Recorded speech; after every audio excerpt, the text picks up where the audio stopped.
Good morning and welcome once again to the Speed Tour from Lime Rock, our Memorial Classic, Memorial Weekend Classic. It's a beautiful weekend as well. The sun has been shining throughout this weekend and it continues today as we look high above this beautiful circuit built in 1957.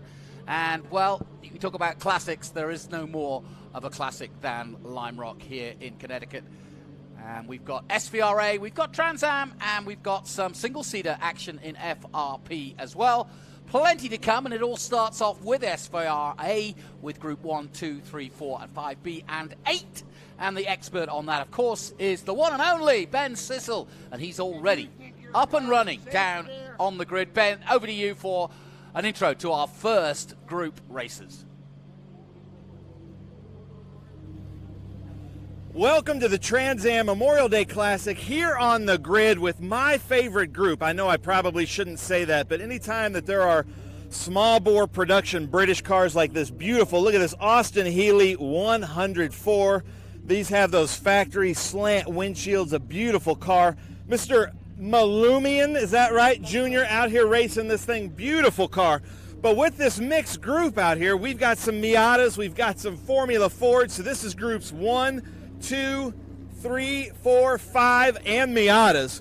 A crazy group, but it's beautiful weather here. We have a ton of crowds. I'm joined by the president, Dickie Regal, here at Lime Rock Park, and I got to say, as the kind of the marketing wing of Speed Tour, I've been so excited to come here because you guys have absolutely been destroying the marketing here with the Trans Am Memorial Day Classic, and it shows. So big appreciation for all the work you're doing. It's got to be so exciting to see this many fans. I got to tell you, Ben, it's beyond exciting. We work all year long to kick off our season with our partnership with Trans Am and SVRA, and to have thousands and thousands of people here enjoying this spectacular weather. We have had 4 days of cloudless skies to welcome everybody here for some of the best racing on the planet. How can it be better? Yeah. Oh, it's awesome. Memorial Day Classic, always a favorite here at Lime Rock Park, but it's generational, and you have your own personal story about coming here with your dad and then bringing your kids. How is that?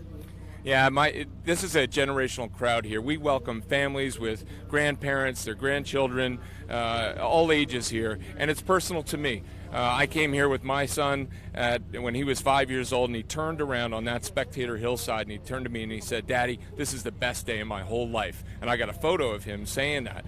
My dad brought me here when I was a kid, and that was what cemented my love affair, my passion for Lime Rock Park. So, again, welcome to these great fans who come here, old, young, in between, anywhere. You got to come to Lime Rock Park.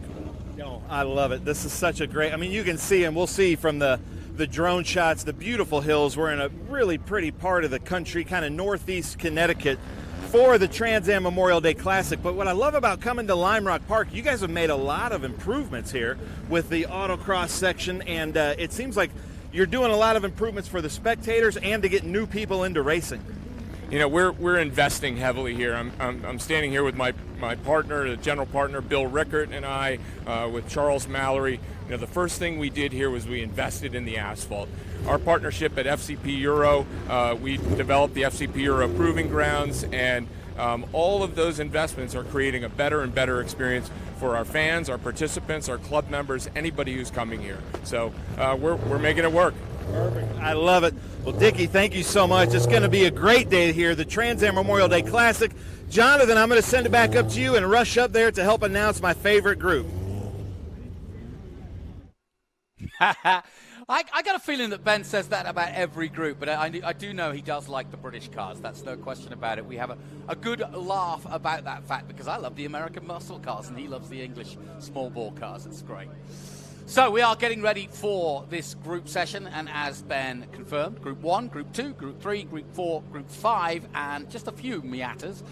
So quite an eclectic group, but one that the idea in SVRA is that there's a little bit of parity, not 100%, but good enough to go racing as we take a look at some of the cars. There's Glenn Taylor in the 93. He's actually the pole man, did a 1:00.5 in that Club Ford PRS, and looking forward to racing hard against Laurent Fumet.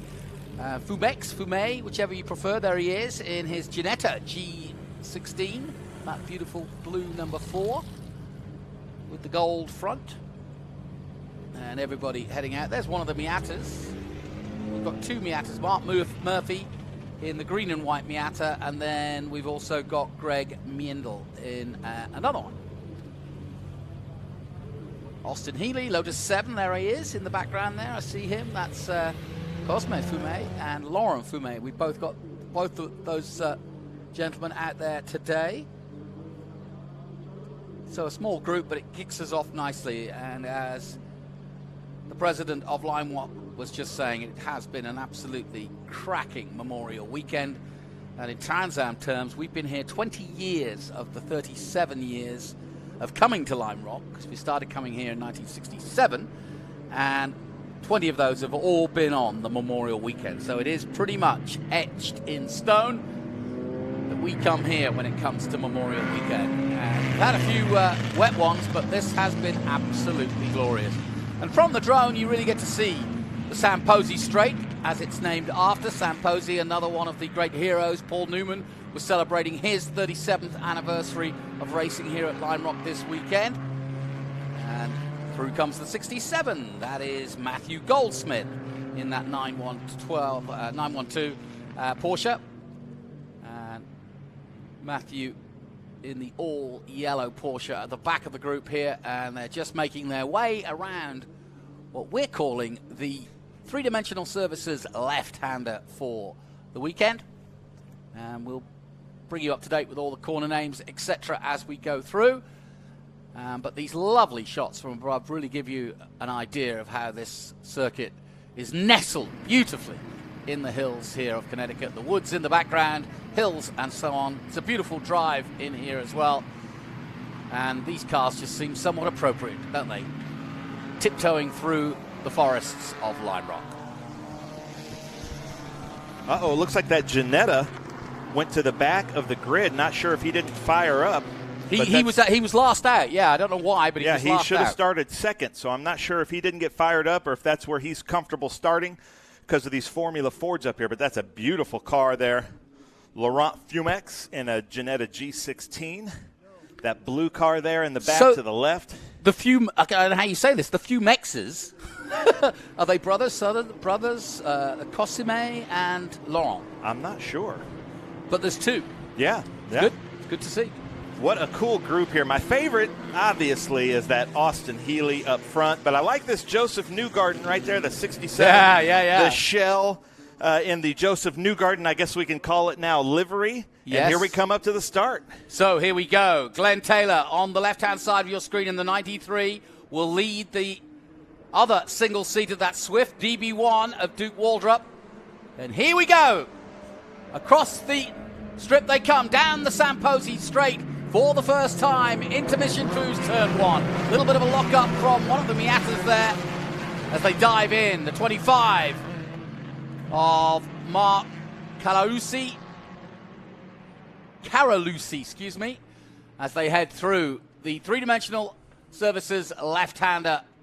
And already nicely spreading out. Good clean start, and away we go. And look at that Ginetta already in fourth place. Yeah. And I just got word from race control that he was actually putting his arm restraints on and just wasn't quite ready. So, safety first and probably having a great time out there because he should be up there battling it out with these Formula Fords. Right up there up front is Glenn Taylor in the Club Ford PRS, then followed by Duke Waldrop in that Swift DB1. But he's up there in third place right now as they come through Big Machine Vodka Spike Coolers West Bend. Yep, and down the hill they come, down through the Bennett Bridge Hall downhill. And there is the 34. Sweeping through, Thomas McCormack in that MGB. And great stuff by the Ginetta so far. He has absolutely sizzled through the field in this first lap, has Laurent Fumex in that Ginetta. What and a beautiful it's only lap car. 2. Yeah, it is a good car.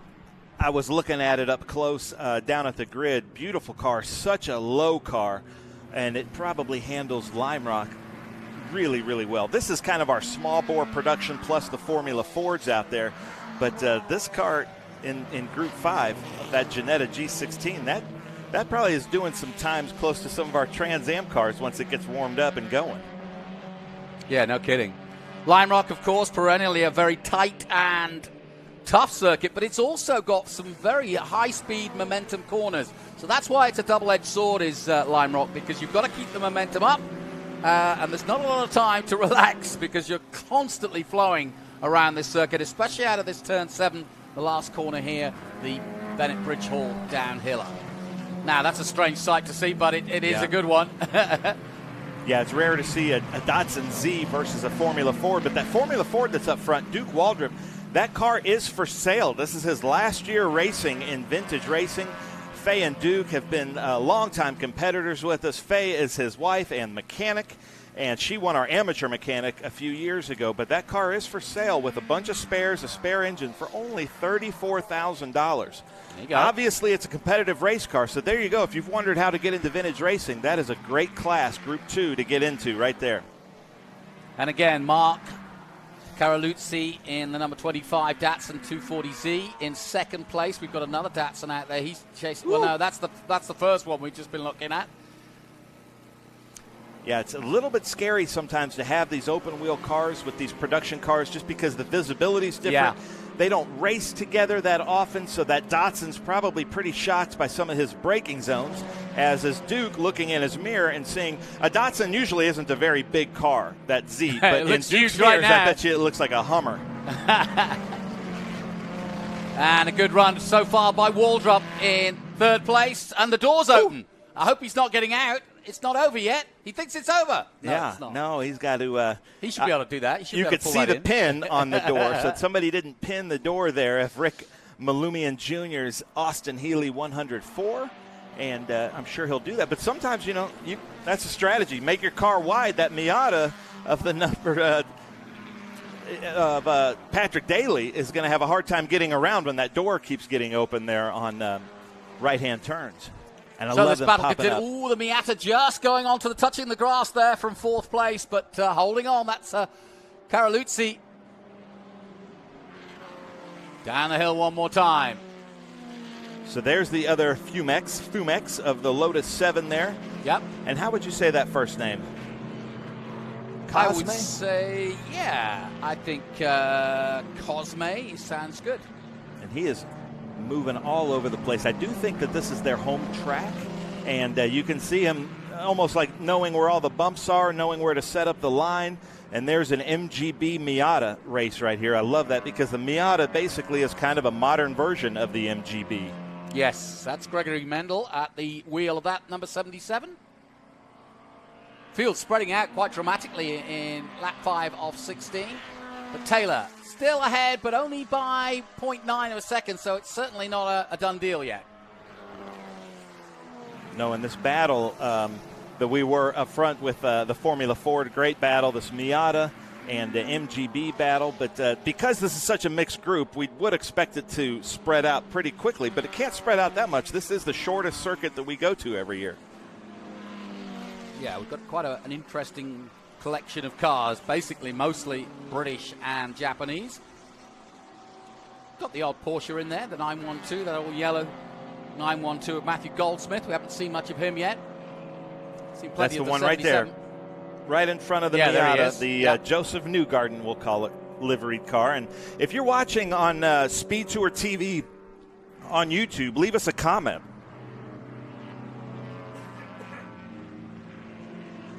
Leave us a comment. Tell us where you're watching from and who you're rooting for.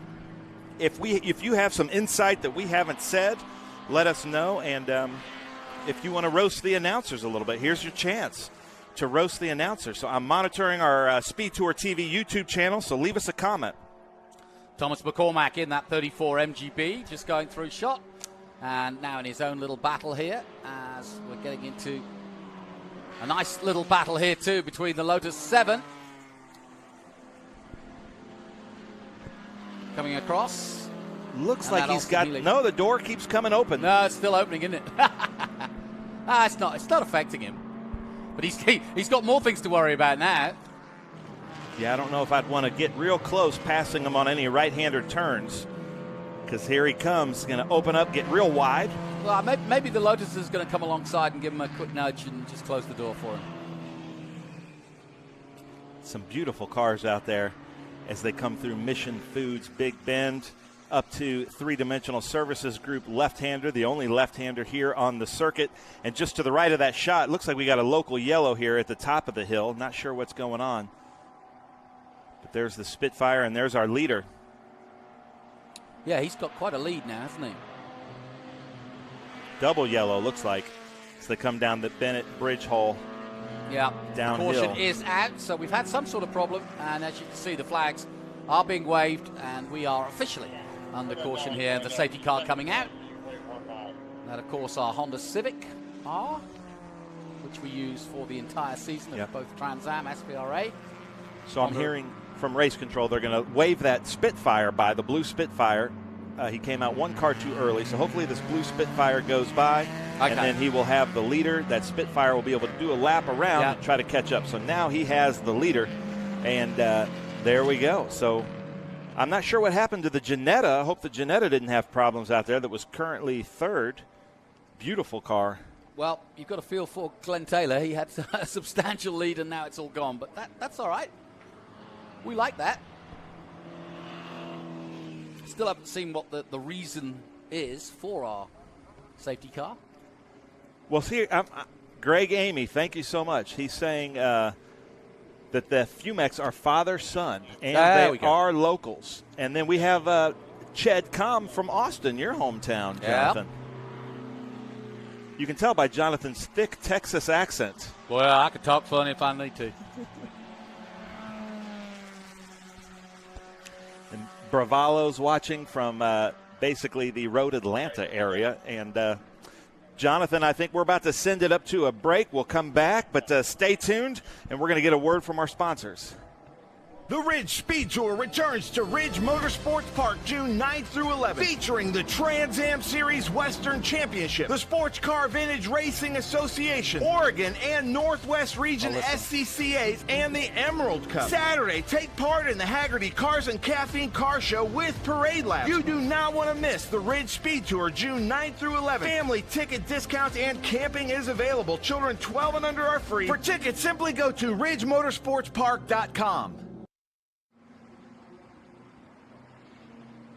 Welcome back to Lime Rock Park. It's our Memorial Weekend Classic here for the Speed Tour. It's a beautiful May day, and we're about to move into June, but absolutely resplendent weather as it has been all weekend. We're in our first group race of the day for our second day of racing. We raced on Saturday, we took a day off on Sunday, and now we're back here for the Monday Classic during Memorial Weekend. Group 1, 2, 3, 4, 5B and 8, and we're under caution at the moment, Ben, after what Glenn Taylor had done all the hard work, and now he's got to start again. Yeah, and I'm getting some great insight here. Greg Amy's telling me that the number 77 of Greg Mindel and the Mustang are also father-son, and they are about a half a mile or so down the road, so super local. They can hear the track. I bet they've got a fair few laps then under their belts at the famous circuit. And listen to this. We've got somebody that says, good day. I was about to go to bed, but saw this is on. They're joining us from Melbourne. All right. Or as the Americans would say, Melbourne. Melbourne, yes, but Melbourne, Australia. So welcome.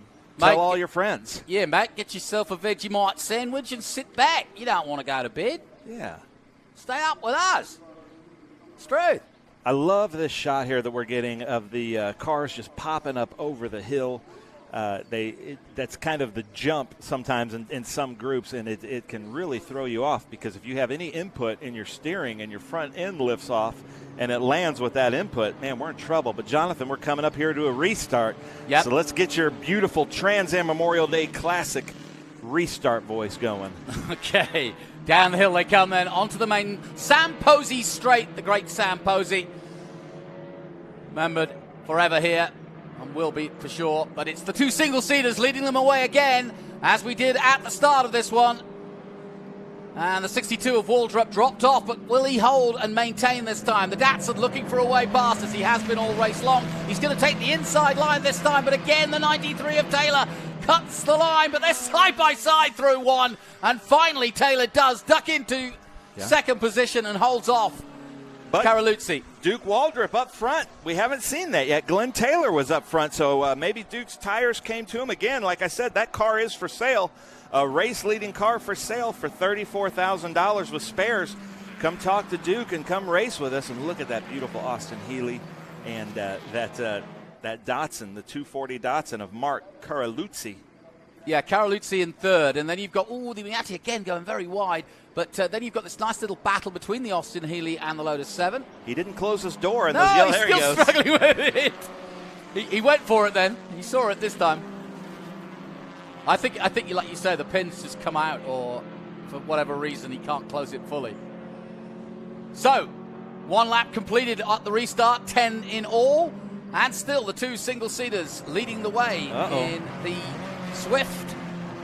You can see he's got a toe strap under his front left on that Datsun. Not sure if that's his toe strap, but it's probably hanging a little bit too low to be his toe strap. Not sure what that is there. But, man, this is going to be a great battle here with these two Formula Fords at Duke Waldrop.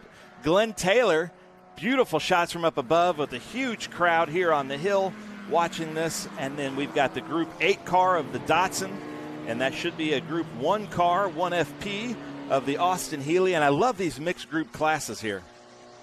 Yeah, this is a much better restart from the 62A of Waldrop, because he really wasn't in proceedings, and Taylor last time was off and running, but now he's struggling to stay on the same pace as Waldrop, so we've got a good battle between these two singles. I don't know. He's got a good run coming down the hill. Took a good line. He's going to duck out here from the draft. He goes driver's right. Duke sees him in his mirror. He points to him.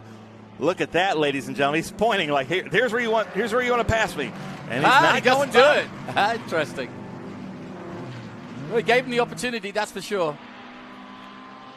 Maybe Glenn's seeing what kind of line Duke's running as they come up here to lap traffic. That's that beautiful 912 Porsche of Matthew Goldsmith. Yep, Goldsmith in the 67, just staying offline and just doing his own thing and totally aware of what's coming behind him. I love it. It's a beautiful car.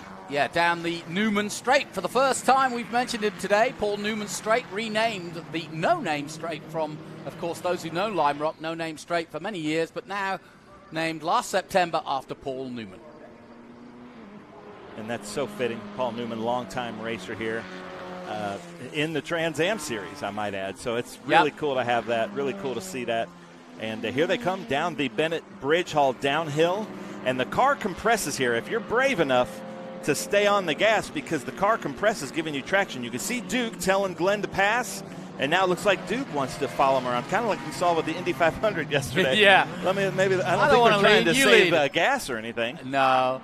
Taylor then back to the front, and Waldrop will now follow him for a few laps. But laps are running out now. The pair of them, though, pulling away from the third-place man, Caraluzzi. Malmian. Now, you had a better pronunciation. Malmian? You got it right at the beginning. Malumian. Malumian. They call him Lou. Sounds like some outer space kind of... it sounds like how you guys say aluminum, and I think that aluminum door on that Austin Healey keeps coming open. It's a light door, but they do come open pretty easily. Good work. So we're coming down to the closing stages of this one. This is our first Miata Group 1, Group 2, Group 3, and 5B and 8. Representation from each of those groups in SVRA. If you're not quite sure, there's the white flag. If you're not quite sure about how the groups all work out, you can go onto the SVRA.com site and look up the groups and get a rough description. But basically, these are small bore sports cars, production-made sports cars. I mean, that Lotus 7. He's got a right front kind of flailing as well. So yeah, and I saw a piece of yellow something on the front straight. So I'm guessing that is the front of his fender. I hope that didn't happen with any contact. But look at this. There's Duke Waldrop from Texas. With a name like Duke Waldrop, you'd hope he's from Texas. He's got to be from Texas, yeah. Well, he's lost the battle at the moment between he and Taylor. Taylor back in the front as he was at the start of the race. Waldrop will follow him home in second place, but it's been a good run by the 93 of Glenn Taylor. Had to settle for second place for a while, but then took the lead with a few laps to go, and will now take the checkered flag here to win our first race of the day here at Lime Rock in that beautiful number 93, the pole man in the Club Ford PRS wins ahead of Duke Waldrop. Look at that. In second place in the Swift DB1, and third place goes to Mark Caroluzzi. Caroluzzi doing a great job in that Datsun 240.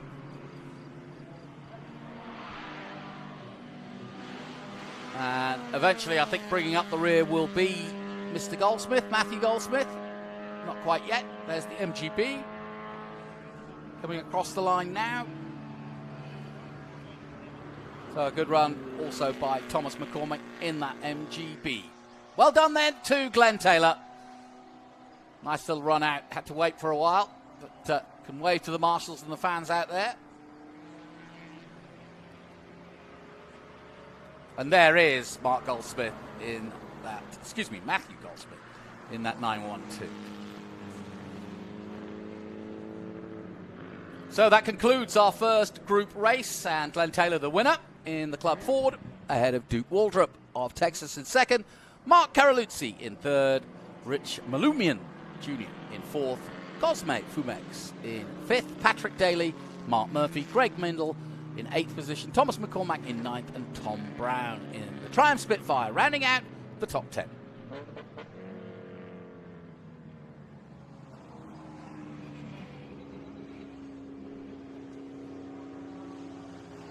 Beautiful shot from high above this Lime Rock track. So that concludes our first race, but let's take a look at some of the highlights of what we just saw. Well, we got away to a good clean start. The two single-seaters side by side at the start, and Taylor pulling away. This was the battle for second and third place because Glenn Taylor was already a long way up the road. The Miata taking to the grass for a moment, but the Datsun in pursuit of Duke Waldrop. And the MGB having a good run in the hands of Thomas McCormick. But then we got under safety. As you can see, the flags came out. That gave us effectively another restart. And that also meant that Waldrop got his chance to lead the race, which he did well indeed. But as we came down to the closing stages, once again, Glenn Taylor picked it up in the Club Ford PRS and took it across the line to take the win ahead of that man, Duke Waldrop.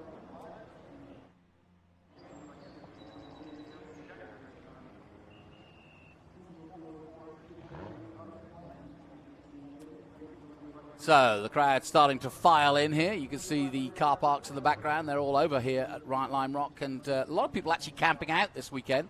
Great place to come for a summer break.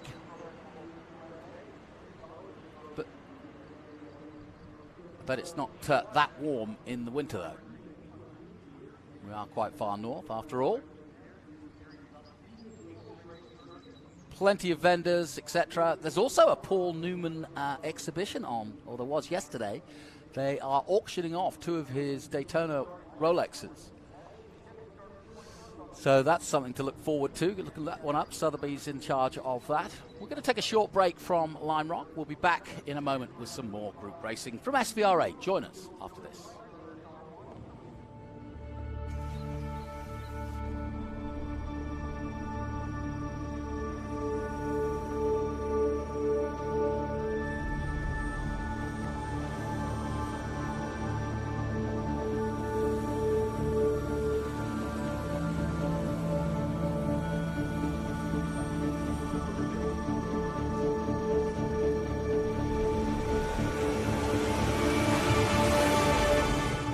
Hawk Performance packs 100 years of friction dynamics into every product. Backed by Carlisle Brake and Friction, the world's premier innovator of industrial brake and friction components, Hawk leverages R&D tools and motorsports experience to deliver uncompromising performance on the street. There's no reason to settle for less. Choose pads that are race proven and street legal. Find the Hawk Performance brake dealer near you at hawkperformance.com.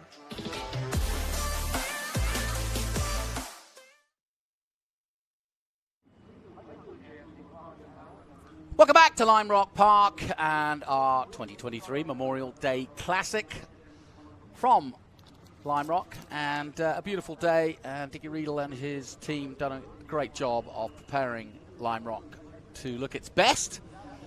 And we are looking forward to our next bit of action. We saw some single-seater action just a moment ago from the classics, but now we move up a little bit more modern and we turn to our F1600s from FRP, and I'm delighted to welcome Thomas Schrag, who is the current champion of 1600s. He was with me yesterday and enjoying that one, and looking after Jack Sullivan, who put on a great show. So first and foremost, how did it go last night in terms of the debrief and chatting away? Were you happy with, I'm sure you were happy with the way Jack drove, yeah?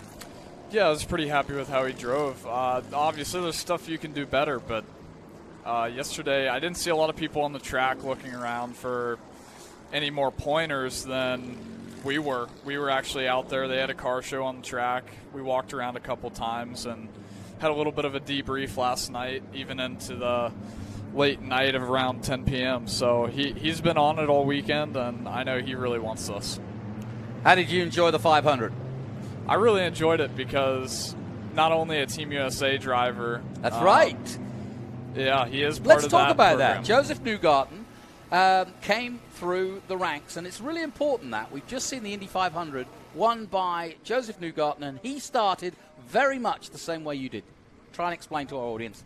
Well, it's just, it's you follow by example, and he's someone, as my favorite driver, I look up to him a lot. So it seems like most of my favorite drivers, before I won Team USA, they actually had won the Team USA scholarship years before me, and I'm proud to be in that same program. Yeah, what does that consist of? That's Jeremy Shaw's program, yes. And basically it picks young Americans for the future, right? Yeah, he spots great young talent, and he's did a great job at that for several years, 33 I believe now. And I can't thank him enough for what he's did for me. He still gives me advice to this day, and he helps me out along the way. I appreciate it so much. Well, we'll be going green very soon. Anything to talk about in terms of changes overnight, or anybody that we should be looking towards besides Jack Sullivan, who you've been helping? Well, we have Puerto Rican actually at the fastest lap. I know he was in a battle as well with Jack and Eli Navarro for the lead on Saturday. I think anyone in the top 7 can be right there. It could be a 7-car pack at the front, or it could be 1 or 2 cars. Here we go then. We're about to find out. Everybody nicely lined up here for our FRP 1600. Start of the race. Down the Posey Straight they go. Now, we've been given a green flag, but as you can see, they are not racing yet. So I guess we're going to do one more lap. Well, they've waved it off. Yes, as you can see, the yellow flag is out, so they've waved it off. Now, why would that be? That looks like Jack Sullivan in the second position is not in line right now. Ah, okay. So they will try to get him in a better line, but we'll do one more lap. That's the beauty of Limerick. It's such a short lap here that should only take a minute or so.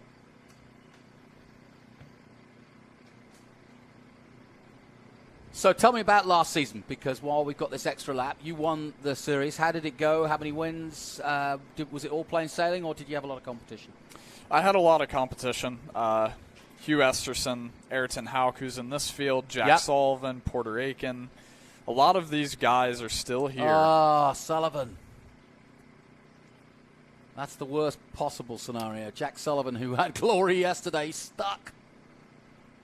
And I think he's stuck like he needs a toad stuck. Oh, dear. Not good. No, not good. And that's motor racing, folks. 0-0 in just 24 hours. I wonder what that could have been. It's a strange one, isn't it? Definitely strange. He got off the grid, obviously, and made about a half a lap before the car came to a stop. Well, big news already then. Jack Sullivan, who had planned to line up on the front row alongside Porter Aitken, has stopped out on track in his Piper DF5 from 2009.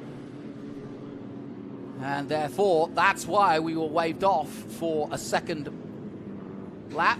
As you can see, weaving from side to side to keep the grip, to keep the tires warm as they can. Still early morning here locally, wherever you're tuning in from around the world. We just heard we got fans from Australia and Florida and Texas. Yeah, I just got word that the 1.9 is off track and they're about to tow it in. It's on the right-hander past the left-hander. Okay, the right-hander past the left-hander. That's where it is.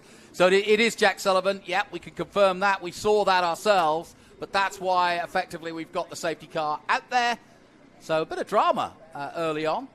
So what did you guys talk about last night in terms of prep? Do you I guess you don't really do a great deal of change if the car's is running as well as it was yesterday.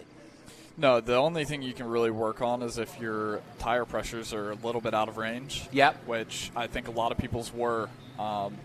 Since this track is so abrasive, the tires expand at a really good rate, which makes it a little unpredictable for tire pressures come this morning. But you have to give your guess and, logical reasoning to what you think is going to be the best at the end of the race.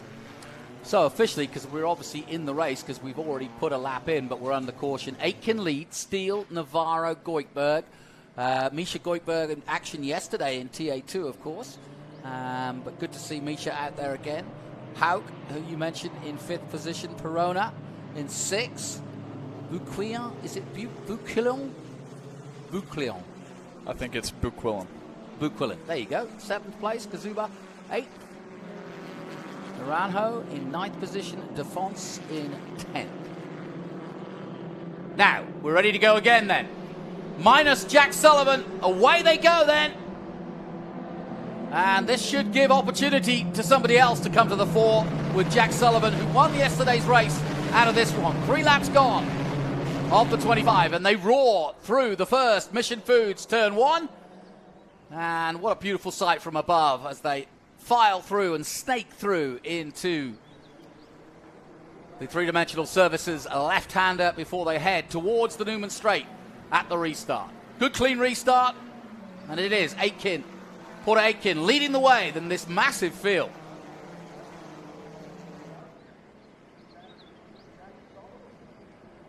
And whatever happened to Sullivan, they just did not get him going. So it is terminal in terms of this race anyway. But that's motor racing, folks. Down the Bridge Hall, the Bennett Bridge Hall downhiller, and into that right-hander. Crucial corner here, getting the drive down that main straight, right? Yes, I would say it's the second most important corner. The most important corner on this track would be turn 4. The exit off of that leads you all the way around to the big, long front straight. Turn 1 is the best passing zone on the track, and that's what you want to use to propel yourself to the lead. Well, nice, good, clean start. And look at this, 5-way battle at the front. You could make it even 10 cars, really, because there's only about a car length between 4th and 5th place. But already at the front, it's starting to get nice and tasty. Aitken, Steele, Hauk moving forward. He's the man, the most on the move in the O2. He's up to 3rd place already. There he is in the light blue. There's Goikberg in the O3. Going through in 6th place. Down the hill once again they come, and this is superb racing. Look at this. 6 cars in that front group. And now all vying for position down the San Posey straight. Spreading right out. Port Aitken's going to try to keep as wide as he dare, but he's got to take the race line. They're going to try to go around the inside, the outside. Buquian on the number 83, holding off 2 more cars behind him. But this is fantastic. A freight train of FRP 1600s all going at it, and it's a 13-way battle at the front. Look at this.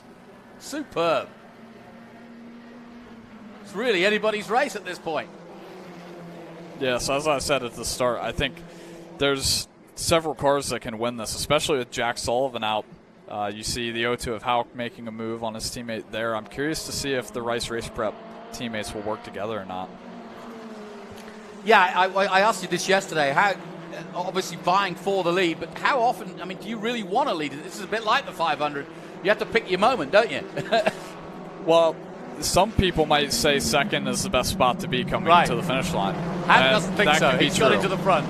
Everybody squeezing into the Mission Foods turn 1. And that was a little bit of a gaggle, but coming out of it, I think Hauk has taken the lead, and he has. So this group is 11 cars long. And the battle at the back of it is just as good as the one at the front. It's really good. Here we go. There's the first 11 cars. Really impressive. And that's Baxter and Naranjo in 10th and 11th.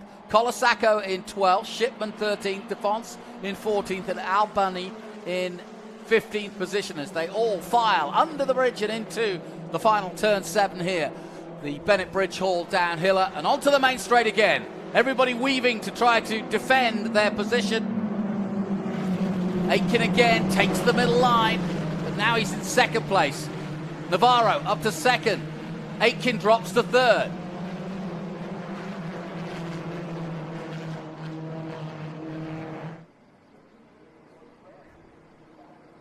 Just saw the 12 going through. That's Bob Reed in the Citation Formula Ford.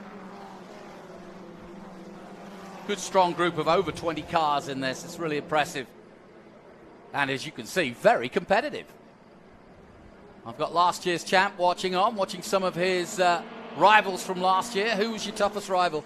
The guy leading right now, Yeah. Ayrton Hauk.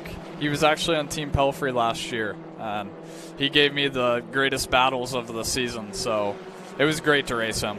Yeah, if you're going to name your son Ayrton, then he's going to have to be fast. Good racing name. So they all file through once again. 7 laps gone, and there's racing and battles going on throughout this field. Really impressive. Somebody's gone wide there at the exit of Mission Foods, but has got back out on track, but lost a lot of time. But it's still an 11-way battle, but Hauk, as you mentioned, is pulling away at the front. The gap 1.1 now, and he's kind of broken the back of this a little bit. Now, a bit like a peloton, will the others be able to work together to catch him? Led by Aitken. He's got back to second place. And that's all the way back to the 41 of Albany. That's 15th place. So that's how many people are involved in this massive group. Crossing the line again.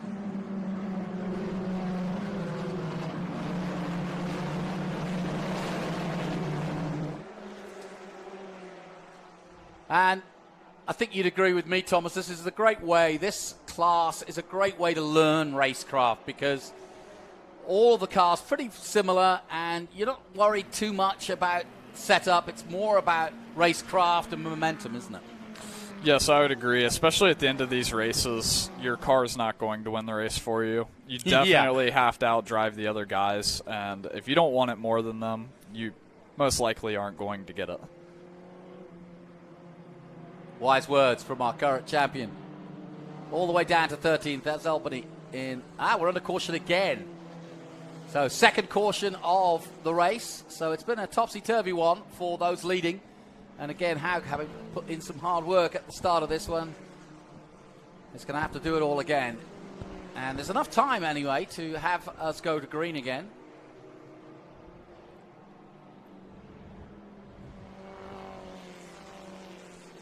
So, safety car is out. This our second race of the day. More to come from the Speed Tour here at Lime Rock.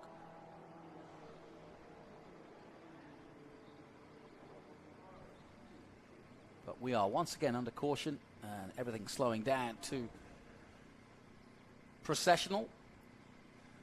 So we'll take a short break, and when we come back, hopefully we'll resume from racing.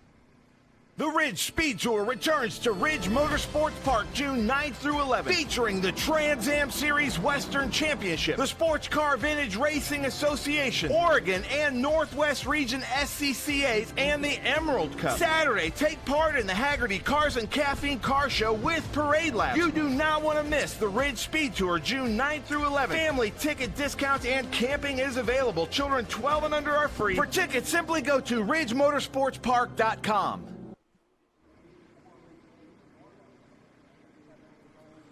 Welcome back to Lime Rock. We've had an incident here and we're under caution again. As you can see, a nice view there, though, of the camping and parking and the RV park. Obviously, they use the kart track and the skid pan to park all the cars nice and neatly. And that is the very Lime Rock way. But we're under caution here in FRP. The 1600s. There's also the F2000s coming up later in the day. But we are very proud to represent here the FRP Championship joining us this year.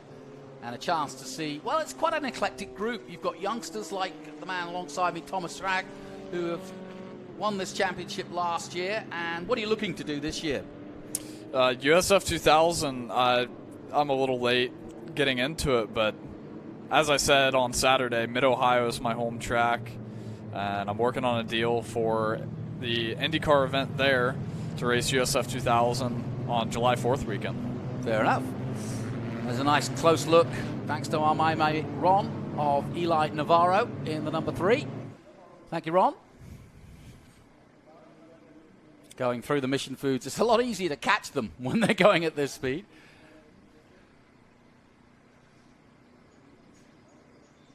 Now, we've heard that incident is actually on the Newman Straight, so I think a couple of cars involved, so they'll be getting to that as soon as they can, or at least getting it cleared away as soon as they can, though at the moment we're ticking down the lap, so we may well finish under caution in this one, but that won't be a problem, I'm sure, for the man leading the way at the moment.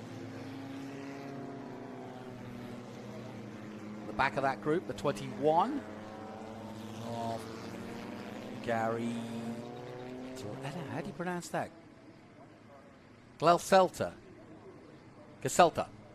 Ah.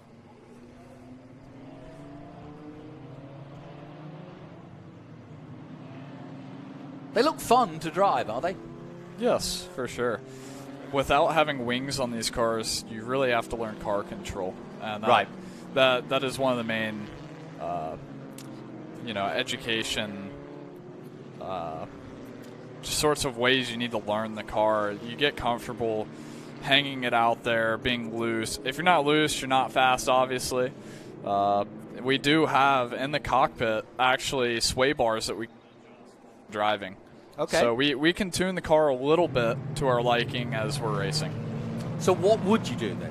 So you say that, just explain what you would adjust and what that would make the difference So in the car. when you soften the bars, you'll give yourself more grip. So most of these guys up front, they personally, since they're loose, they like really soft front bars and stiffer rear bars. Interesting. Well, we've got a quick glimpse there of the number 11 going through shot. And Sebastian Matteo Naranjo in the number 80.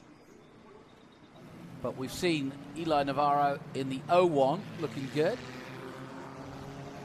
But all eyes on Porter Aitken. Jack Sullivan, if you just joined us, who won yesterday's race, sadly didn't make it on the warm-up lap. Had some sort of mechanical issue, couldn't get it restarted and had to pull out of the race. That led us to an extra lap pre-start, and then we've had now 2 cautions already in this race, so it's been hard one to concentrate on for the drivers, but a lot of it under safety like this. There's the 82 going through. That's Carsten Defonce in the McGow 1600. Now we should hopefully get this restarted again. The flags I can see still waving yellow at the moment, but they should come in. And I think we're staying yellow this lap. That's Robert Albany in another McGow, an SJ14H. So we are going to go for another lap. What about brakes? We can see them keeping the tyres warm. Do you worry about brakes not being warm enough or whatever? At the start of the race, I would. Right now, being several laps into this race, I wouldn't personally really worry about it too much. Okay. Obviously, you'll see some people just weaving and cleaning off their tires, accelerating, braking, and making sure that they're ready to go for this restart. Well, of course, synonymous with this circuit, Skip Barber. That's where Skip Barber began his race school back in 1975, and it's gone from strength to strength. And if you want to learn how to be a racing driver, this is a very good starting point, to be honest. You'll need some karting, or you'll need to get the idea of racing at close quarters, low down, and get used to the speeds and the basics. But this is simple racing, and much more about racecraft and about learning than it is about talking to engineers or setting up cars. It's all about pure racing. And there's enough going on as there is. I've driven one of these cars myself, and there's plenty going on at you.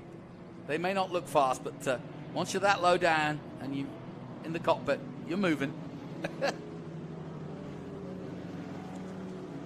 So double yellow's still out at the moment and just going through shot, just getting an eye full of several of the cars we haven't had a chance to focus too much on.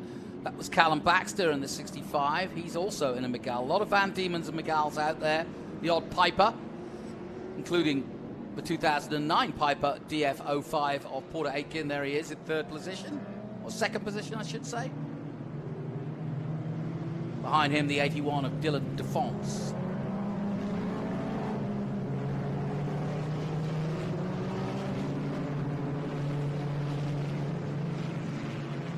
So they've been under caution quite some time now.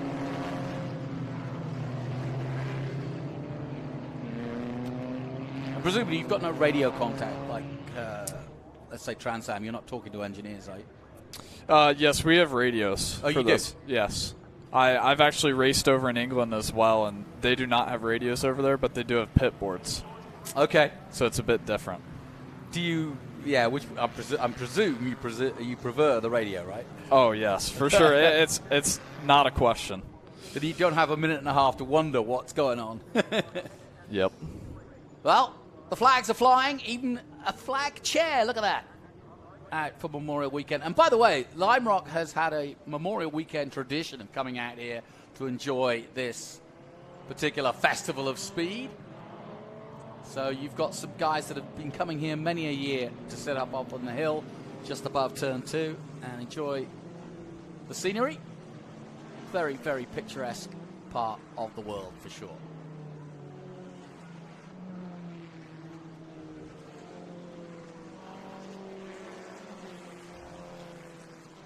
Well, the light's still out on the safety car, and we're 13 laps in, so I've got a feeling, with Hauk leading the way from Navarro and Aitken, we may well be finishing this one under caution, because whatever the incident is, it has slowed down our progression here. So I apologize for the lack of racing, but safety first, of course. But Hauk might be on his way to a rather slow, but I'll take it kind of victory. What's the season like? Is it intense, or do you have a break in between to get prepared and do whatever else you need to do as an 18-year-old? Well, especially this year, it's a little more intense. If you see the schedule, they're finished by the end of August. Last year, I had 2 months off before my final race. Well, that's a long time. It is.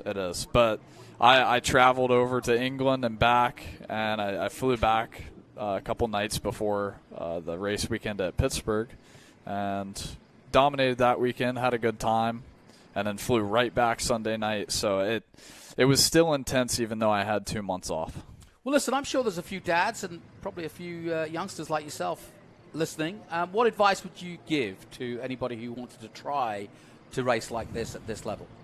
You have to get seat time. Seat time is something that I've always preached. My dad preached to me, and everyone that's helped me says seat time helps, and everyone knows that. I had tons of karting time. I karted for 10 years, and then I came into cars, and I was ready. Well, good advice here from our current champion alongside me as we get ready to go racing again. And Hauk pulls away at the front, gets a great restart. He had to wait. Aitken goes into second place ahead of Navarro. This is going to be a sprint now to the end. Already the jostling for position begins. Aitken under pressure. Side by side for second place at the moment. He and Navarro still at it, but Aitken holding on for now, but losing time on the man who leads this race, Ayrton Hauk, in the Miguel GR. And this is great. Aitken goes back into second place. Navarro not giving up on it easily. Defonce right there in the fourth position. Goikberg behind him. And again, Navarro jinking out. He really putting the pressure on. This is good stuff for second, for sure. Hauk crosses the line. Aitken still holding on, but for how long? To the inside goes Navarro. Can't pull it off. Goikberg making a move. Bouquillon in sixth place now as they start to spread out even further. Great battles for both second. Look at this one for third as well. And again, they're all getting together. One big long snake down towards the Newman Straight. 2 long delays, but now we're back to racing.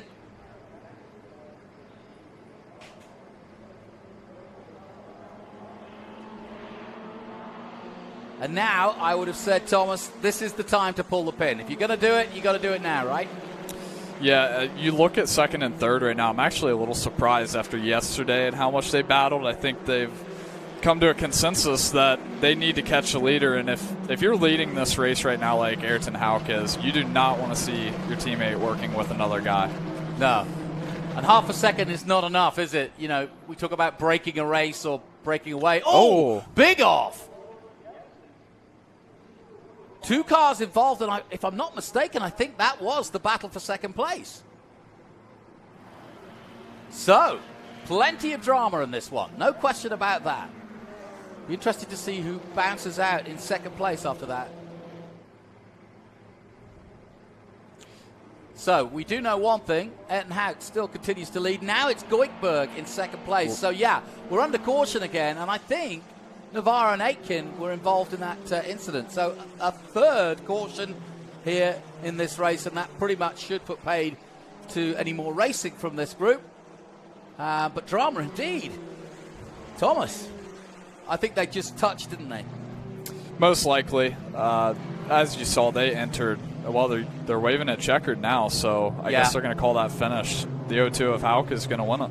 Yep. The 0-2 of Hauk wins the race. The checkered flag is out as predicted with another caution. Just not enough laps to run anymore. So Misha Goikberg will take second place. Defons up to third. Bouquillon on fourth position. Baxter up to fifth. Perona in sixth place. Colasaco in seventh. Defons in eighth. Kazuba in ninth. And Shipman rounding out the top 10. Well, a dramatic race, but Ayrton Hauk was patient enough to get through the cautions and take victory.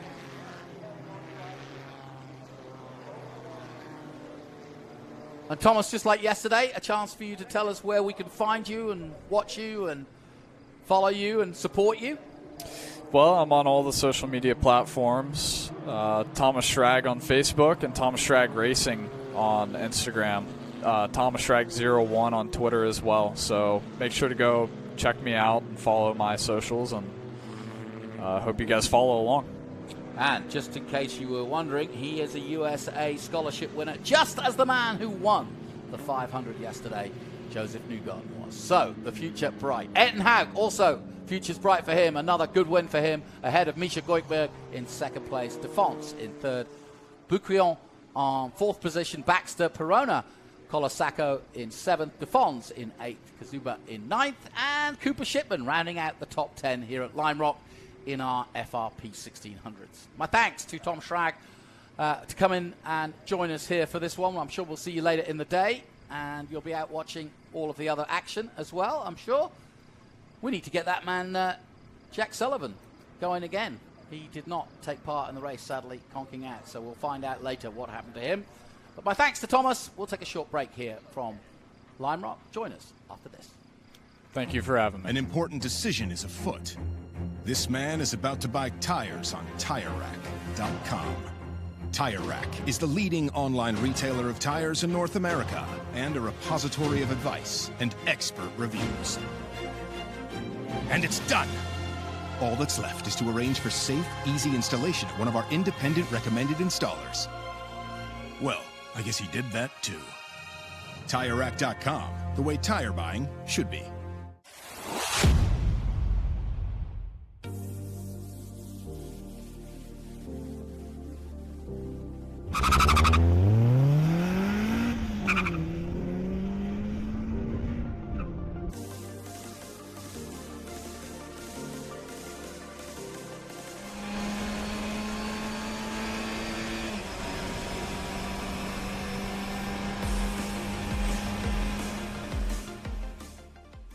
One of the main reasons for poor vehicle performance is a dirty fuel system.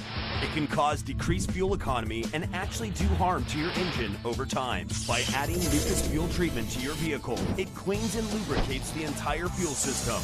Pump, carburetors, fuel injectors, and valves as you drive.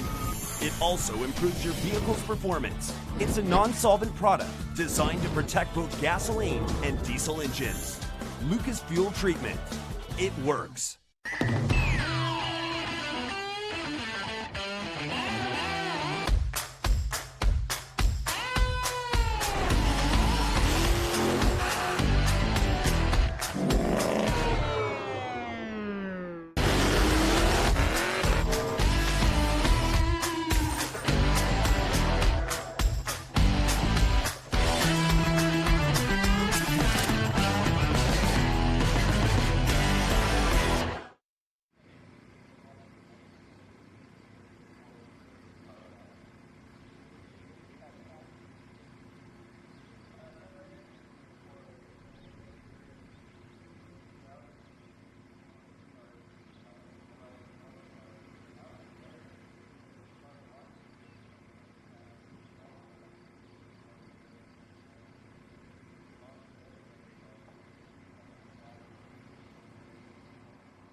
Welcome back to Lime Rock.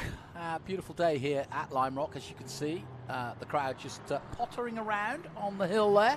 That's the traditional place to get the picnic out and get your chair out, get your tinnies out, and enjoy the day. Ben's never done that.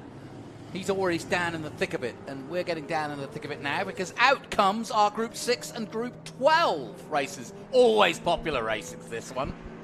Yeah, this is probably our crowd favorite group, and one of my favorite cars right there up front is Jack Bush and that Donovan Motor Cars here in Connecticut, that E-Type Jaguar that's the only one that did under a minute lap time. Right behind him is Ray Zisa that did just a minute .2. But we've got some great cars in here. Lots of Jaguars, lots of Porsches. This is a great handling versus horsepower group here. So Group 6 is basically American or European over 3-liter production sports cars and muscle cars up until 1972. Group 12 is the same thing, but 1973 or newer, big bore production race cars. So this is a really fun group, especially when you get in the fights with these Jaguars or Porsches, with Chevrolet Corvettes, Ford Mustangs. We've got a Datsun 240 in there. We've got a great mix of cars. We'll try to show all the cars, but look at that Jim Glass, that beautiful Corvette. I love these Donovan Jaguars. And, you know, it's funny. You're the British guy, but you tend to like the American muscle, don't you? I do, but I do like the Donovan prepared cars, and this is synonymous in this part of the world, isn't it? That these guys are the ultimate specialists. So this is a big day out for them. And I've been to their garage in the years gone by of coming to Lime Rock and seeing how well they prepare these Jaguars. Beautiful. Yeah, so now they're coming down the downhill, the Bridge Hall Bennett downhill, and we're going to give it over to Jonathan Green to do his world-famous starts. Down the Samposi straight then, 2x2. This is Group 6 and Group 12. On the right-hand side, the Corvette, the Chevrolet Corvette of Ray Rissa. And on the left-hand side in pole position, it's the Jaguar XKE of Jack Bush, and away we go. And straight to the lead goes the Jaguar. Great acceleration there into the Mission Foods turn 1. Side-by-side action there as the Corvette loses out to the Mustang. The Ford GT Mustang of Ernie Lombarda taking second place as everybody gets through the Mission Foods turn 1 to get us on our way.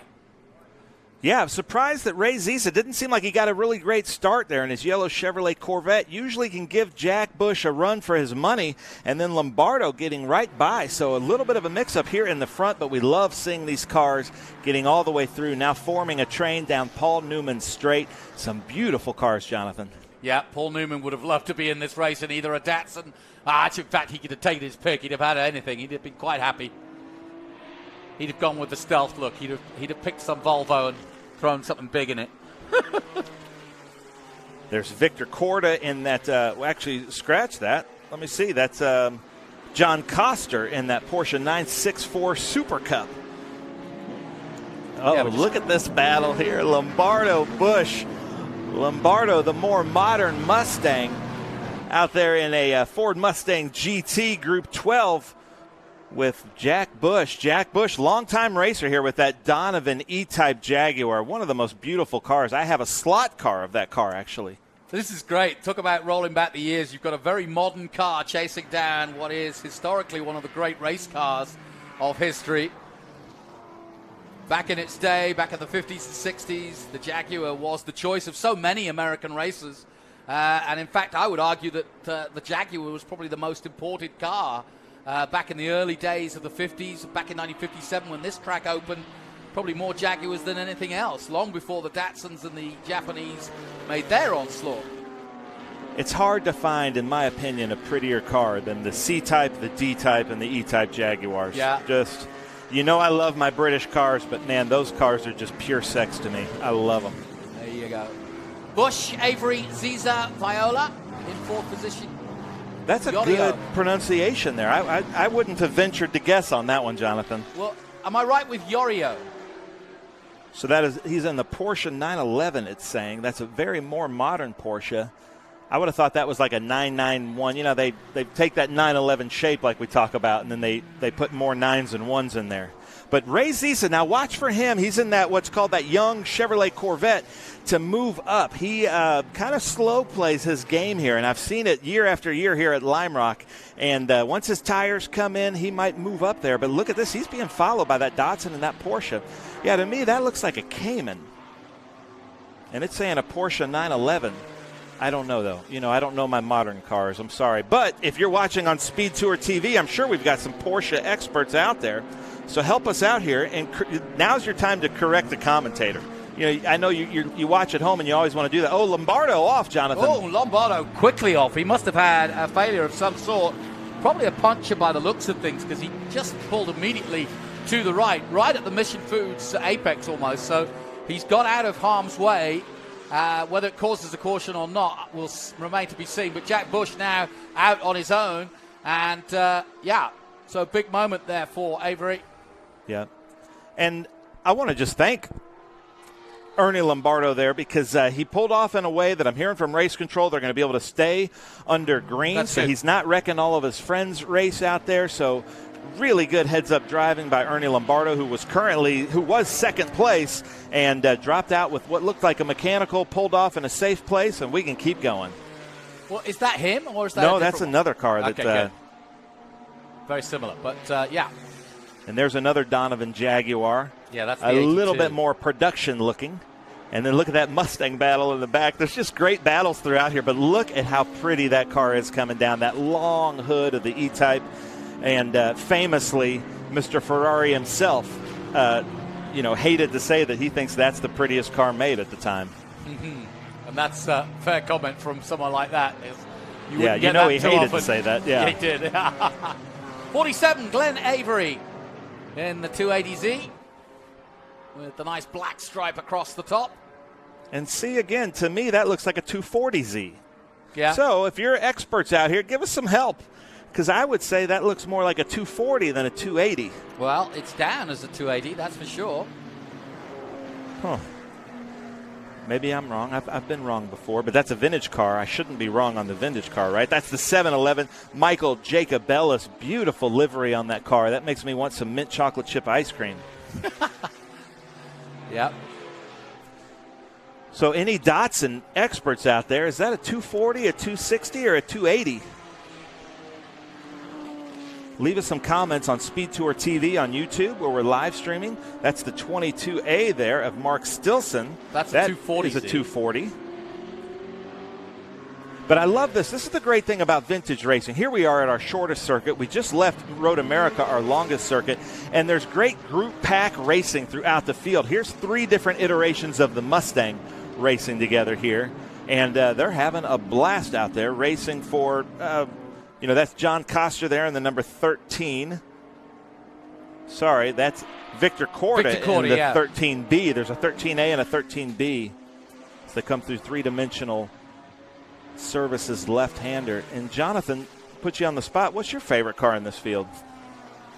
That's a good question. I actually think that Jaguar is resplendent. The one out front with Bush, Jack Bush in the XKE. That really is a beautiful car. And again, we're going back to that Donovan preparation, because it's so beautifully prepared as well. But these Mustangs are pretty too. Yeah, very.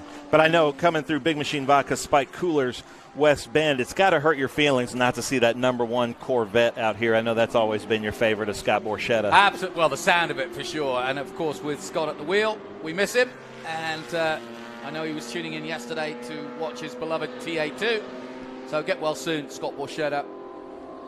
It just doesn't feel the same without his team. I'm so glad his team is here this weekend. We did a jaunt out west that they weren't at, and really the paddock just doesn't feel the same for us out there. But look at these Porsches coming into Mission Foods Turn 1. There's the 808. Yeah, maybe, nice looking car too. Is he 808 because he's a hip-hop fan? Maybe. Ted Pajonas in the 911. Pajonas. But see, you can see the different group pack racing, and I love this because being a vintage racer myself, being a slow vintage racer myself, I'm always in a pack at the very end of the field, but I'm having the most fun of anybody. And I can tell you right now, these two gentlemen are having a blast out there racing with each other. Oh, yeah. Well, technically, it's not a hard track to learn, obviously, with only 7 turns. So Lime Rock, I'm sure, doesn't take too long to get your head round. But to be fast in it is a whole new matter. Talked to Chris Dyson about that. It's a place he grew up racing at, and watching on the hill as a kid, watching his dad, then going on to win in IMSA. We'll see him in action later in Trans Am. But yeah, Lime Rock is deceptively hard in terms of being out and out fast, because it is a simple layout, but it then gets very tough when you get into the tenths and 100ths of a second between each and every lap.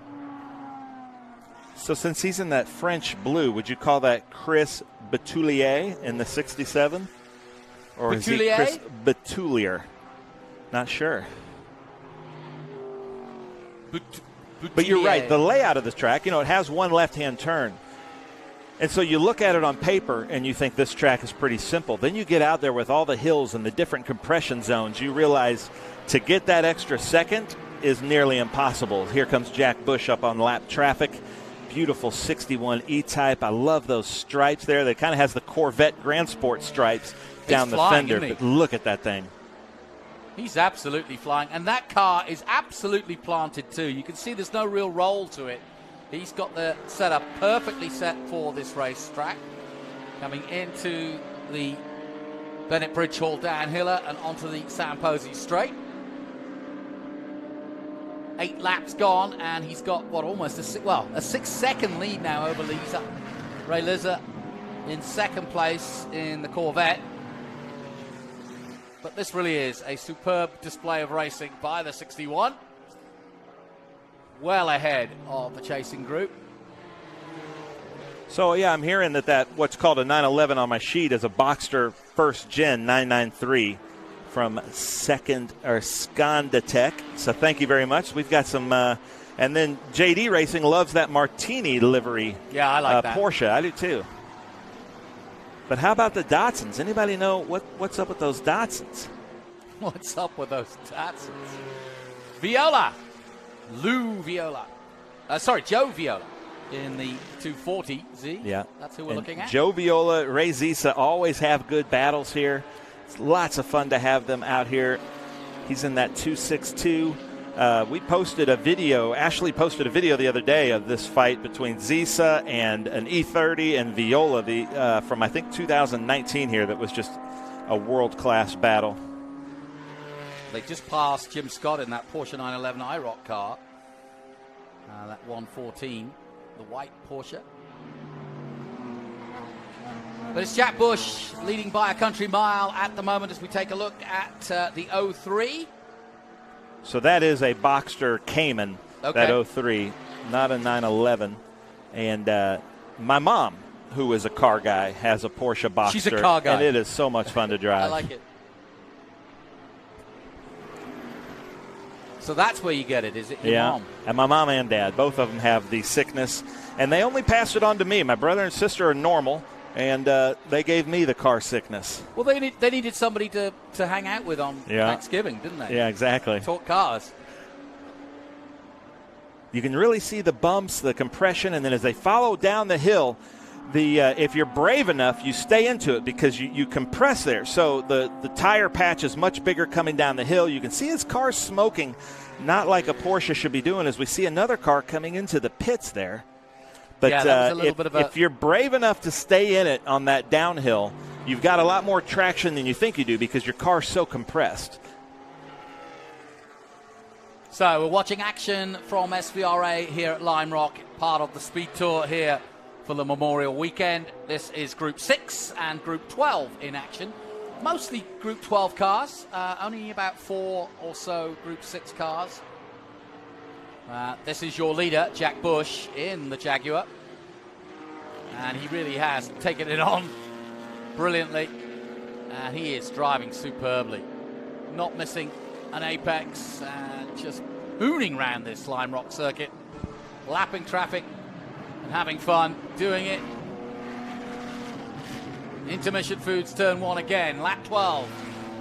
So that Corvette should be second place, right? Yeah. And then followed by Viola in that 262 Datsun. So that should be our top three. They're mixing it up with lap traffic. And lap traffic here, as we're going to see later in the TA race, more than probably any other track. This is a narrow track, and there's very few straightaways to pass, so lap traffic can become a factor, and Ray Zisa and Joe Viola may be able to close up here.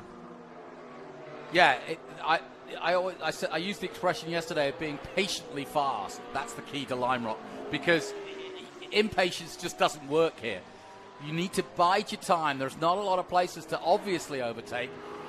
You've got to try and force your opponent into a mistake rather than go for the overtake. And turn 1, at the end of that San Posey straight, is the obvious overtake. There is one here, of course. You can make a move at West Bend and even down the hill, but you're offline if you do so.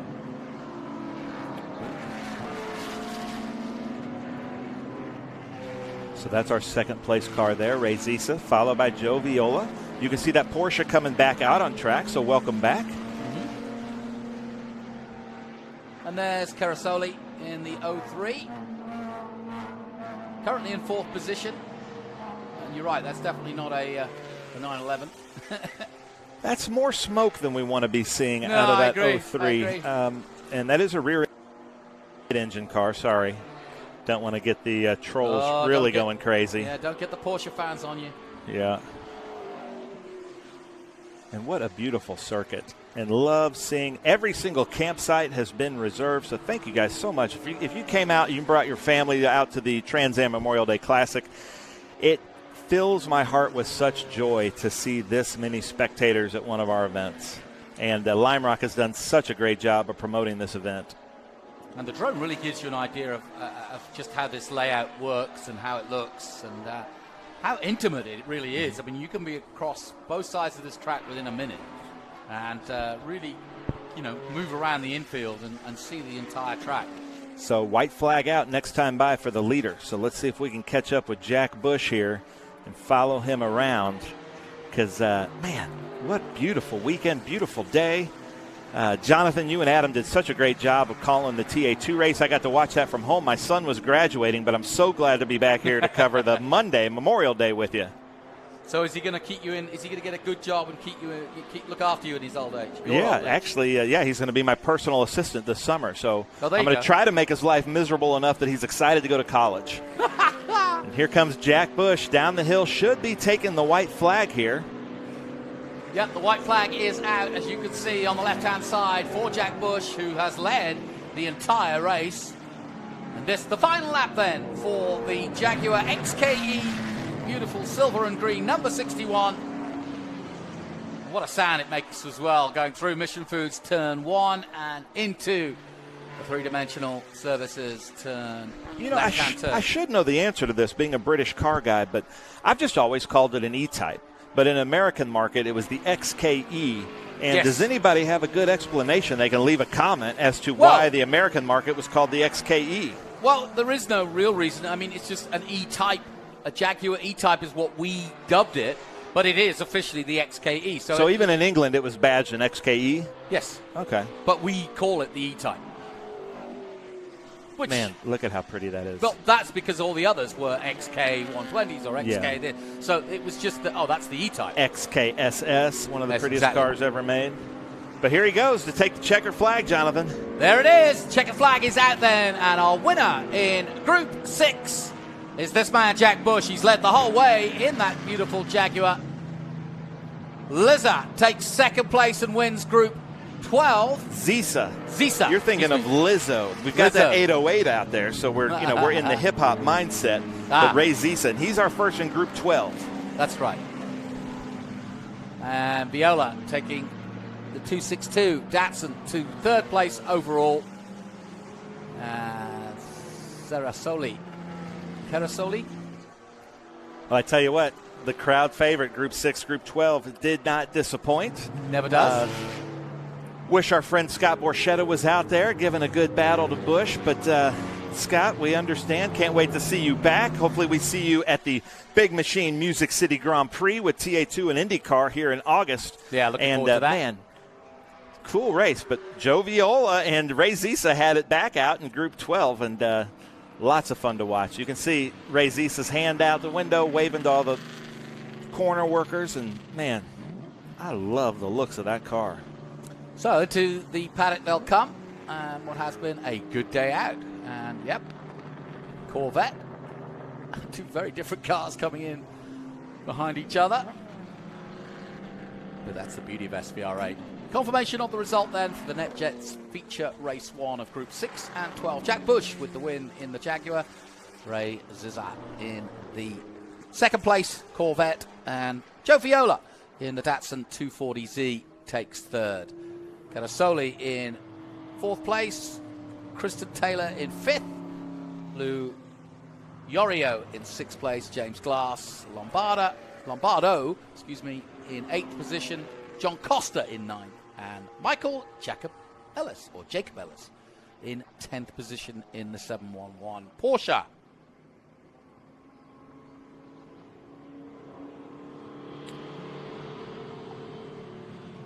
So thanks, Ben, for all the coverage there, but we can take a look back at some of the action from Group 6 and Group 12. Off they went to the races, the Jaguar pulling a brilliant start as they headed to Mission Foods Turn 1. Field started to spread out, and try as he might, the Mustang just couldn't stay with the older Jaguar, and in fact would have to pull off later in the race, and that left the number 62 on his own. The 61 on his own, but also the 62 was out there. That was John Ogle in a similar XKE OTS. The Mustangs had their own little battle. But out front, it was all Jack be nimble, Jack be quick. And Jack Bush takes over the checkered flag to win ahead of Ray Zizza. And a good race. We'll take a short break. We'll be back with more action from Lime Rock very soon. Keeping your pride and joy perfect is as easy as 1, 2, 3. Start with Slick Mist Speed Wax. Simply mist on and wipe off for a professional detailer shine. For your tires and trim, there's Lucas Slick Mist Tire and Trim Shine. Spray on and wipe off for better than new look.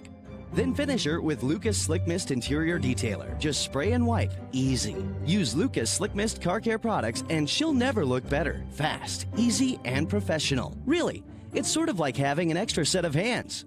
Or 3.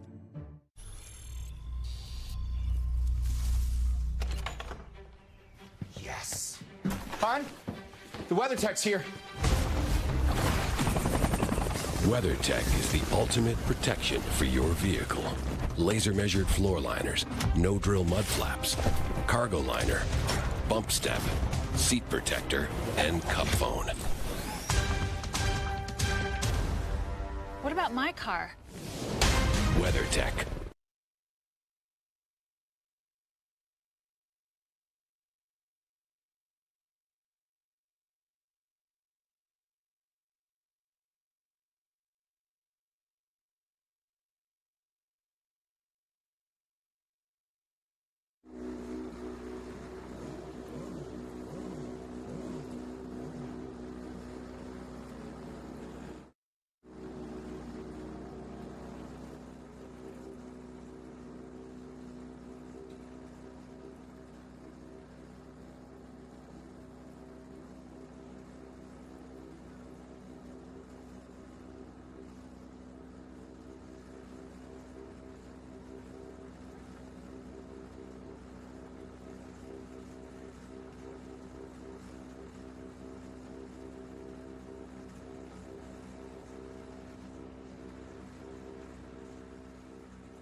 Welcome back to Lime Rock, and as we get ready for our next group coverage of this is Group 5A, 7, 9, 10, and 11. And I shall turn to my learned friend here, Mr. Sissel, to explain those groups and how you group this lot together.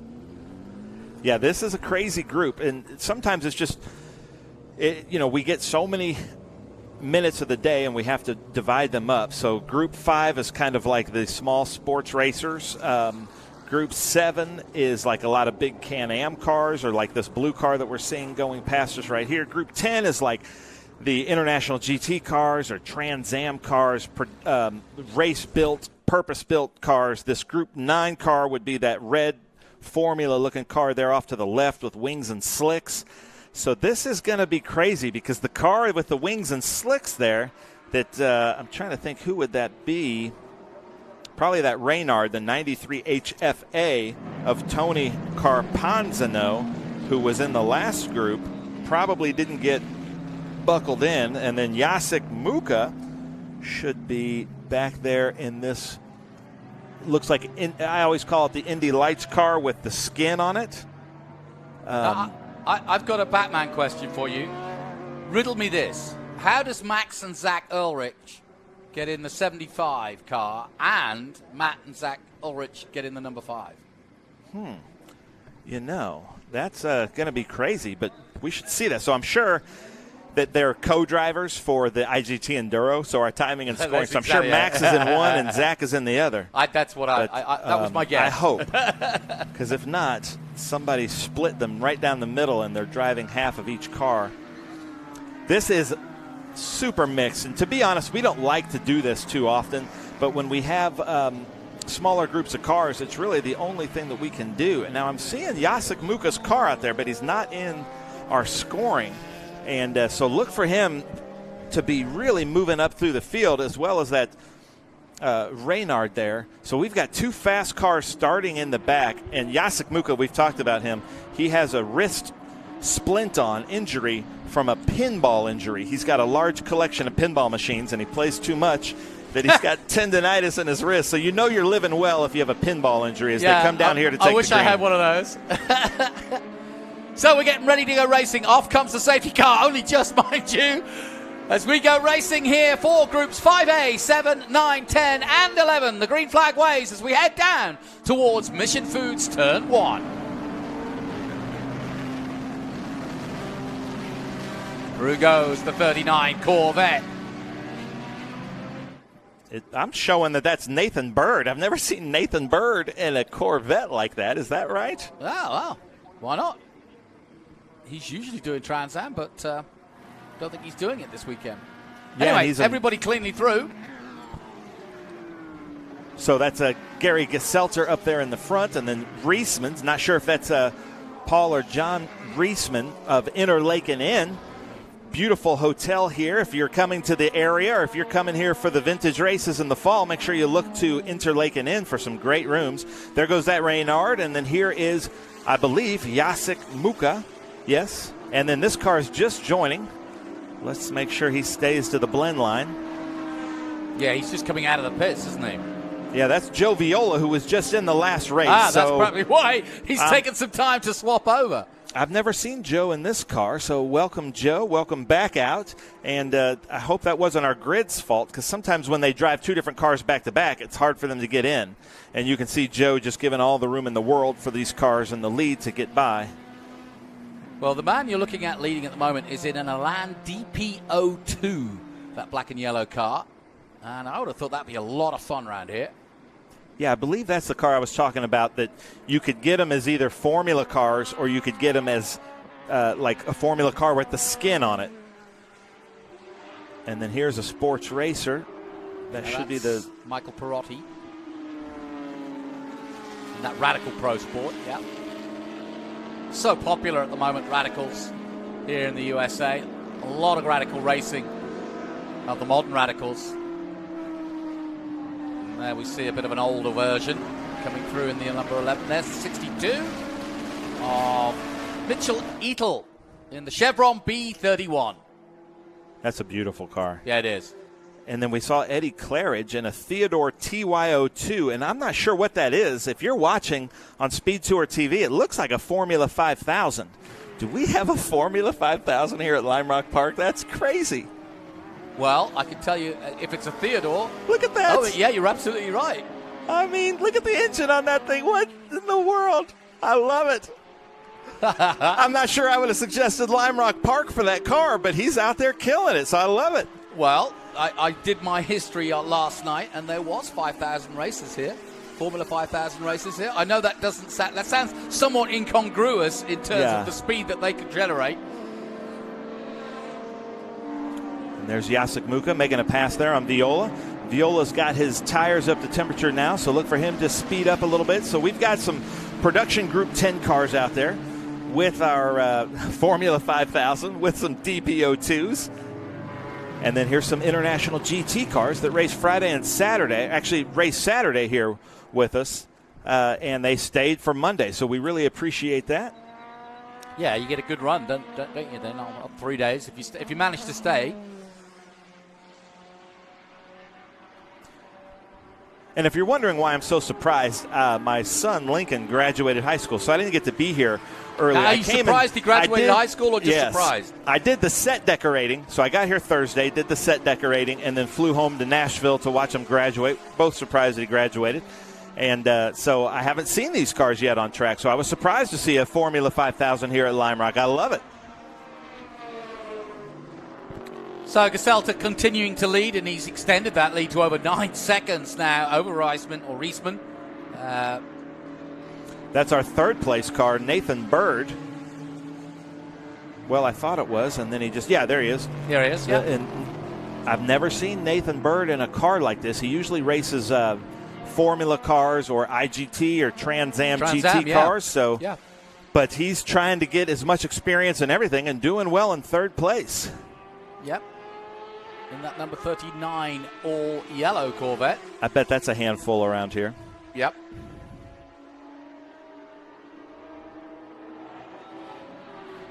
So if you are an expert on any of these cars, join us on Speed Tour TV. We are monitoring the comments. Let us know if we get something wrong or if you have any history on these cars or drivers. We'd love to hear it. Bittman in the 2 going through in 13th position. Now, these look like really fun cars to drive around Lime Rock Park. This is the Sports 2000 class started by the SCCA. These are Ford Pinto 2-liter engines. The cars in these groups all are set up very similarly. So it's like a spec group, and so therefore the racing is very close, very tight racing. They're not afraid of a little rubbing, which we frown upon, but some of the closest racing we have is in this S2000 class. And then look out, because you've got Jacek Muka, the pinball wizard, behind you. But he can see and hear. Not going to comment on his intelligence. Well, he's passed one of them. Muka on the move. And, you know, we talk about some of the most interesting men and women are in our paddock, and he helped invent those machines that, like, shrink-wrap pallets. Like at airports or when you're going through customs, you know, and they take a pallet or a suitcase and then they shrink wrap it. Yep. That man right there owns the patent, invented that machine. That gives him a weekend to go racing. Yeah, now has a beautiful group of cars and pinball machines. Geselter continues to lead here after 6 laps, and he's got a country mile of a lead too. Look at this. Well ahead as he crosses the line again. Bodywork flapping a little bit in the rear, but it's certainly not slowing him down. Still waiting for second place to come onto the main straight. So, talking of interesting folk that we have in SVRA, I'm hoping you're going to arrange my Jim Farley interview so I can sit down with him and talk about the future of Formula One and Ford. Yes, yeah. Next time he's at a race, he is Jim Farley, CEO of Ford, who races with us, and we're honored always to have him. He's pretty busy right now, but when he comes back out, we're going to get him up in the booth, and you're going to be able to ask him all the Formula One questions you want. Good. And maybe we can get Daniel Ricciardo to come in instead. I tell you what, he'd have a blast out here. Okay, so there's Nathan Bird in that 39 right there. That makes more sense. Oh, okay. So that's Nathan Bird. We just have 2 39s out there, and I guess he's not scoring on here. There he goes. So he keeps going in and out of the scoring. Might be having some problems with the reader there, the data reader. Yeah. Fair enough. Yeah, that looked more like a car, and the yaw of that car looked more like the way Nathan would drive it. So who is in the other 39 of the Corvette? That's Reisman in third place. And that is the Interlaken Inn here. Yep. I've actually stayed there. Beautiful resort and hotel here in Lakeville, Connecticut. If you're ever planning on coming to races out here at Lime Rock Park, definitely give them a look because it is just a fantastic place to stay, real close to the track. and big longtime sponsors of the International GT Series. Yes. So the Porsche making his way round Lime Rock, just tiptoeing through some of the traffic. Up the hill he goes. And down towards the West Bend, the Big Machine Vodka Spike Coolers West Bend. And down the Bennett Bridge Hall downhill, turn 7, and onto the main straight again.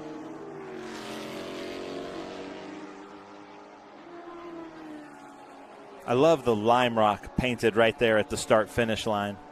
That makes for some great shots. There's some really nice touches that they put together to modernize and just, you know, keep the place up to ship-shape condition. And it really is a testament to how much it means to the people who come here. So this is our NetJets feature race, Group 5A, 7, 9, 10, and 11. And we're getting almost all those cars coming right through here at Mission Foods Turn 1. That single seat is struggling to get past. That's Nathan Bird in second place. He's got some traffic to deal with.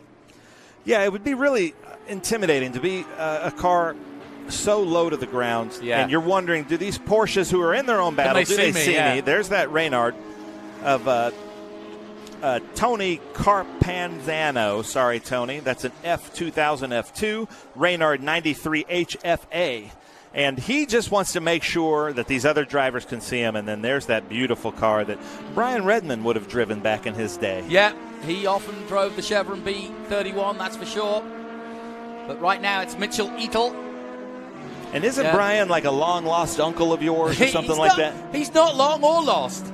He's been lost, but no, he is actually my sister's godfather, yeah. Here's the battle for first and second. Nathan Bird has now come up behind the 37 of Gary Geselter, and now this is a great battle for the lead. Yeah, this is for the win. So they had to decide their way through, but now we've sorted it. We've got a battle, and look what's ahead of them too. Yeah, and it seems like, and correct me if I'm wrong, and please do, we've got some experts watching, seems like the air behind Geselter's car would be very disturbed for Nathan Bird to make that front wing work. Doesn't it seem like the air coming off of that car in front, that would be tough to come around, but he's doing it. Yep, and he hasn't quite done it yet. This is a great battle here in the closing stages of this one. Down the hill they come, traffic ahead, and they'll try to dispense of that on the main straight, the Sam Posey straight. Good drive from Bird. And they are trying, both of them, to get past all these cars before the turn, and they can't do it. So now, around the little outside. Understeer. Oh, this is scary because these Porsches are in their own battle as well. Absolutely. So the Elan DP02 trying to weave its way with the tiny single-seater behind him. And they are doing a really good job, to be fair, as battling each other as well as the other cars on track. More to come. They've got the Lola ahead of them and the Chevron ahead of them.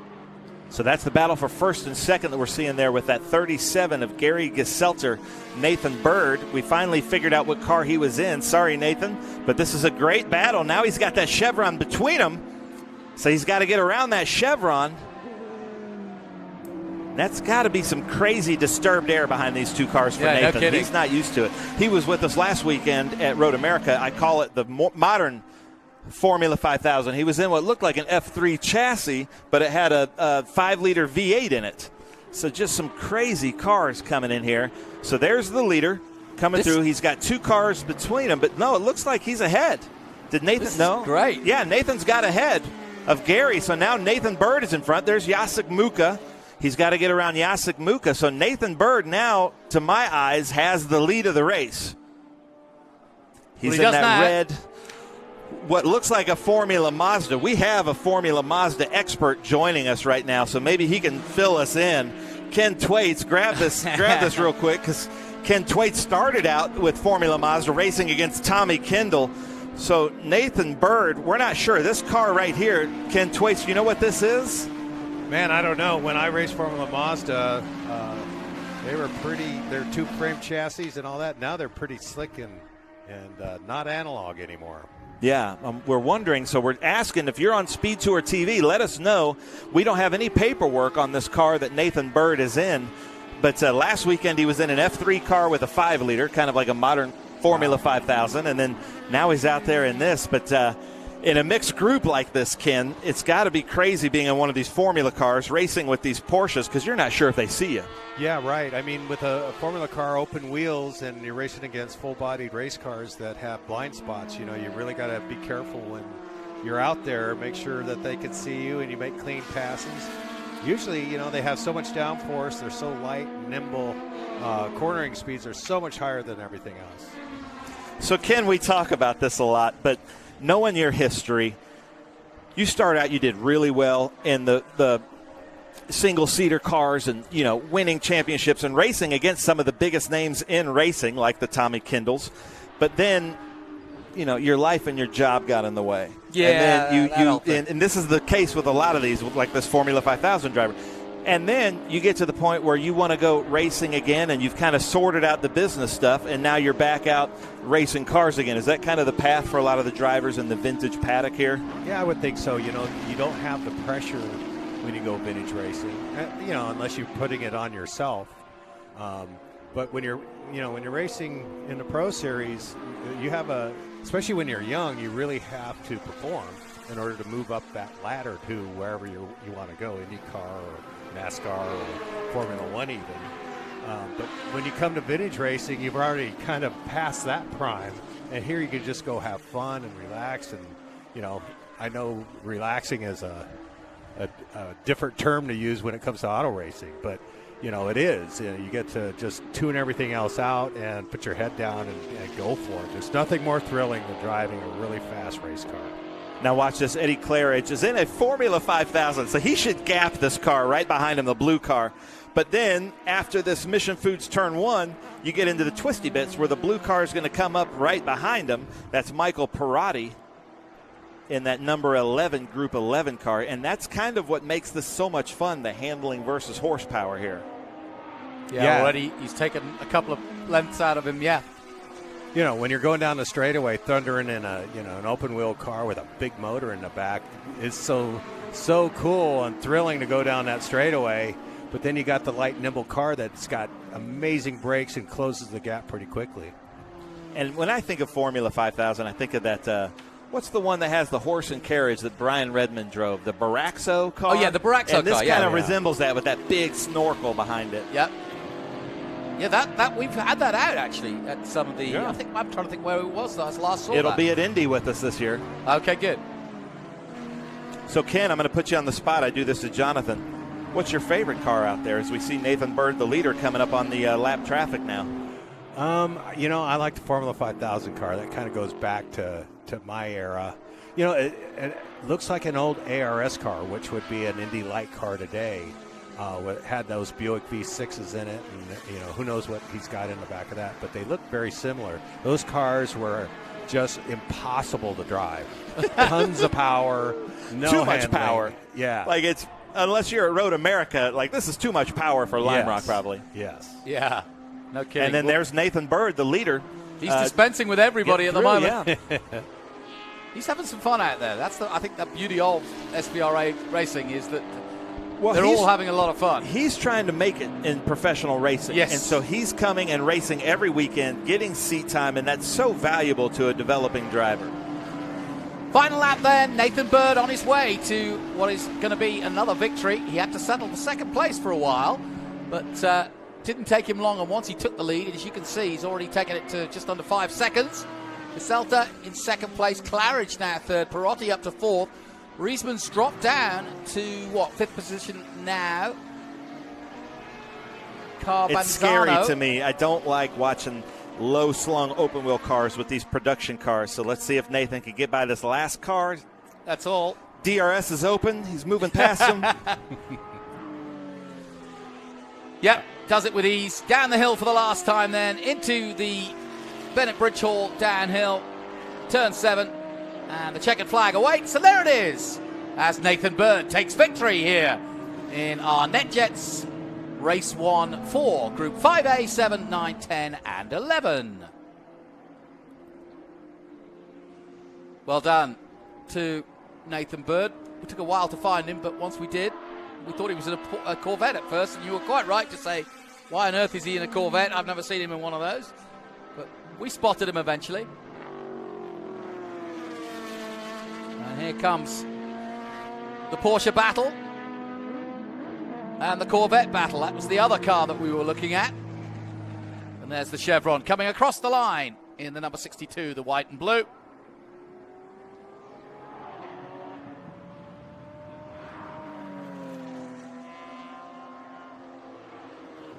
So well done then to all of our competitors, but well done especially to Nathan Bird.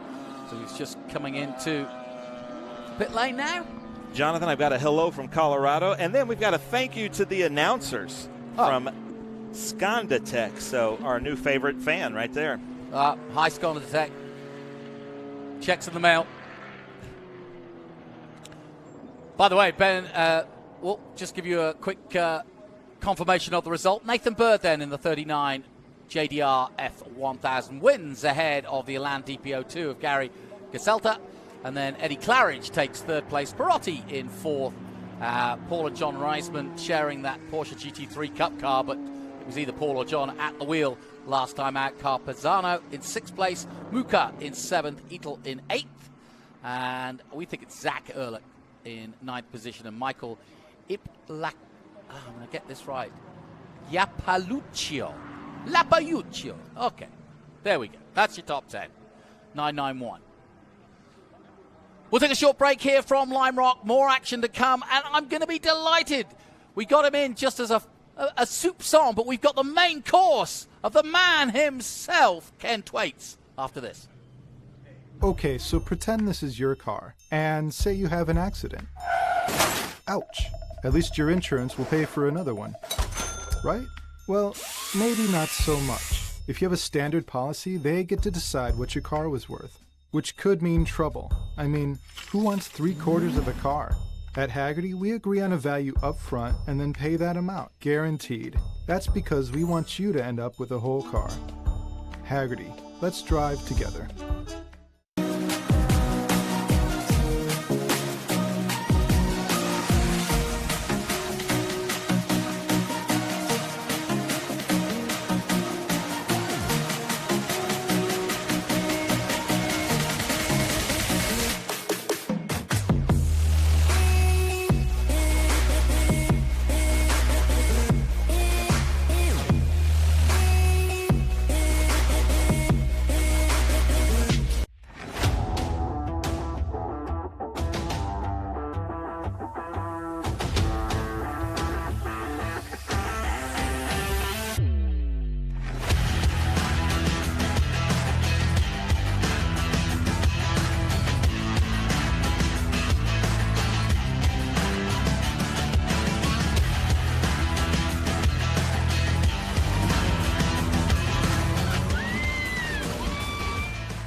Hey everyone, welcome to the Speed Tour from a gorgeous day in Lime Rock. It's round 4 of the Trans Am Series presented by Pirelli, and we have the best fans in all of Trans Am here today.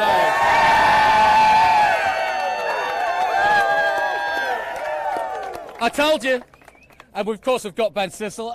Ben, this is somewhat of a homecoming for both these fans and of course for CD Racing. This is where Chris Dyson and his team, certainly Chris Dyson grew up, Rob Dyson his dad, and so they come on the back of a homecoming which sees them almost unbeatable so far this season. Yeah, Dyson has been undefeated here at Lime Rock Park at the Trans Am Memorial Day Classic. Yeah! Come on, favorite. They're celebrating their 40-year anniversary. Rob Dyson's back here somewhere trying to be incognito. Chris Dyson right here, but he's starting second. So with Matthew Brabham, his teammate, but there aren't any team orders as we know, as we've seen. So we're going to see who takes the green flag and who gets around. What do you guys think? You think Dyson's going to stay undefeated? Yeah! It is his home crowd. Now, what he's got to watch forward to, or what he's got to look forward to, is the fact that there's been some problems in qualifying, certainly in the terms of the Trackhouse car. What you can tell me what the definition was, but Justin was really quick, but then didn't manage to get out in qualifying in time. Yeah, I believe in practice he set the fastest times, but then Ken Thwaites was telling us that he broke a rotor and only got, I think, 1 lap, but it wasn't as heated lap or anything like that. So he's starting in the back, but we saw him start in the front at NOLA and move his way to the back after going into the grass. So maybe it's a team strategy. Start him in the back and work him up front. We'll see, because do not ever count Justin Marks out. Yeah, the other one you've got to look for is obviously Tommy Dreese in the number 8, just behind us at the moment. We were talking to him a moment ago. Big race for him for a lot of reasons. He's 26 points adrift at the moment, and if you remember this time last year, he slipped on some oil in qualifying and wrote the car off, so he didn't get to race here, and it kind of put him on the back foot for the rest of the season. Yeah, he was always kind of limping through the rest of the championship, so every start, every green flag and checker flag is so important, especially when the points are so tight here. But then with our best crowd in Trans Am here at Lime Rock, everybody wants to win here. So even though he's the rockin' Moroccan from L.A. area, I think if he wins here, he might call Lime Rock his home track. It's going to be an interesting race. The conditions are absolutely set fair. It doesn't get any better than this. A beautiful day here at Lime Rock. We're celebrating Paul Newman. We're celebrating all the greats that have been here, but we're also celebrating the best crowd in Trans Am. We'll take a short break. We'll be right back with all the action.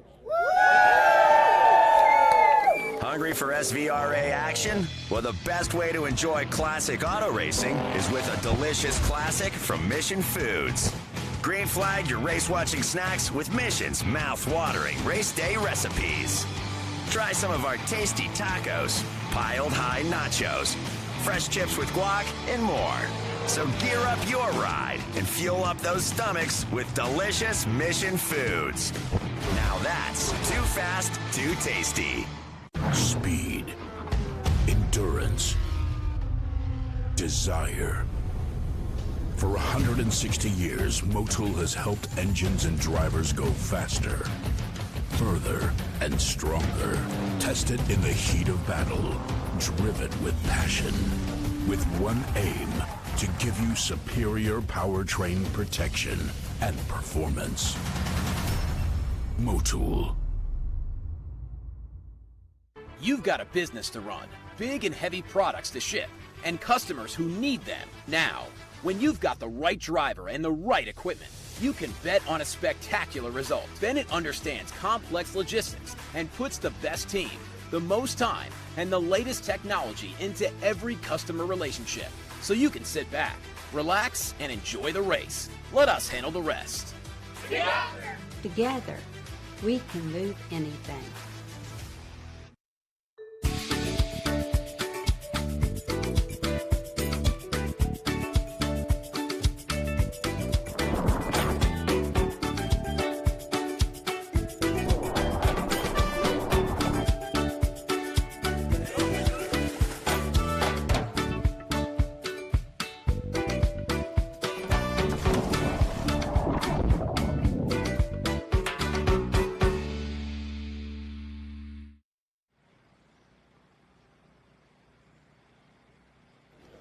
Well, welcome here, the Trans Am Memorial Day Classic here at Lime Rock Park. I see you're trying to get in the shot. Just get in the shot, dude. You got a shot at him? Are you having fun here? Yeah. What's your name? Lincoln. Lincoln, that's actually my son's name. I love it. Well, thanks for coming out. So check this out. Here we are, Matthew Brabham, our Motul Pole Award winner. He's signing autographs because we have so many fantastic fans here at Lime Rock Park. But I'm going to come and interrupt real quick and talk to Matthew. So, Matthew, I know that you picked this side, the inside corner. Green flag drops on such a short course. What's your strategy to keep the rest of the field behind you? I don't know. Yeah, we got to figure that out. I mean, it's hard to make plans for the start of the race, but I think we got the front row lockout, so that's kind of the plan is to keep the 1-2 going to turn 1. But I got the inside, and it's hard to make a move on the outside here in the 1 because it's such a long corner. So whoever's on the outside kind of gets pushed out. So we'll see. Obviously, I got to be nice to Chris a little bit, but no, it's going to be a great race. Obviously, the history, Dyson front row, that's the plan for the race as well. I love it. Well, Matthew Brabham up here in the front, our Motul Pole Award winner. We're going to come over here hoping that Chris Dyson is at his car because Chris Dyson, like we said, celebrating 40 years of Chris Dyson Racing. A lot of the staff at Chris Dyson Racing and Dyson Racing were there with Rob back in the day 40 years ago. He's starting out here. Is your driver here, Stevie? Not yet. Oh, my gosh. All right, well, here's what we're going to do. We're going to put Stevie on the spot. Stevie Dix, your one job, get your driver to the fan walks. What's the deal? I know, he likes to be fashionably late. It's part of his style. So the people are just waiting on their tiptoes for him to come. I know, but look at this crowd, man. He's got a lot of fans here. His home track, so look for this car to move up front. Undefeated here in the TA Series at the Trans Am Memorial Day Classic here at Lime Rock Park. We're going to make our way through because we got to talk about this driver right here, David Pinteric. And look at all these. I love being able to just kind of come through the crowd like that. That means we've got a great crowd. David Pinteric here with Kreider Racing. Where's your driver? But check out the uniforms over here. I gotta get this because you got like Captain America here. But so you guys did it a little bit differently. I spoke to David last night. Oh man, yeah, he's coming running because he's like, don't talk to my crew. So I talked to you at dinner last night, and you wanted to spend Memorial Day with the family, but then your wife's like, but you got to go racing, and because you've got the Memorial Day car. Yeah, her mom passed away last month. I didn't want to abandon her for the whole weekend, and it's so I said, we'll come in and start qualify without any practice. We did pretty good, and I was pretty happy. You guys put a good car together and all that stuff. But you had to be here this weekend. This weekend for racing is a holy weekend. You got Monaco, Indy, Charlotte, and Trans Am at Lime Rock Park. It's an honor to be a part of this. Nice. And then without any practice, here you are, P4. Yeah. Nice job. It's all car. Way to fly the red, white, and blue. So thank you so much for being a part of this. How cool is that? I just saw Danny Lowry coming through. So Danny Lowry, I'm going to put you on the spot here because here you are in XGT, but you've got some TA monsters beside you, behind you. You're kind of in a sandwich. So when the green flag drops, what's your strategy? I think my strategy is just to stay out of the way. Let these guys go at it. And I know they've got a heck of a race coming up, so I don't want to get in the middle of it. Now, being in one of the GT classes and being the short track that Lime Rock is, you're probably in your mirrors just as much as you are the windshield. A good bit. The mirror is really important here, but if you keep that right foot planted, you can roll around here pretty quick. Nice. I love it. Well, Danny Lowry, Bennett Bridge Hall, AMG Mercedes. The Amy Army is alive and well here. Amy Ruman, two-time Trans Am champion here in the red Corvette. We know that she's always a favorite here at Lime Rock Park. But Justin Marks here with Trackhouse, and your team is racing today also. But Justin, I love the awkward questions. This is a lot further back than I was planning to see Justin Marks. What happened? I didn't know if you'd take the time to walk all the way down here and see me before the race started. No, we've just been fighting some mechanical gremlins a little bit. It's a brand new car. Typically this car this year has run really, really great, but just had a little bit of a motor issue yesterday and then had a brake issue in qualifying, so we didn't get to put a lap down. But the car's got a ton of speed in it. Guys have been working super hard this weekend, so I'm just going to go see what we can do and give it hell and try to reward these guys that have been working hard all weekend with a good finish and put on a show for all the fans. Yeah, what do you think about these fans here for the Trans Am Memorial Day Classic? Yeah, there's like these pockets of the country that have these historic racetracks that just have this amazing built-in fan base, and Lime Rock's one of them. And you know, I raced here from 2001 to 2006, and then I was gone and did like one IMSA race in 2017. That's the last time I was here. But I remember I was just telling somebody, you know, those pace laps coming out of turn 1 there, and you see the hillside and everybody hanging out, especially on a weekend like Memorial Day weekend. People take their time and spend their money and be with all of us racers here at Lime Rock. It's such a loyal crowd, and you know, so appreciative of each and every one of them to be here. Nice. Justin Marks, the number 99 Trackhouse Chevrolet Camaro. Now we're going to come back, talk to Amy Ruman.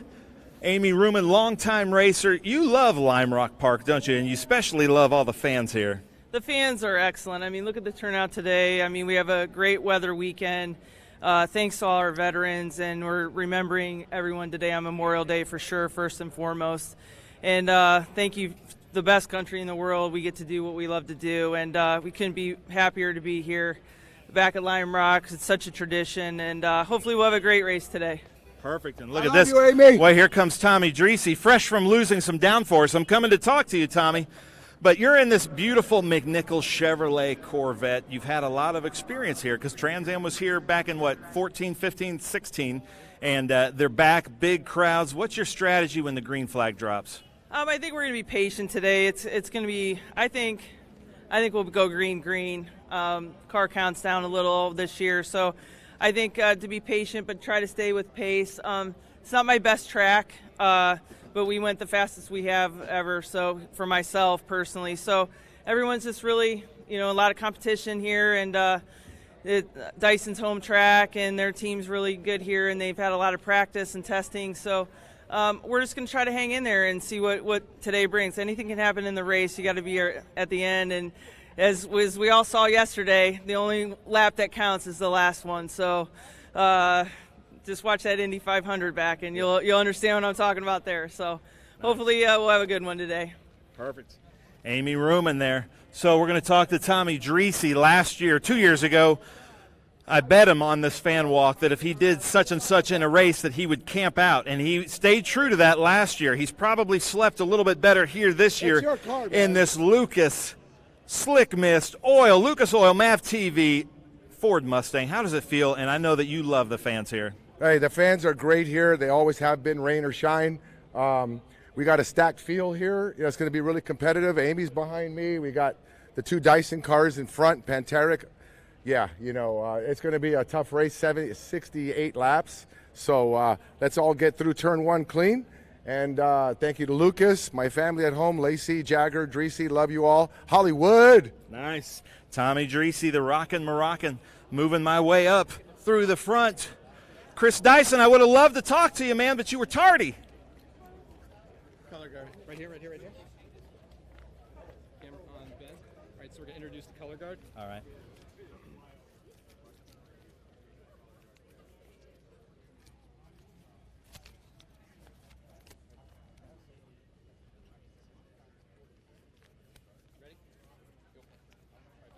Well, ladies and gentlemen, for the Trans Am Memorial Day Classic, I was watching at noon. The flags were half-staffed, but just like doing their civic duty, they put them up right at noon for Memorial Day.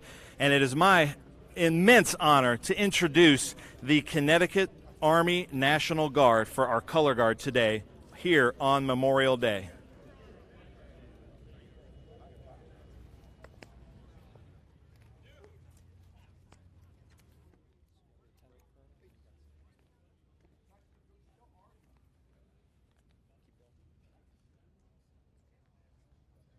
Beautiful colors from our color guard here from the National Guard. We have Lieutenant General Scott Rice is in the audience also. You go up right in front of her. You go up right to her. Honor to meet you, sir. Hey, it's an honor to be here. Thank you so much for being here for the Trans Am Memorial Day Classic. What does this mean to you? Oh, this is such a, it just warms my heart to see everyone here. All the race fans, all the sponsors, but most importantly, all of our veterans. We will never forget those who served, who fought to keep us all free, to be able to have a day like this. What a wonderful day. Beautiful. Now I have to ask though, seeing your patch, catfish, what's that about? Oh, when you're a fighter pilot, at some point in there, you do something kind of silly, sometimes stupid, sometimes crazy, and you get assigned a call sign. And so some crew chief called me the lowest, bottom-dwelling, worst guy he had ever met. I'm lower than a catfish, so there I get a call sign. I'm a bottom dweller in an A10. Nice, I love it. Well, thank you so much for coming out. We're going to hear from you here in a little bit. But ladies and gentlemen, it's my honor, Reverend Heidi Tuttle, right? Truex. Oh, I'm sorry, yeah, Heidi Truex, Trinity Episcopal, but the Reverend. And you've been given the invocation here for the Memorial Day Classic for a few years. Always one of my favorites every year, so no pressure. But let's give it over to Heidi Truex for the invocation here. Thank you. Let us pray. Giver of life and source of all goodness, Lord God, we are gathered here at Lime Rock Park for the excitement of racing. And also on this Memorial Day, we remember and honor those who made the sacrifice above all sacrifices, their lives, for our country, for justice, freedom, and peace for all people. Let us also remember with gratitude all our veterans who have served in wars of the past, and let us pray for all those in all branches of the military who are serving today. We keep you all in our prayers. Holy Spirit, send your blessing upon the drivers and crews who are participating in the Trans Am Memorial Day Classic today. As they embody the spirit of competition and adrenaline-fueled pursuit, may they exhibit not only skill and precision, but also a deep respect for the legacy of those who have served our country. There are so many volunteers and employees here, from those who work the track office to those in the Civil Air Patrol who help park our cars, from safety crews to EMTs and the food service workers and all those in between. Bless all those who are making this sport here today possible, safe, and so much fun. Bless us as we find joy and excitement in the thrill of the race, and when the day is over, may we all reach our homes safely and with great memories of Lime Rock in our hearts. Amen. Amen. Reverend Heidi Truex, thank you so much. Oh, and look at this, ladies and gentlemen, Crescendo to deliver the national anthem. So, ladies, if you'll get real tight. That's cool. And Crescendo, are you also from the church? Yes. Based at the church. Yep, we've been around for 20 years. Nice, I love it. So, Crescendo to deliver our national anthem. Oh, say, can you see by the dawn's early light what so proudly we hailed at the twilight's last gleaming, whose broad stripes and bright stars through the perilous fight o'er the ramparts we watched were so gallantly streaming, and the rockets red glare, the bombs bursting in air, gave proof through the night that our flag was still there. Oh, say does that star-spangled banner yet wave o'er the land of the free and the home of the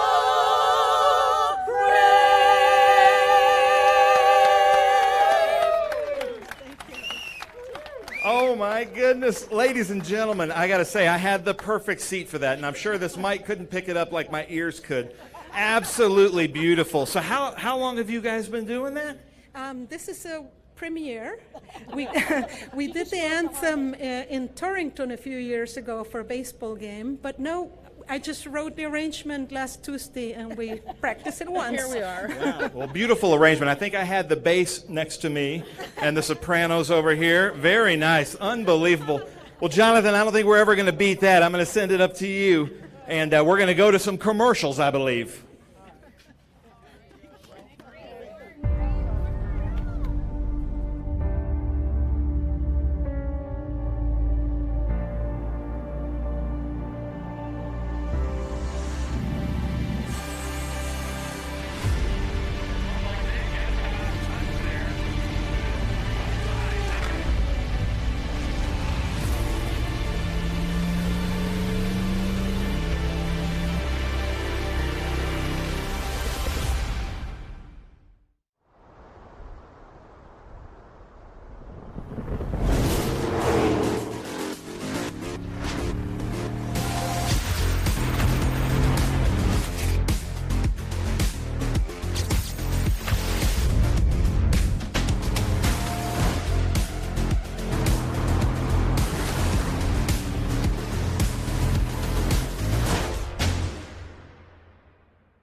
If your tooling isn't quite ready, and you need parts, and you need more parts than just a few, or if your run is just not that big, look to the experts in low-volume production, three-dimensional services. Whether it's 10, 100, or 1,000 parts, we can meet your needs. And if it's 10,000, we can do that too. Three-dimensional services delivers high-quality parts for short runs, 70% faster than industry standards. Three-dimensional services. Prototype, production, proven. I'm Richard Petty, and you might say I've had a fairly successful driving career. And you know the secret of my success? Having a good support team around me when I need it. Whether you're a route driver, over-the-road trucker, or you're interested in driving special purpose vehicles, Clean Harbors is the kind of place where you can build a long driving career. Do yourself a favor, give Clean Harbors a call.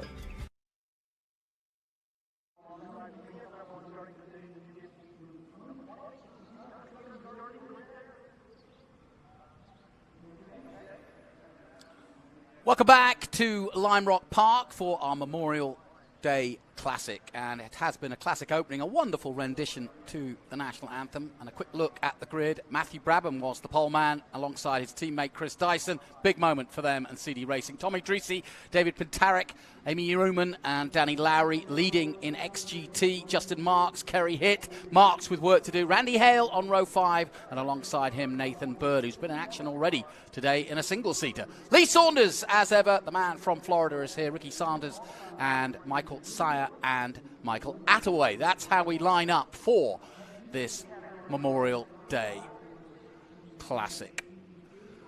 Alongside me in the booth will be Ken Twaits. We'll get to hear from him in a moment, but let's head back down again to Ben Sissel as we get ready for those famous words.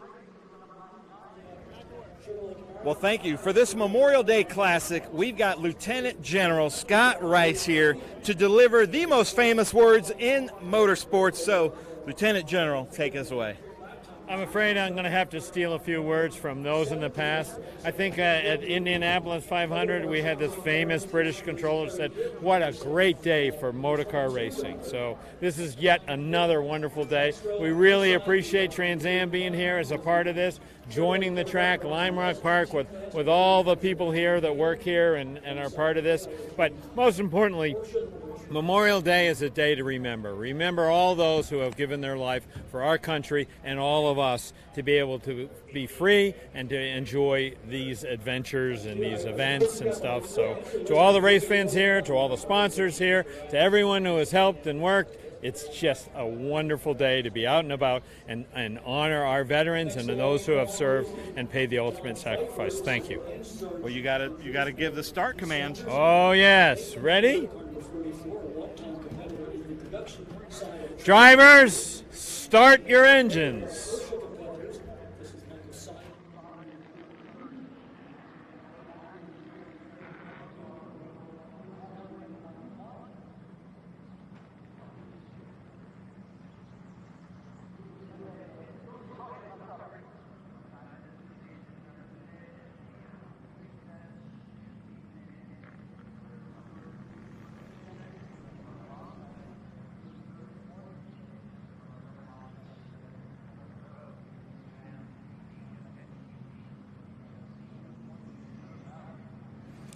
Well, tradition continues here at Lime Rock. 57 is David Pintaric's number, but it was also 1957 when it all began here at Lime Rock Park, and the tradition, as you have seen, continues here on this famous Memorial Weekend. In fact, when it comes to Trans Am, we first came here in 1967. The series started back in 1966. And since then, we've been here 37 times, and 20 of those have been on Memorial Day. And with that roar, I'd like to introduce a man who is very familiar with each and every car out there. He's raced against them, he's beaten some, he's certainly gone wheel to wheel with most. His name, Ken Thwaites, former XGT champion, and in fact the first XGT champion and regular in TA. Ken, welcome to the booth, and I know it's an odd position for you to be in, but great for us because you know these cars so well and you also know every driver out there. Yeah. Well, thank you for having me, Jonathan. It's awesome. It's funny being up here because you get kind of nervous in the race car when you're sitting there just before the engines start. And you know what? It hasn't changed. I'm up here nervous as I'll get out just before the start of this race. Well, it's funny because you're absolutely right. This is a time where you finally get some silence and you finally get your head around what you're supposed to be doing, which is racing. But you're absolutely right. I've had this happen many a times with drivers. They say, my word, I'm just as nervous as I usually am with the race. Yeah. We can see the previous winners. There's no betting against Chris Dyson today, and it would be somewhat apropos on their 40th anniversary to celebrate CD Racing and Rob Dyson and Chris Dyson and what they brought to Lime Rock. Yeah, Chris is pretty formidable. He's got a great package, great team, 40th anniversary. You know, since they've been pro racing. That Ford Mustang that he has is very powerful. They've been testing a lot during our spring break since our last race at Road Atlanta. So they're queued up and they're ready to go.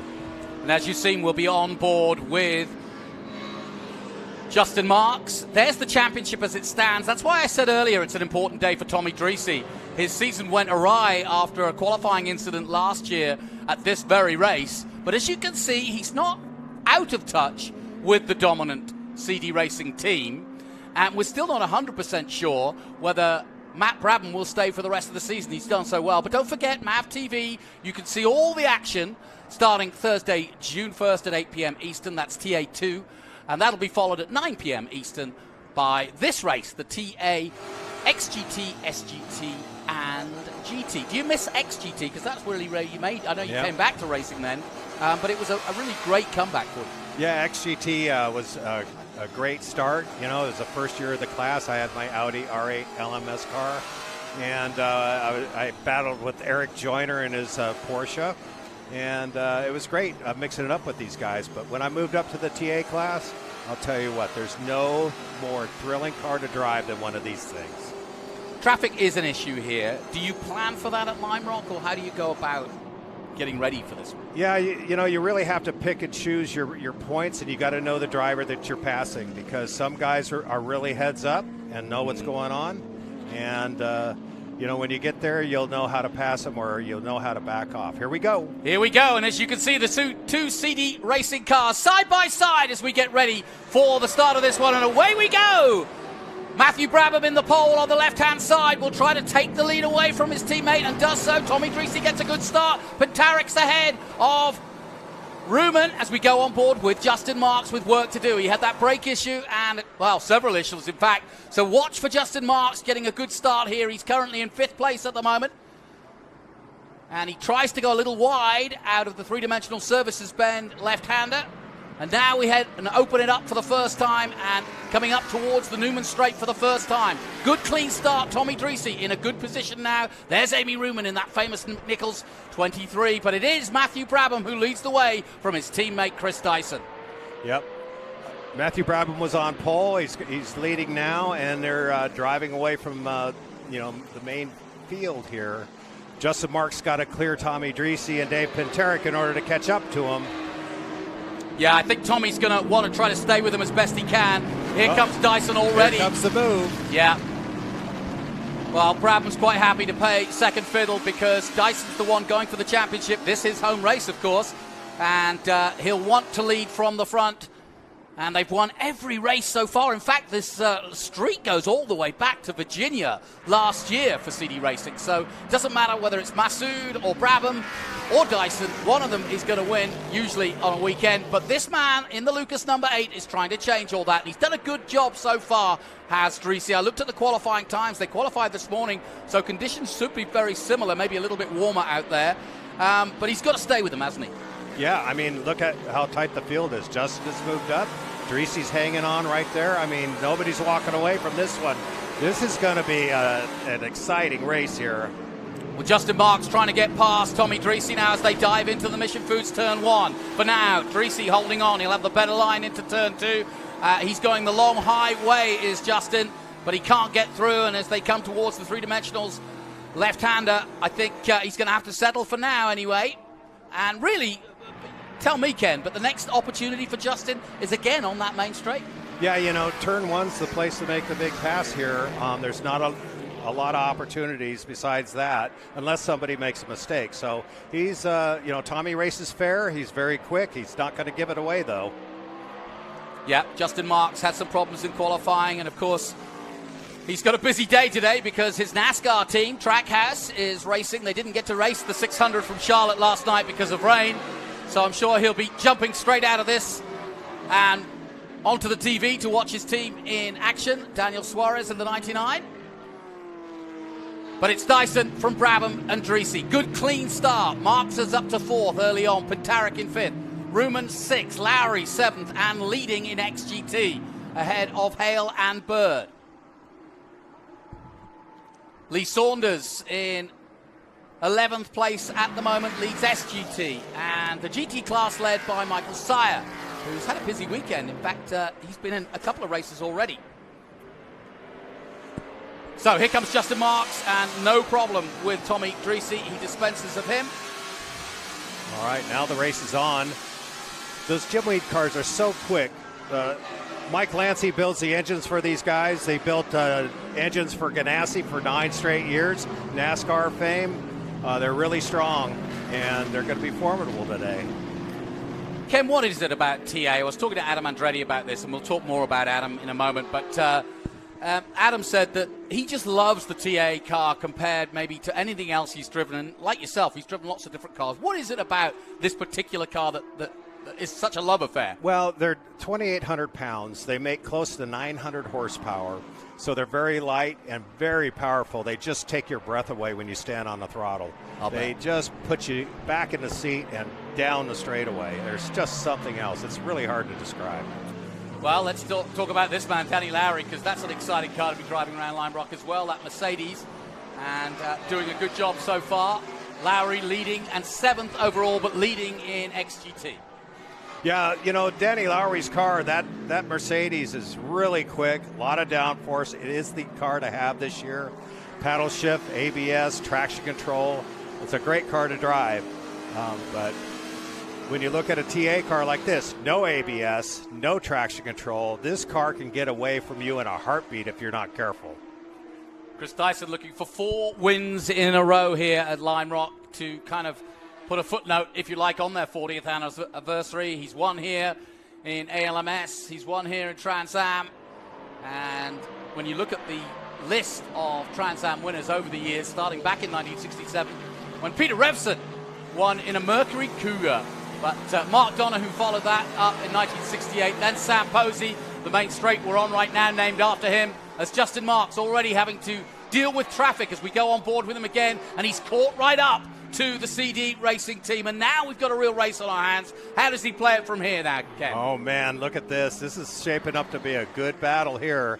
Nobody's checking out. It's going to be a battle to the end. I mean, Brabham's got Chris Dyson's backside. Justin's got to work on him and get by him and take the fight to the front. You know, let's hope for a good race here. Everybody races clean. You know, we're all friends. Everybody's friends here. We try to race everybody clean. We respect each other.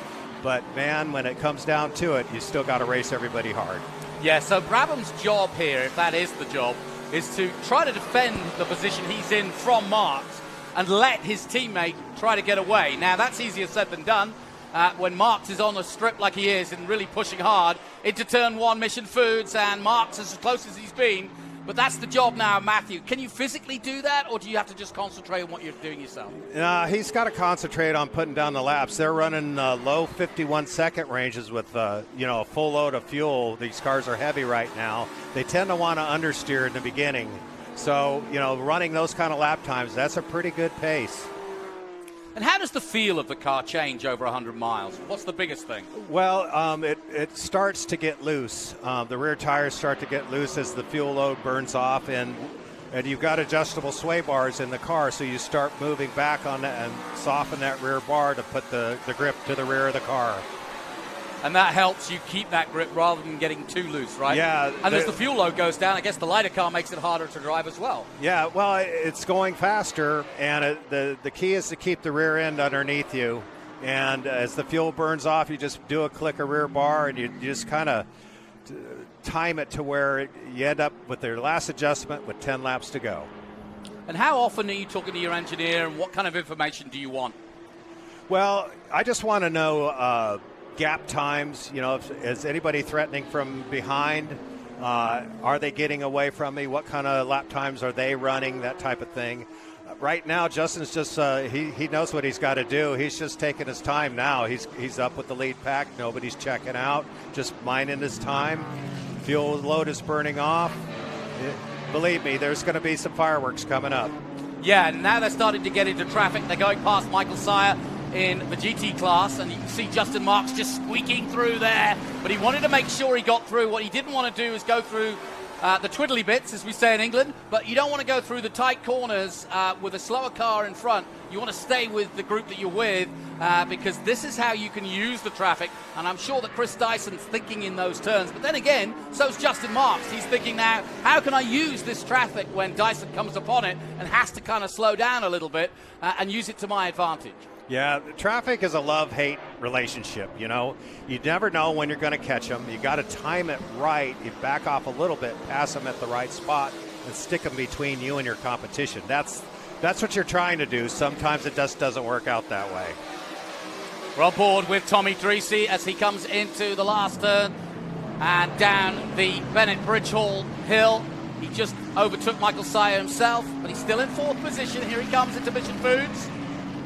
See, and Tommy's not losing touch either. He's just hanging around too. So if anybody has a problem with traffic, if anything happens, Tommy's right there to pounce. Yeah, I think Tommy on a day like this will be hoping that there is the odd caution that allows him to kind of concertina everybody together again. You can see now how they're dealing with traffic. The drone really gives you a great illustration from Lime Rock of just how hard it is to weave in and out of that traffic. Yep, you got Kerry hit on the inside. You got the Porsche on the outside. I mean, you got to thread the needle here. And see, there's Chris got a nice big gap because of traffic. Yeah, and that's Lee Saunders in the Viper. And Brabham's gone through. Marks has gone through. Now, this could be an opportunity for Justin Marks. He comes to the outside at the Mission Foods turn 1. Brabham, though, is wise to it. And the vast experience of Brabham up against Justin Marks. Young Matthew Brabham coming from that, yes, famous family that of Brabhams. A world champion in his own right in truck racing. Matthew Brabham, I mean, his grandfather was Sir Jack Brabham. He Formula One world champion multiple times. His dad, was a fantastic IndyCar racer as well as GTP racer with Nissan. He's, coming from a good family, and he's a fast driver himself. Yeah, there's not many places in the world that you don't bump into a Brabham somewhere, whether it be David, whether it be Jeff, or whether it be Matt. And, of course, we all live in memory of the great Sir Jack Brabham, 3-time a Formula One world champion. Right, no pressure. Tommy Dreesy then making his way through, and this is a decent start for the Ford Mustang. If you remember, Ken, you were here last year, and poor old Tommy just hit some oil. He just didn't get the flag or the news that the oil or damage was down on the track coming down the hill, and he slid wide and into the wall and totally rode off the car. Oh, man, I was right behind him when that happened. I could see power steering fluid being laid down by Amy. I could see the stripe. Tommy didn't see it. I come around, and he was buried deep in the tire wall on the exit of 7 there. So bad luck that year, but he's running a lot better now.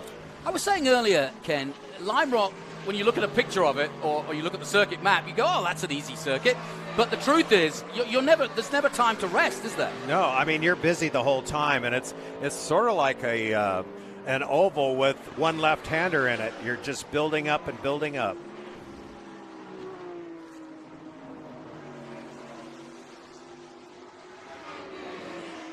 Still Dyson, Brabham and Marks at the front. Dreese holding on in 4th position. The gap 4 seconds to him.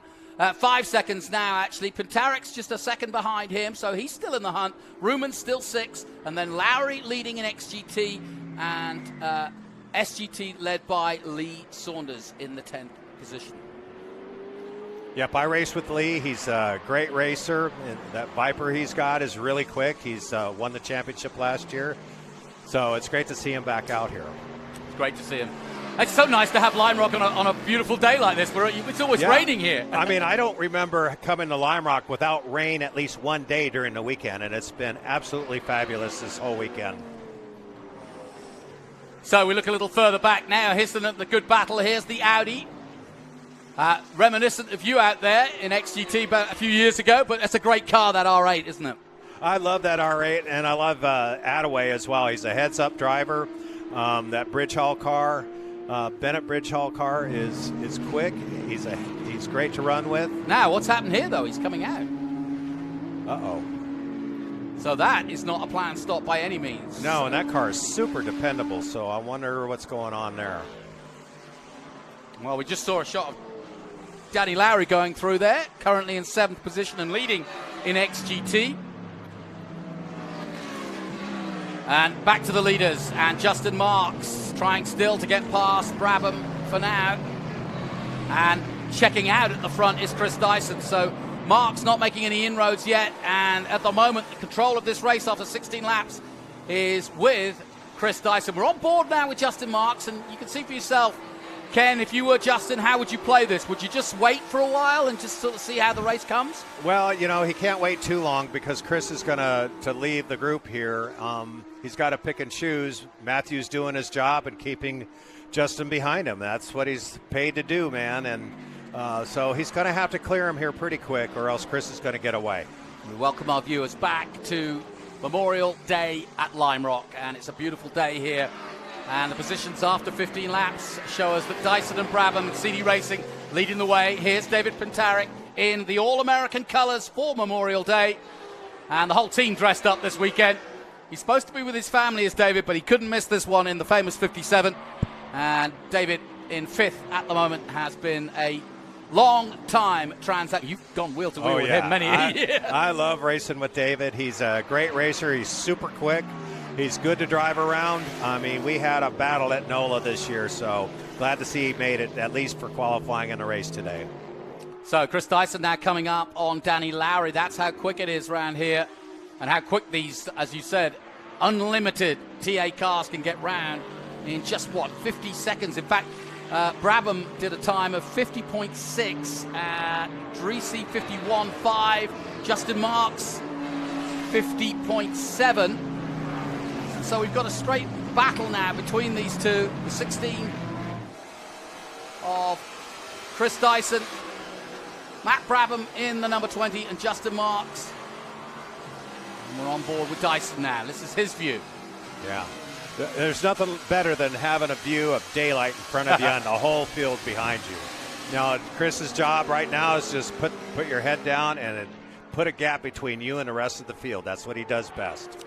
Yeah, and from overhead, you get a nice perspective of what is coming ahead of him and what kind of traffic he's got to deal with. He's just about to take over or overtake the Porsche through West Bend, and then down the hill he'll come. Here he is. I love watching Chris race because he's so smooth. There's never any drama, it seems anyway. Yeah, there's a bit of drama there for Justin Marks. He just went just touched the wheel onto the dirt there, and you know that what that's like. That can end in tears. Yeah, I mean, you don't want to go off there because the Armco's sitting right there to gobble you up if you get too much grass between you and the pavement. So, you know, he's just he's dropping back a little bit. I don't know if the tires are going off or what's happening, but Matthew's starting to catch back up to Chris. Yeah, you can see the gap for yourself. Justin Marks with a little bit of work to do, but he's not out of touch. And here is Lee Saunders. Lee Saunders from Florida, a former SGT champion and a regular here in Trans Am.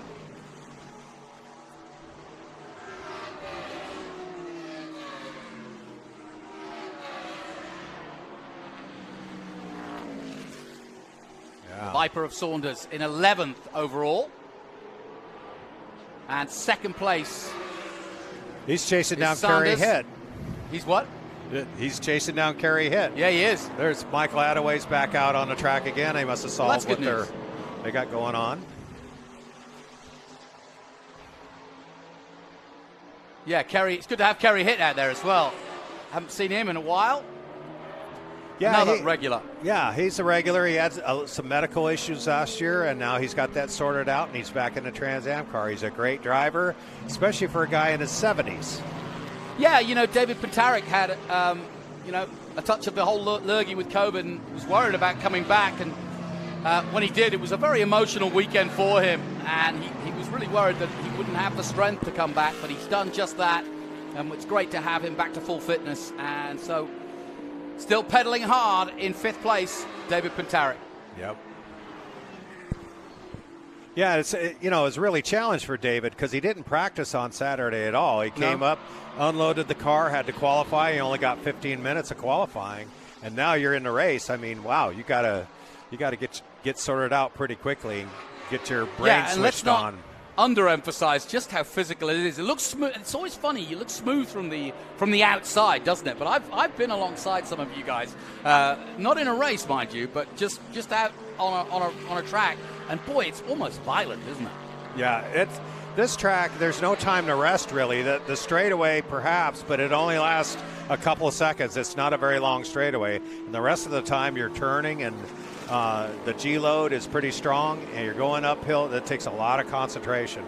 In fact, if you want to know where that G-load is, if you look at this round circle by the speedometer, you can see that it's at 77. Well, that little red dot that you see in that circle, that is the G-force acting on the body. So when it goes to the left like that, that's the G-force acting on the right-hand side of your body and pushing you effectively, although you can't move, but that's how it affects you. Yep. You can see Justin, he's in traffic now. He's got to weave his way through, and Matthew's just right ahead of him there. Yeah, no dramas yet so far, but there's a long way to go in this race. 22 of the 68 gone, and anything can happen and change things. We only need one car to go off or somebody to have an issue, and we'll be under safety. And we've seen it many times here at Lime Rock. You can build up all the lead you want, but then it can all come to naught if the safety car comes out. Yeah, typically these TA races will go green to green. The field isn't very, very large, and people don't get into trouble like in a TA2 race. So you got to be prepared to go the whole way. But if a caution comes out and they stack everything back up again, wow, look out. Ken, we often talk in commentary about managing tires. Tell me what that means. How do you manage tires over 100 miles, and why do you manage? Well, Joe Nemechek gave me a really good tip about managing tires. He goes, every time you spin the rear tires on the exit of a corner, you're going to lose 5 laps of grip. So once he put it into those terms, it made perfect sense to me. So you're trying not to spin those rear tires and put too much heat in them and make them slick. So you're trying to be smooth, don't get sideways, really be gentle with the throttle and apply the power, that type of thing. And the more you save, the more you're going to have in the end of the race. And that's kind of what Justin's doing now, what Matthew's doing now. And you know what? That's what Chris is doing now. They're saving their stuff for the end of the race so they can pour it on. And, Chris is going to protect his lead as best he can. Good battle of the Porsches going on here. Yeah, they got a good race going on. Porsches are so quick around here. They handle so well. Perfect car, really. Well, we've got Porsche versus Corvette in this particular case. Yeah, it's a very good, it's a dark art managing tires, no question about it. And I think here at Lime Rock, you pick your battles, right? If you get embroiled into a heavy battle where you're toing and froing, then that's also going to waste tires, isn't it? Yeah, I mean, you're going to use up your stuff before you get to the front of the fight, and next thing you know, you got a car that's not handling well at all, and there's nothing you can do about it, and the rest of the race becomes absolutely miserable as you try to keep your car on the road. We've been watching Nathan Bird in the 88, the Sonesta Tilson Hope Givers Porsche 911 GTS, or GT3 Cup car, excuse me. And Intermission Foods turn 1 again. Yep, he's at the front of the fight here. Dave Pentaric's working his way through there. And this is a nice little four-way group here with Amy Ruman at the back of it. She's fighting with David Pentaric, and yet the other two cars are in their own battle. So this is good stuff. You're not missing anything at the front. Dyson's got a 2-second lead over his teammate. Mark still very much in the hunt. Yeah, Amy and Dave are having a good fight here. He's now cleared the traffic. David's on his way out, and let's see if Amy can get through here and catch right back up to him. Amy Ruman, another stalwart of this championship, a two-time champion in her own right a few years ago, but has stuck with the Corvette for many years now, and that McNichols 23 is synonymous with TA Racing. Yeah, she's a good friend of mine, and you know what? She is a great driver, and she is tough to race against. She protects her line. She makes it really tough to get around her. She drives the whitest car in the field. Now, what's going on here with the 22? It looks like Kerry Hitt has had some problems. Now he's on his way back out. Yeah, so Kerry Hitt in and out. I don't think it was a forced stop. I think he was coming to check something, but he's back out on track. And now Amy has cleared the other two cars and now goes in pursuit of David Pentaric. Yep. This is a battle for 5th place overall. Pentaric currently in 5th and Ruman in 6th. Now, the gap between Dyson and Brabham come down a little bit, 1.5 seconds, and Marks has gone with it. So in a moment, I'm sure we'll go back to the leaders and see if there's been any change at the front. But I don't think it's anything to worry about. I think Dyson's just dealing with traffic, and it will ebb and flow between 1.5 and maybe less than a second.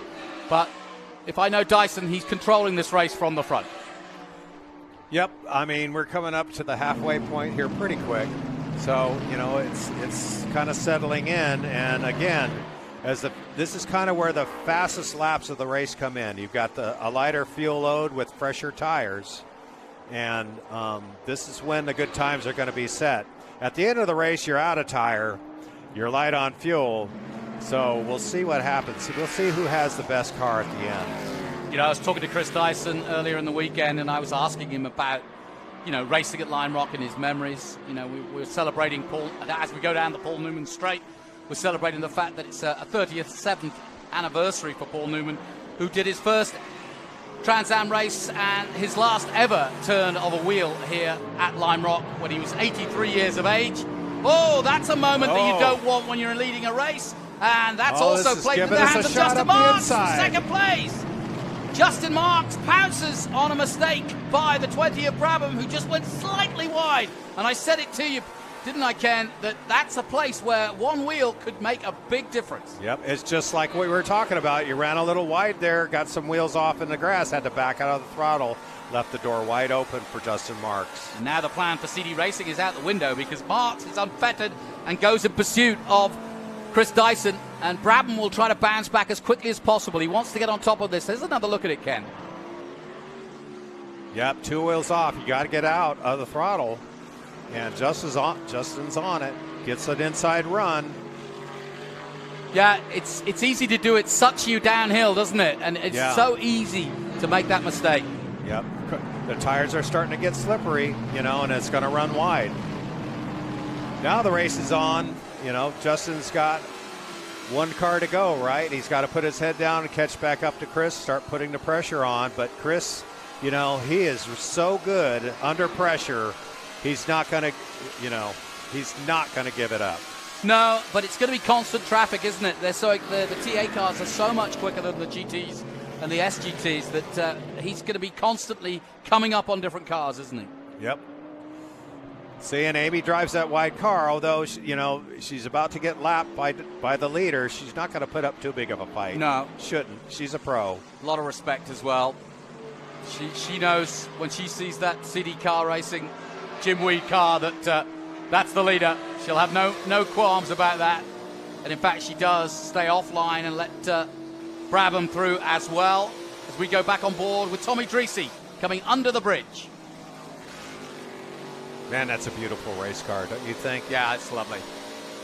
It sounds good, and Tommy can drive the wheels off this thing. I gave him a hard time. I said, hey, MAV TV want you to win this race, and you've got it planted all over your car. How about it? And he goes, I'm trying, man. I'm trying. He tries 100% the whole distance. You know, every session of every weekend, he runs every single lap. He doesn't care about tire wear. He doesn't care about anything. He wants to get as much track time as possible. Yeah, he's a lot of fun to be with. We often use the radio with him on the warm-up lap. We get to hear from his perspective what's going on. So the car's having to go offline now to use and deal with the traffic, so that's always a factor too. There's quite a lot of dust and dirt being thrown up from that turn 7, but as you can see, Brabham is passed as well, and now we've got a straight fight between the top 3, but still Dyson dealing with traffic, and now this is the closest Marks has been. You see what I mean? It either works in your favor or it doesn't. Chris Dyson is like yelling something that I can't repeat right now.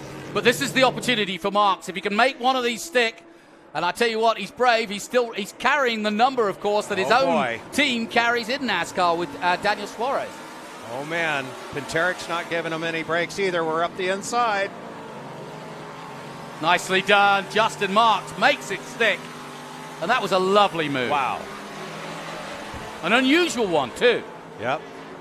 Unfortunately, Chris Dyson got caught up in traffic trying to lap Dave Pinteric here, and Dave didn't cut him any slack and left the door open for Justin.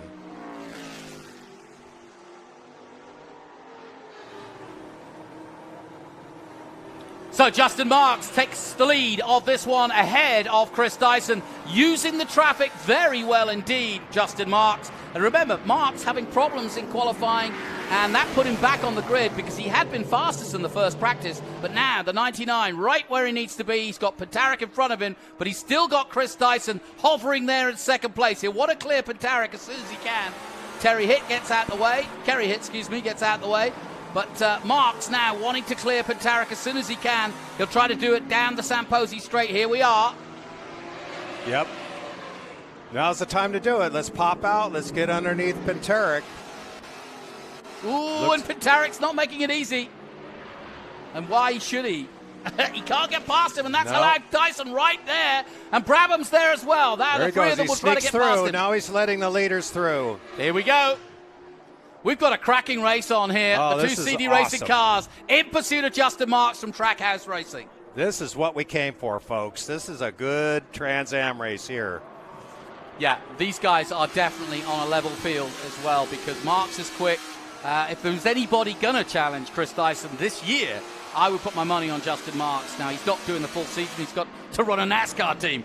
But he is, whenever he's got the chance, and there's been very few that he's missed, he's going to get out here on a Sunday and mix it up with these boys. Yeah, Justin Marks, the 2 races earlier this year, he put it on pole at Sebring, pole at NOLA.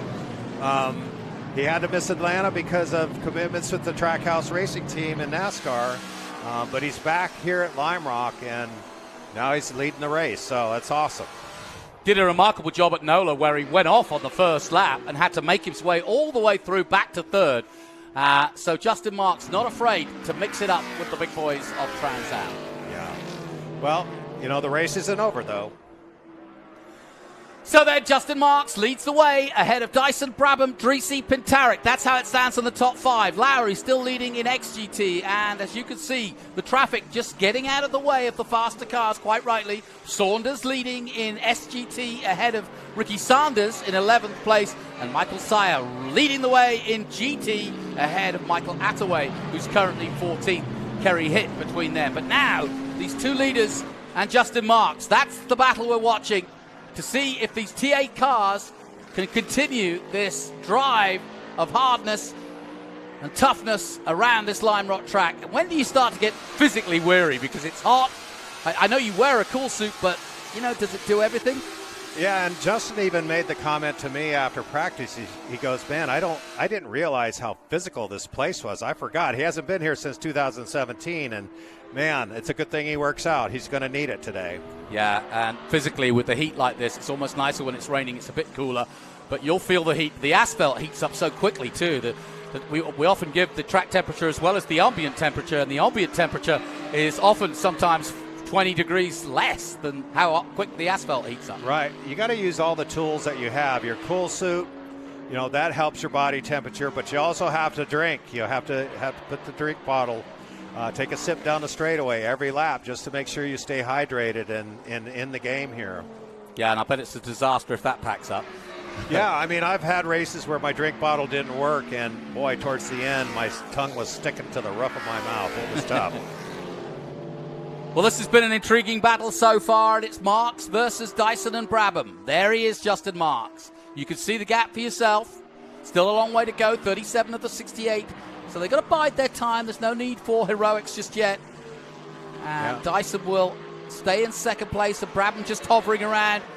And will stay, if he can, with this group to see if he's useful to help. I say help Dyson, because Brabham's very much in this championship at the moment. Coming into this one, Dyson leads the way, but it's Brabham in second place. Just 15 points between them. Right. I mean, I think the goal here for the Dyson team is just stay in touch, bide your time. There's still 30 laps to go, 29 laps to go. Anything can happen. You know, Chris got caught up in traffic.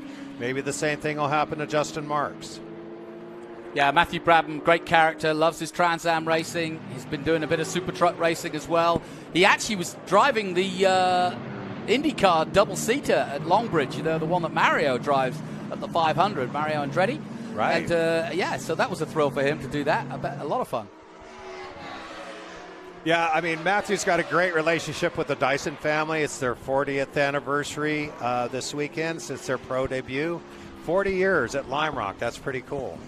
Yeah, I was talking to Chris, and he said he used to be, when he was a little boy, he'd sit up on the hill, just like all the other kids up there today, and dream one day of being up against the big boys of Trans Am, and now he's fulfilled that dream, and very much so. Oh, yeah. Well, he is the poster child of Trans Am. I mean, he's got the DNA, and he can drive the wheels off that Mustang. Yeah, no doubt about it. In these parts, the Dyson name is synonymous with Lime Rock for sure. Now, one of the things you have to remember here, Justin Marks is in a Riley AR3. It's a brand new chassis. Chris Dyson is in a brand new Riley AR3. But we have different power plants, right? You can have the R07 Chevrolet that's in Justin's car, 850 plus horsepower. You have the FR9 Ford engine. They're both Xfinity engines, and but tuned for road racing and unrestricted. So both of them are putting out 850 plus. And it's funny, they don't tell me exactly how much horsepower they put out. What's the feedback on the Riley? I mean, obviously it's a new iteration of a chassis for Trans Am, but what's been the feedback?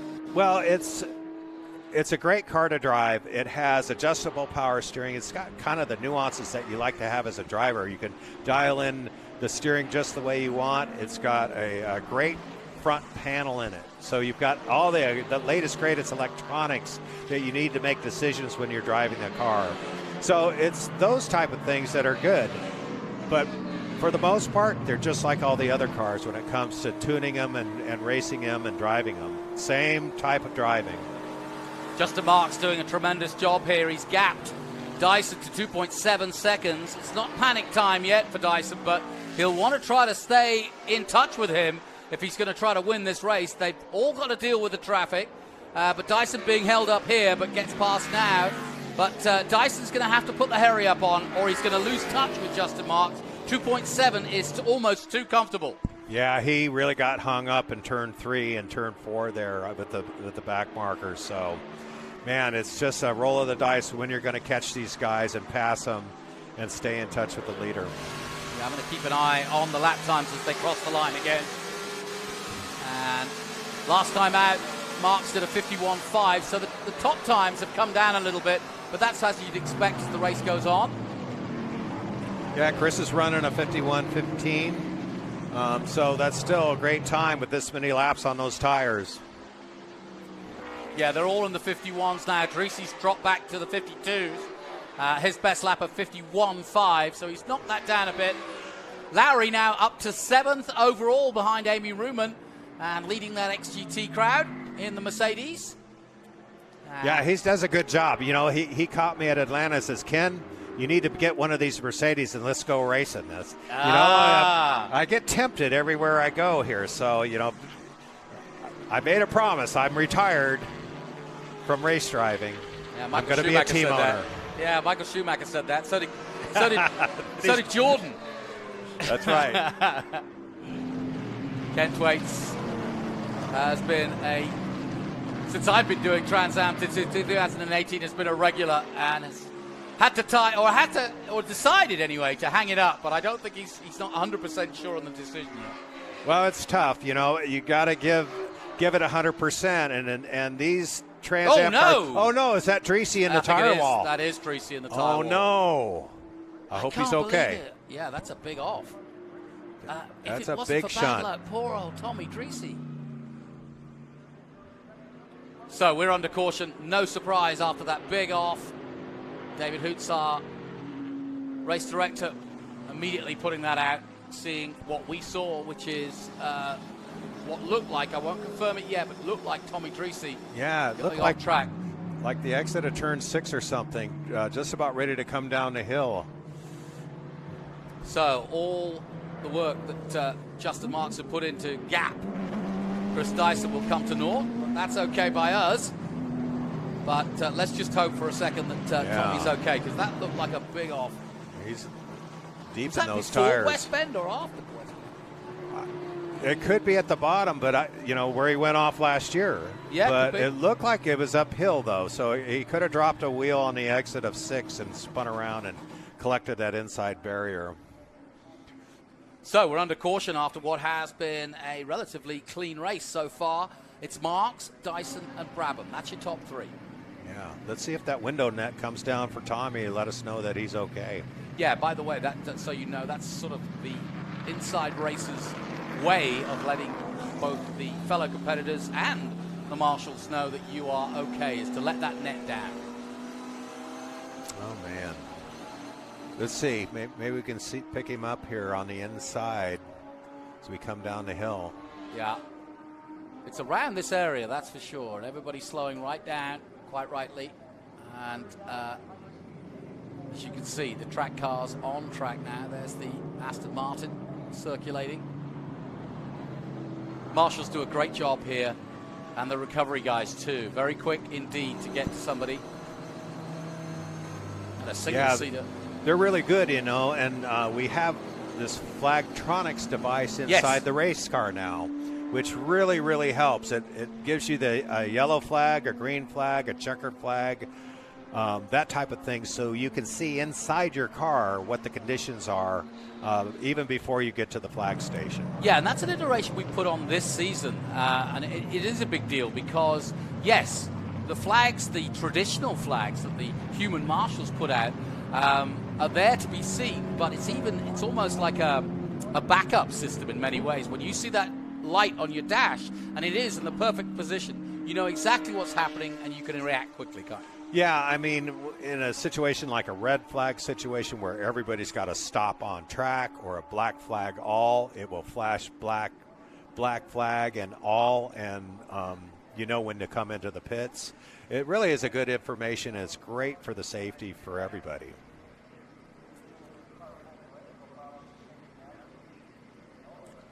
So we're under caution, and we are behind the safety car. Justin Marks had just taken the lead a few laps ago ahead of the two CD Racing Jim Weed Mustangs.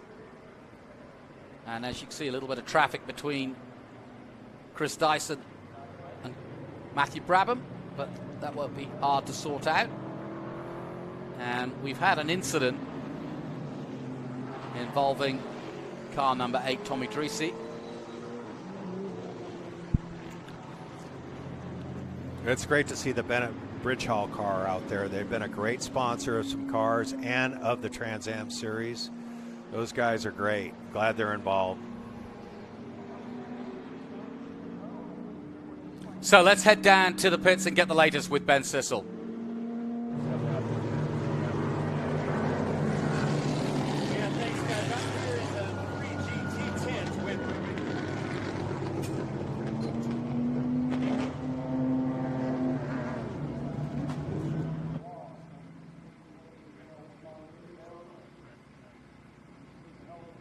Check, check, 1, 2. Hey, hey.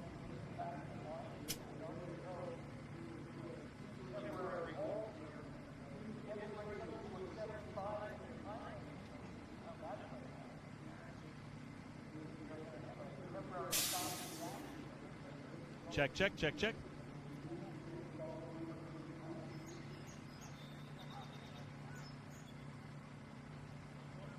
Yeah, thank you. I'm here in the 3GT tent with Tony Genelosi, the team manager for Tommy Dreese. What's your driver saying? First of all, most importantly, he's saying that he's okay. He's not hurt. He's out of the car. He got a little crossed up in traffic and made a mistake. It happens. We're just really glad that he's okay.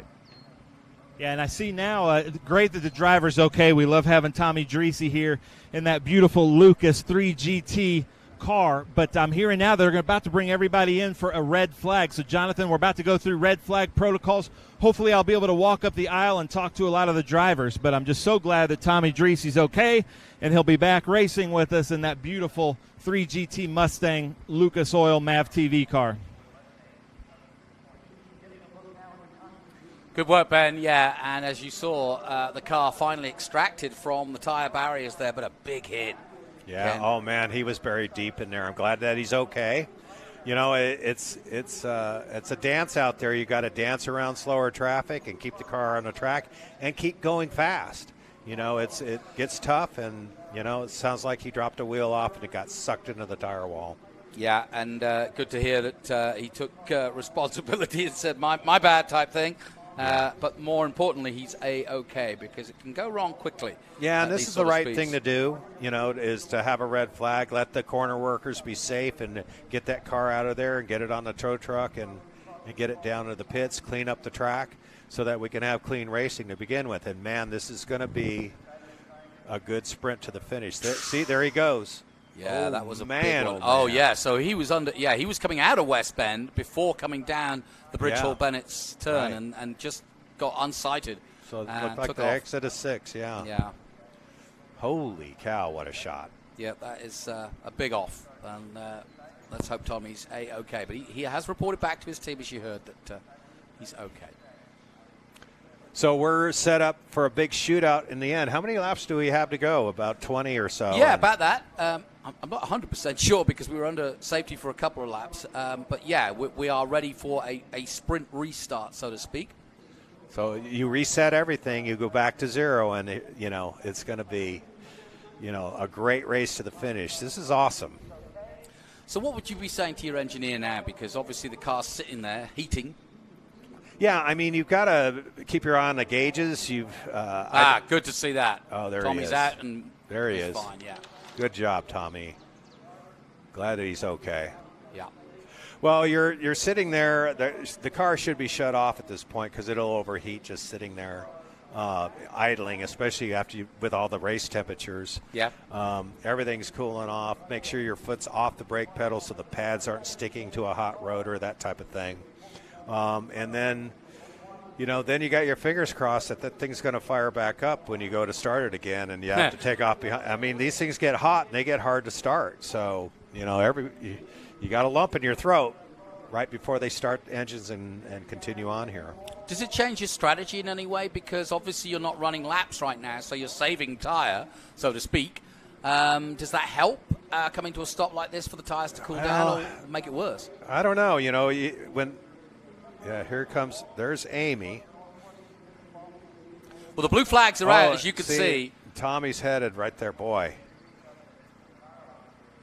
Yeah, the Porsche in front of him was on the racing line and almost, not unsighted, but you could see the blue flags for yourself. So they were trying to warn the Porsche that the traffic, that Tommy was coming. But Tommy obviously took avoiding action there, and it's come off worse for him. At this time of the race, this distance of the race, you're hot, you're tired, you're thirsty, and your concentration level can drop off every now and then.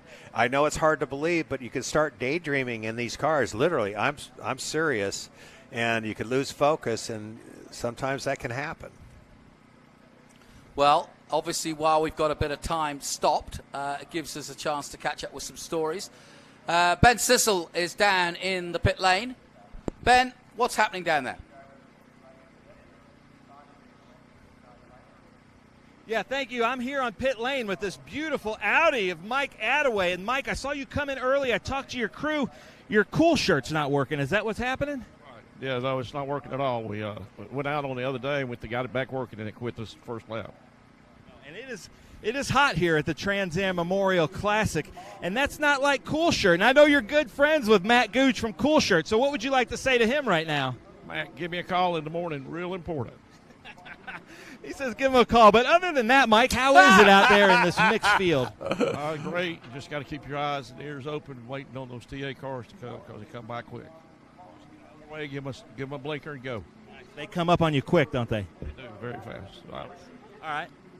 Hey, Mike, thank you very much. Mike's out here in this beautiful Audi number 91 in the GT class. And then before I throw, I'm going to go to Randy Hale here. Randy Hale, you can see he's buckling up. Randy's out here in XGT, a fantastic battle throughout all of GT classes today here. Randy, how's it going out there? Well, I'll give you a better answer than Sebring when I said horrible. So I'm making up for it. We're having a blast. Nathan and I are having a great battle. Danny's doing a great job in the Mercedes. He's kicking our ass, but we're trying to keep up with him. But it's a lot of fun, home track. My family's all here, so it's a great day. Well, then let's give a shout out to your family as you're coming around 2 and 3 and you see that crowd up on the hill for the Memorial Day Classic. That's got to mean a lot, but where's your family watching from? I think they're up on the hill. So my fiance Diane, my daughter Skylar, and Jamie, Diane's daughter, and my son's at home watching on the internet because he wanted to play video games. But he promised he'd take a break to watch the race, but I don't really believe him. Well, Randy Hale out there in this number 31. Jonathan, I'm going to send it back to you. Thanks, Ben. Yeah, what he's not telling you is he's actually practicing on the sim. He's going round Lime Rock, and he's going to come and challenge you, Randy. So that's what you got to watch out when you get home. He's practicing. That's the truth. Anyway, we're going to take a short break here from Lime Rock in a few seconds, but we are under a red flag situation here. As you can see, it's a very strange situation to be looking at because you're looking at a stopped race at the moment, and it's being led by Justin Marks. I think we'll get a rolling start. That's my assessment, but it's a shame to see everything come to naught. But the reason why we've come to a stop is we are extracting Tommy Dreese's car from the tyre wall and probably repairing that tyre wall as well. There you can see the work going on, and when they've done that work, we'll be able to resume racing. So stay with us here from Memorial Weekend here at Lime Rock. We'll take a short break. We'll be back with more action from Lime Rock after this. You've got a business to run, big and heavy products to ship, and customers who need them now. When you've got the right driver and the right equipment, you can bet on a spectacular result. Bennett understands complex logistics and puts the best team, the most time, and the latest technology into every customer relationship. So you can sit back, relax, and enjoy the race. Let us handle the rest. Together, we can move anything.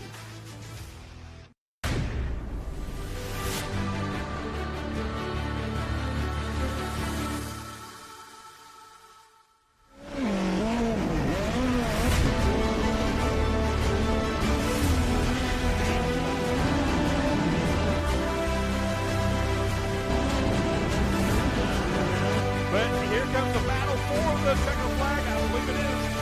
Ryan Dibb getting the win. We're at a commercial break.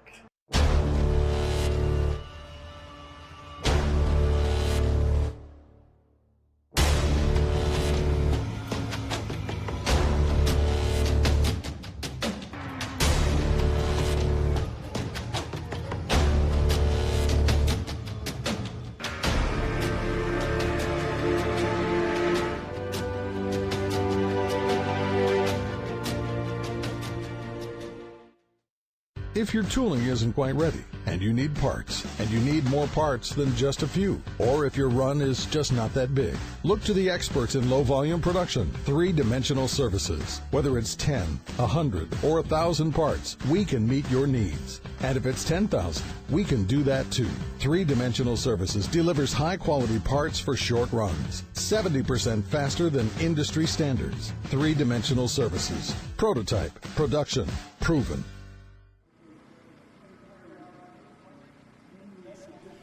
Welcome back to Lime Rock. As you can see, some extensive work going on the tyre barriers. No, we're not digging out Tommy's car. That's gone.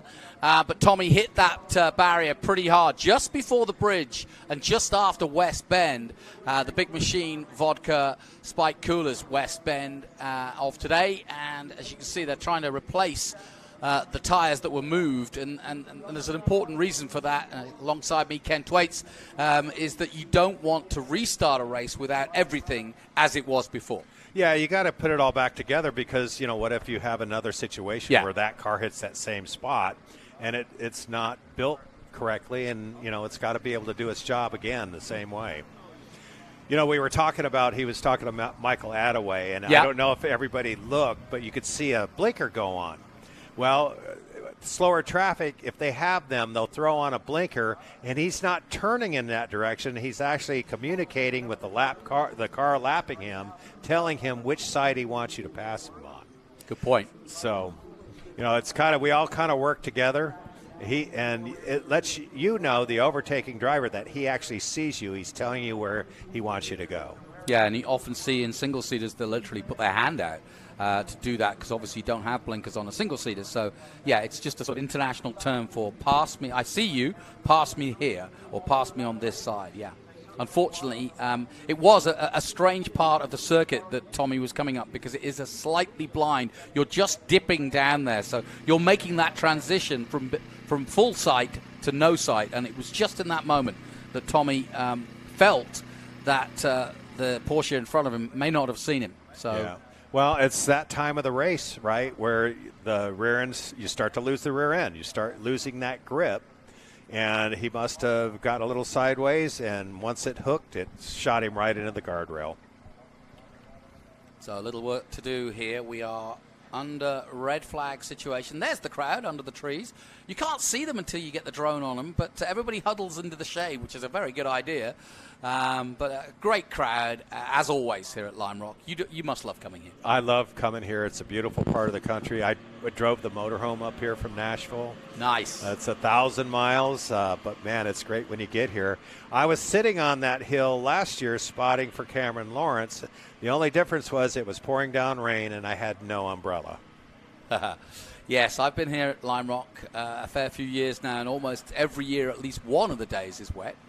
But this year, no, it's been fantastic. It's great racing weather, great City Hall weather. They should be advertising this every Memorial Day, And we actually camped on the inside with all the other campers with the motorhome and stuff, and we met some cool people besides us. We had beverages together. We had food together, and we're also kind of looking out for each other. It's really fun meeting new people.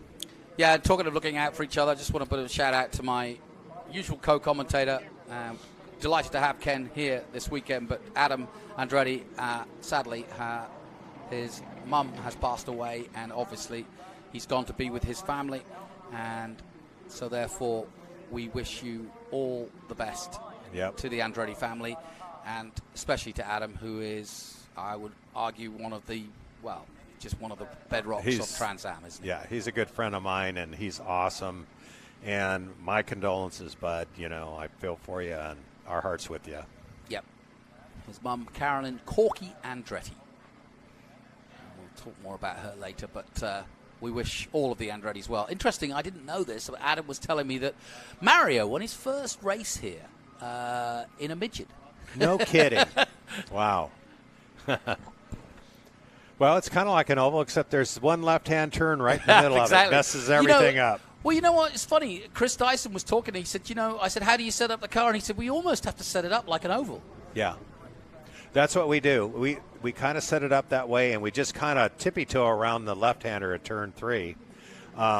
Also, it's a funny thing, as you go up the hill at turn 5, there's a jump. The car will actually wheelie if you don't pre-jump the car. And if you get too much air under the front wheels, it'll slam down on the pavement. We actually bent a lower right front control arm on Justin's car yesterday. So you don't want to do that. I just heard that Ben is working hard and getting around, and I think he's got one of the Dysons, or at least one of the team from Chris Dyson Racing. Let's head down to Ben Sissel.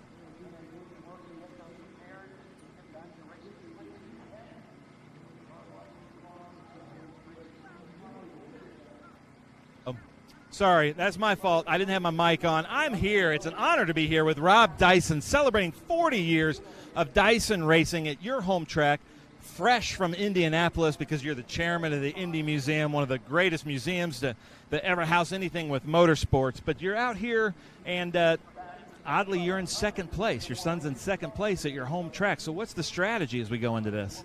Well, needless to say, I'm sorry that Tony had that incident, but, we got to restart.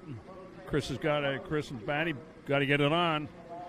And, when the flag drops, you better get going. So it's going to be pretty interesting to see how everybody responds to it. But, the weather's great. The track seems to be pretty quick. So it'll be up to Chris and Justin to kind of handle it and make sure that they behave themselves, but compete, and that's what they're going to do. So 40 years of Dyson racing, and I know you've raced here many times, and it's great to see the hillside full of people. But what does that 40 years mean to you, especially having some of the same people under your tent? Well, it's gratifying. Racing is a wonderful endeavor. It's got all the ingredients of competition and technology and logistics, but it comes right down to the people, and that's the greatest thing that's happened, is that we've been dealing with people. Our human capital, if you put it that way, has been strong, and we maintain it that because that's what ultimately gets it done. It's not the hardware that does it, it's the people tuning the hardware. Now, when we were here the first year that Chris won in TA, you were surprised to find out that we're doing the more classic course with the jump. How you feel about that now? Well, it was interesting when I was at the race. Fortunately, I wasn't on the track, but I was on the race when they realized that the prototypes were going so quick that they were lifting the wheels off. We had known that from practice sessions before. But John Morton took it to a greater extent and put the Nissan right over atop of Price Cobb, who was driving. Price and I were driving then. So the powers that be here at Lime Rock wisely figured out that we've got to do something about it, and they did, and they created the chicane, which has prevented that. But I will tell you that even at cars with these speeds, that you still get a little bit light on the steering when you're coming up on the hill. So if you get a little sideways, you can get into trouble, and I think that's probably what happened to Tommy. I think he got a little sideways, and just at the right time, when the car came down, it just bounced a little bit and caused them to move one side or the other. But this is a great racetrack. Ironically, when we were running the prototypes, people don't realize this. When we were running the prototypes, there was only one track with a higher average speed. In the IMSA days, there was only one track faster, and that was a short course of Watkins Glen. People don't realize how fast this place is. It looks small and it looks tight and all that, but these guys are really running hard. Now, did you ever race here in the 962 days? Oh, sure. That's a lot of. I started with the Datsun and then moved up to the GTO ranks and then got into the prototypes. Sure. What kind of times were you doing in the 962 back in the day? I think then we were probably doing, about 49s or 50s. And when the last time the prototypes ran here, they were doing 42 8s, 43s. Technology and better design and drivers put in the floor, the aerodynamics changed and all of that. So it's just like here. These guys are running. If you put out an old classic Trans Am car, it'd smoke them. And it's just the technology and the usual racer stuff. More power, more grip. Well, 40 years Dyson racing here with Rob Dyson. Chris Dyson's out there, currently undefeated in TA here at the Lime Rock Park for the Memorial Day Classic. Rob, thanks a lot. Great stuff, Ben. And as you saw throughout the interview, we are still repairing that tyre wall. A lot of work to be done, to be fair.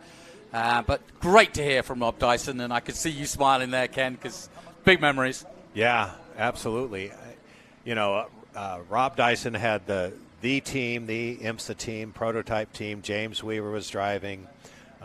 Guy Smith as well with them. And it's funny, Guy Smith ran with us a couple of years ago at Watkins Glen and Road America. So it was cool to see these guys that you saw on TV and idolize them, and now we had a chance to race with them.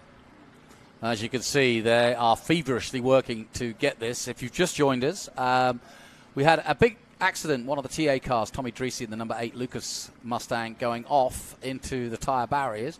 Not 100% sure why yet, but either way, caused a big impact. He's okay, I'm glad to say, but made a nice mess of.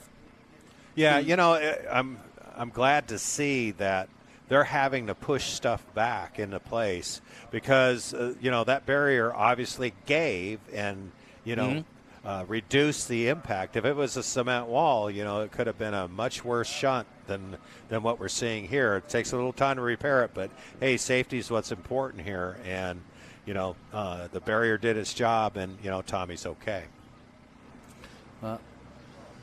So then, there's the shot that we've all Toledo. wanted to at least have a look at. That tells you everything you need to know. That was a massive, massive impact, and I'm glad to say Tommy Dreese has walked away from this accident. Yeah.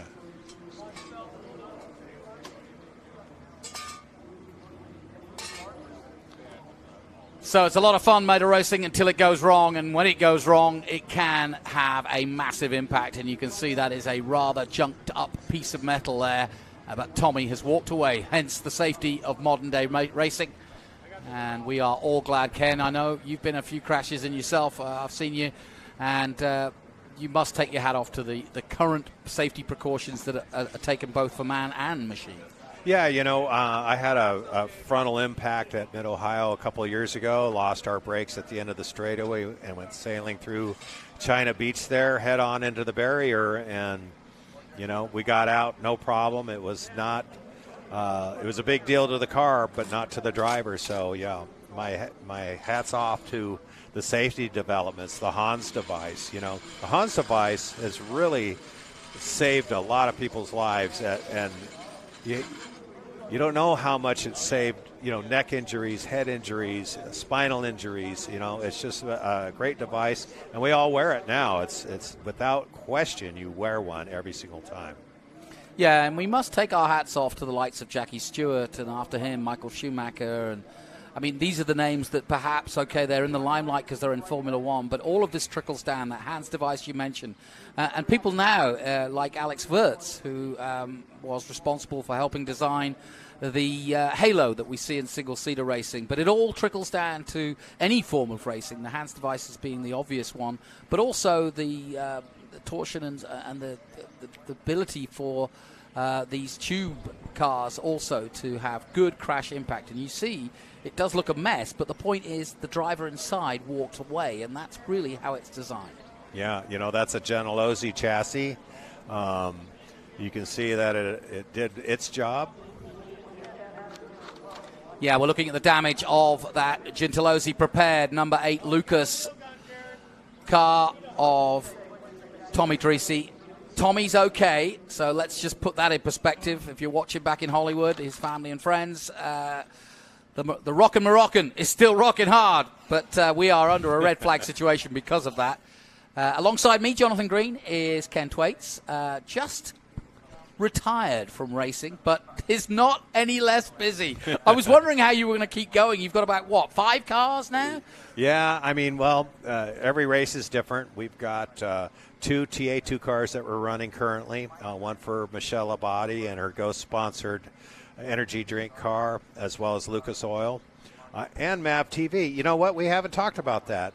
Trans Am has their own Drive to Survive series called Road to Glory, and you should tune into MAV TV every Thursday night and watch That's it. right. So you can basically watch the highlights on MAV TV of each weekend, and then we get to go behind the scenes with your team. In fact, they're currently filming as we speak. But great insight. I've watched it, and I enjoyed it, and I do like the perspective of, if you like, telling the story, and I like the order because you watch the race and you know, that was easy for the team, and then you go behind the scenes and you get go, the real whoa! story. Yeah. Well, that was the whole goal, is to be able to take the viewer behind the curtain to see what actually happens in the transporter. The talks, the fights, the battles with other teams, that type of thing. I mean, we're all friends, but we're certainly bitter competitors out there as well. And there's a lot of work that goes into these cars to make them go. And we kind of let everybody in on the secret and see how the magic happens. Great to have Justin Marks on board, and as you can see, they have cleared that situation right by the exit of Lime Rock. That's the bridge you go over on the way out. So that has been a very dramatic incident indeed. And in a moment, we'll fire up the cars again and get going again, because we've still got a race on our hands, folks.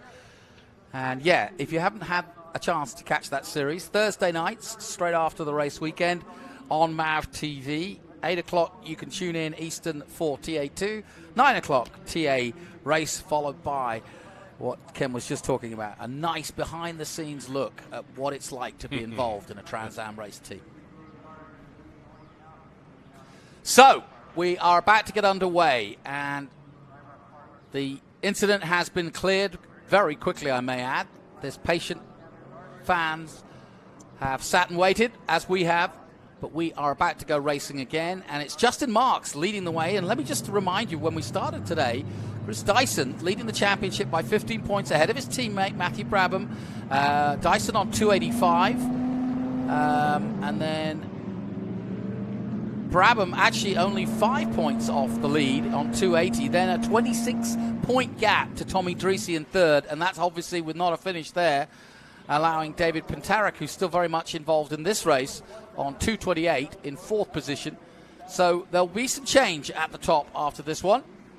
But this is the home race for Chris Dyson. We just heard from Rob Dyson, not used to his son in second place. He's been a four-time winner here, but it's far from over. I would anticipate, Ken, that if Chris is going to win this one, he's going to have to do it early, because Justin, once he gets up to speed, is pretty unstoppable.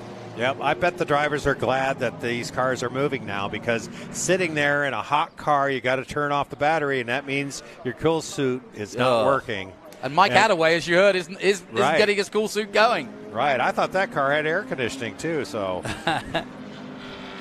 So they're glad it's starting now and get everything back up to temperature, and we're going to have a wild shootout here in the finish. Yep, and Mike got a glimpse there of Paul Newman Straight. If you know Lime Rock, you'll know that there was a straight called No Name Straight, but quite rightly, they put that to right, because Paul Newman celebrating 37-year anniversary, and in fact, on display this weekend were two of his watches and several of his rings from winning in IndyCar with his team, Newman Haas, and obviously Paul Newman, a handy Trans Am driver in his day, very much so, loved his racing, and was able to get away from the madding crowd of fans when he was racing, and he was just one of the boys when it came to racing. Yeah, great team owner, Newman Haas, IndyCar team with the Andretti's, great supporter of racing, much like, Steve McQueen, Paul Newman even more so. So they went through the Mission Foods turn one. Turn one there is a pretty interesting corner. It looks simple, right? It's kind of banked on the inside, but after you get half, it drops off. So if you go too high, you lose all your grip and you'll spin off. So yeah, you often see people going wide and then literally just keep going. Yep. There's a lot of intricacies to this place, and you got to know them. This is going to be pretty interesting. Lights still on the pace car. Oop, but they're off now, so that we are ready to go racing again. Justin Marks will lead the field to green for Trackhouse Racing. We're on board with Justin as he comes underneath the bridge. One corner to go, and then he'll be on the Sam Posey straight to get a restart. This is going to be crucial to the race. If Dyson and Brabham are going to challenge Marks, they're going to have to be on their mark right now and get a good start, because Justin Marks is very quick indeed. And now he's taken the lead from having started further back in the field. He's got to make hay. Here we go then. A beautiful sound down the Sam Posey straight. Jostling for position. Not close enough. The inside. Not quite close enough, but a good restart by both of them. Tires are cold. It's going to take a little time to get that temp back up. Would that be a chance then for Chris to have a go under the cold tire situation? Well, he's got the same issue, so they're going to slither around. Whoever's got the best car control. Yep. Well, Brabham and Dyson on the trail to try to catch him. The white and purple CD cars in pursuit of the black and blue of the Trackhouse number 99. All right, we're coming up on just 10 minutes to go. Yeah, and now it'll be a race against the clock because we basically, how we race in Trans Am is 100 miles or 70 minutes. And as you can see, that clock on the top left tells us we have just 10 minutes to go. What do you reckon, 5 laps? Well, probably about 8. They're 50-second laps, so... Wow, good battle here too. And of course, we forget sometimes when we're concentrating on the TA battle at the front that it's just as exciting and nail-biting for XGT, SGT, and GT in their battles. So we'll keep an eye and keep you honest on those. There we go. But it's actually Bird who's got in front of, in XGT, of Hale. Lowry's dropped to third, so the big change there. Oh, wow. Meanwhile, Saunders continues in the Dodge Viper to leading in 9th position ahead of Ricky Sanders. So there is the SGT car.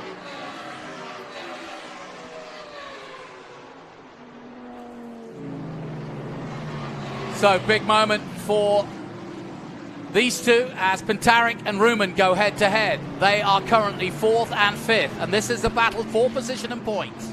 Yep. An important one too. Absolutely. Amy's in shape. She works out. She's going to be all over him. Yeah, it's been an up and down season for Amy Ruman. And she needs some good luck. Hasn't had a great deal of it, and overtaking Pintarik today would be a good one and put her up to 4th position. And that's, I think, about all she can hope for because they are quite some way off the lead trio. But this is a great battle. Down the hill they come. Yeah. She'll try and tuck in behind Pintarik on the main straight. Let's see if she can get a draft down the straightaway. Do you think she's close enough? I don't know. It's too much gap in between. Yeah. Well, she's hanging right in there. Yeah, might bide her time. There's still plenty of time. There's still 8 minutes to go.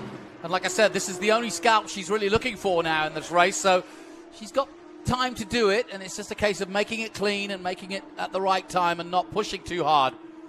It's easy to make a mistake. Yeah, again, it's, how much tire does Dave Pintarik have left? How much does Amy have left? It's getting towards the end. So let's see who's used up their stuff and who's saved it. Here's Danny Lowry. He was leading in XGT, but as you can see, he's dropped down in that Mercedes. Wow. The leaders are catching him already. Yeah, that's how quickly, and they're going to be amongst traffic very soon indeed. So just what Justin Marks doesn't need is to have the last 4 minutes or so where he's having to dodge through traffic and hold off Dyson and Brabham. This could be a cracking finish. Oh, Ken? Yeah. Oh, man, it is shaping up to be a good finish here. We got traffic to deal with. Dyson's in touch. There's only a 1.8 second lead for Justin. Well, Justin Marks is due a good result too because it's been one-way traffic for CD Racing so far. They've won every race this season, starting off at Sebring, then obviously at NOLA, and then on to Atlanta. Yep. Well, Justin, he led that race at Sebring, and it's a brand new car. Had electrical gremlins take him out. At NOLA, where he was on pole and went off in the first lap. Had to come back. Threw the race away, so... let's hang on here. And then he had to miss a race. Yeah, he missed a race there, so 6 minutes to go, and it could be drama-filled, too. You can see from the drone just the gap that Marks has got. It's about 5 car lengths, but that could change very quickly as soon as they get in traffic, which is coming up imminently. Brabham in a waiting pattern. And the pair of them will try to work together for CD Racing to catch Justin Marks. There you can see a car in front of Marks. Yep, he's got a 2.5 second lead here. We've got to get through traffic cleanly. About to complete another lap. We're on board with Dyson in the Jim Weed on board. Brabham's got less than a second gap between him and the boss, Chris Dyson. He dispenses with Lowry nicely. Now that's going to be a problem for the two Mustangs coming up next in the white and purple of CD Racing because they've now got to deal with Lowry. But Lowry's a smart fellow. And he'll know that they're coming now. He's seen marks. And they should catch him on the Newman straight and get past. And the speed differential, very quick indeed. Here they come. Exactly what I predicted, or at least for Chris Dyson and Brabham getting through before the hill. Nicely done. There's 5 minutes to go. Yep. Michael Sire in the Porsche, the yellow and green there. He'll be aware that they're about to pass him, and he does stay nicely on his line and not getting in the way of proceedings. But here they come. You can tell they've got the hurry up, the pair of them. It's hell-bent for leather now. 5 minutes to go. They got through Saia close. Marks has got a Porsche between them, but they again should use the Newman straight to their advantage by getting past him down the Paul Newman straight. And they'll want to get past before the hill, that's for sure.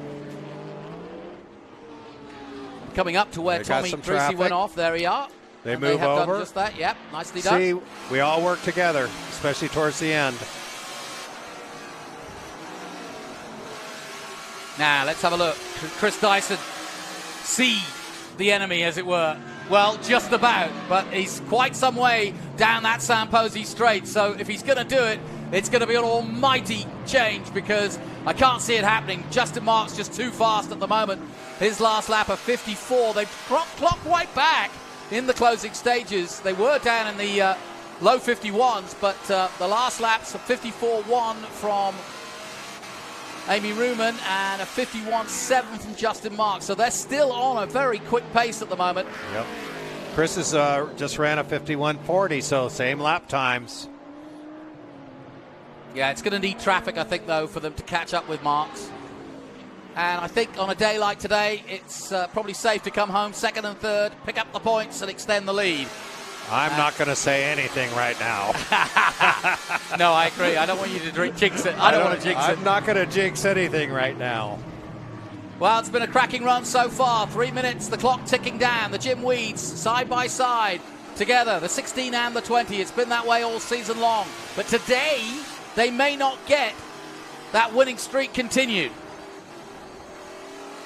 Dyson, though, never say never. He's actually got the opportunity. There's a couple of cars ahead of Marks, so there's still time. Yep, you can get tangled up with a back marker real easy. You know, they're tired, they're hot. Pick your passing. Yeah, very carefully. As I said, patiently fast is the key to Lime Rock. Got to be both. About 2 laps to go, and they are picking them off one by one. Kerry. Dyson gets through on Kerry Hit. So too does Brabham.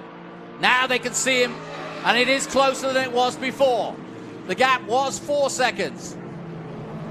And you can see it visually, it's coming down. Yeah. Probably 3 laps to go here. Yep, 3 laps to go and 2 minutes on the clock. 51, the average laps time. 51.7 last time out from Marks. Now, Chris Dyson will want to get past Saunders as soon as he can, and does so. He moves over for him.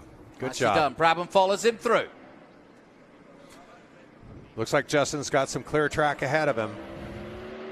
Yeah, Rob Dyson was really clear about just how fast this Lime Rock circuit is, and he knows it. He's probably raced most of his life around here, so if anybody's going to give you a lecture on how to race around here and what it's like, it is Rob Dyson, father of this man, Chris Dyson. Time running out, though, 1:54. Yep. Blue flag's waving to let him know that the faster cars are coming through. White flag not yet out, so we may just get one more lap after this.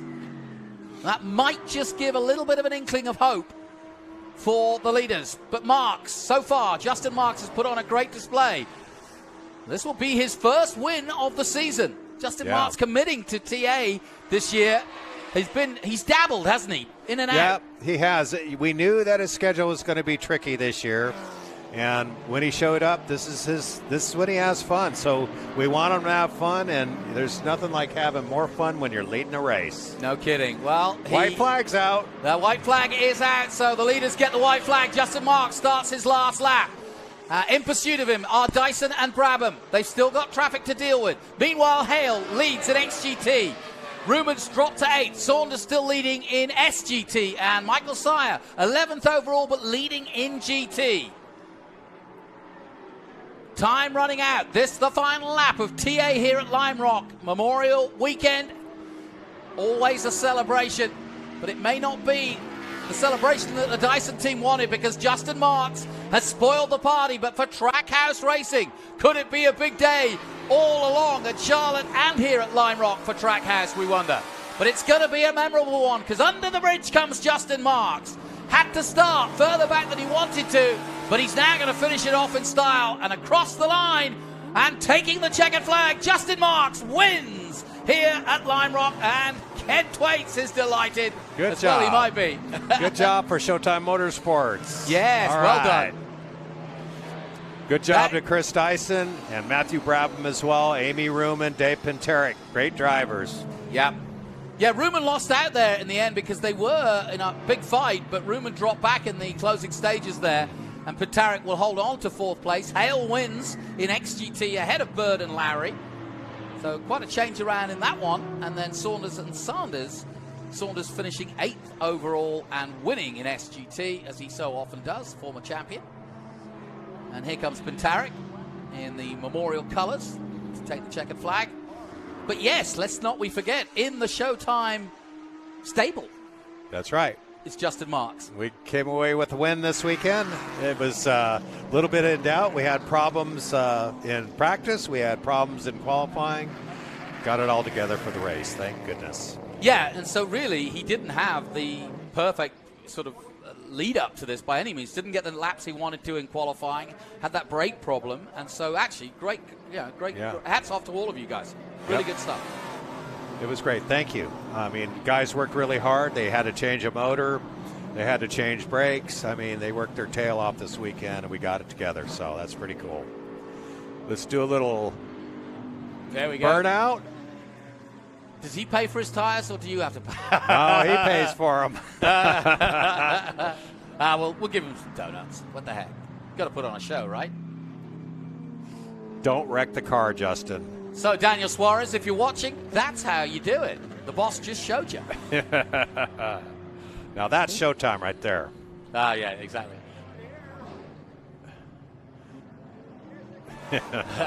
Good job.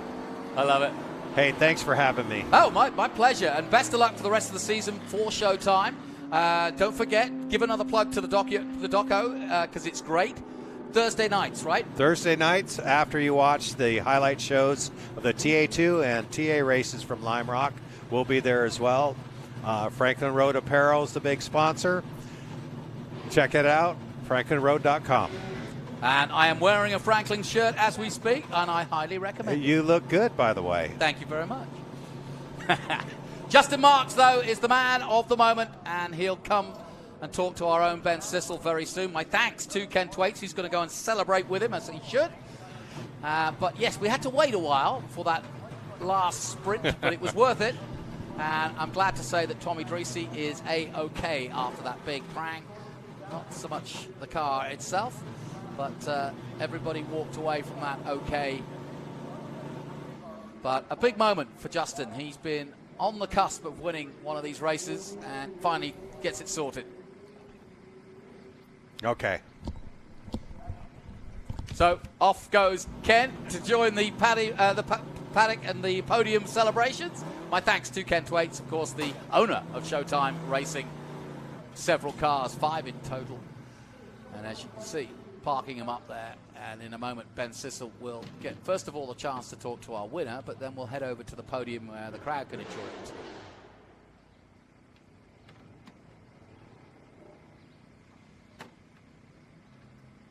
So, some touch-and-go moments there in that one, and some big accidents, but some good racing as well, though. So, well done to all of our top 3. Let's head down to Ben Sissel now and see if we can get a word with our winner. Well, welcome here, the Trans Am Memorial Day Classic here at Lime Rock Park. Justin Marks has just come in, the leader in the TA class. Just won the race. You can see he's talking on the radio here, talking to his team, about to get out and celebrate. Hold on a second. Hey, fans, you guys can come in a little bit now that they're off. Come on in. But I need you to be loud. because we have some great fans here. Lincoln, right? How was the race out there? Great. Did you enjoy it? Yeah. Did the guy you wanted win? Yeah. Maybe. How about you? Not guaranteed. The one that I wanted to win was the Lucas one. Okay, yeah, he hit the wall. But Tommy is okay. He's going to join us over here. Hey, get in here. Dickie, get in here. So as our driver's getting out, Dickie, the president here at Lime Rock Park, that had to feel pretty good. Another good showing. Maybe your guy didn't come in first, but he's on the podium, right? Well, I got to tell you, this was an amazing race, and I'm going to give a lot of credit to the Lime Rock Park maintenance crew, our track crew, our safety crew, because we finished under green, and what an exciting race that was. Absolutely wonderful. Perfect. I love it. Thank you, Dickie Regal. As you see the team coming over here, Ken Twaits, that's got to feel pretty good. Oh, man, that feels good. We had a tough weekend. Yeah! Woohoo! Woohoo! Wait, Justin, hold on. You got to give it one for this one. Nice. Yeah. So, Ken, team owner, that's got to feel really good. Oh, man, we got a driver here, don't we? We battled all weekend. We had car problems, but, man, it ran like a top in the race. He had to come through the field, caught the leaders. These guys, they're no slouches either. They're great racers, and Dyson, yeah.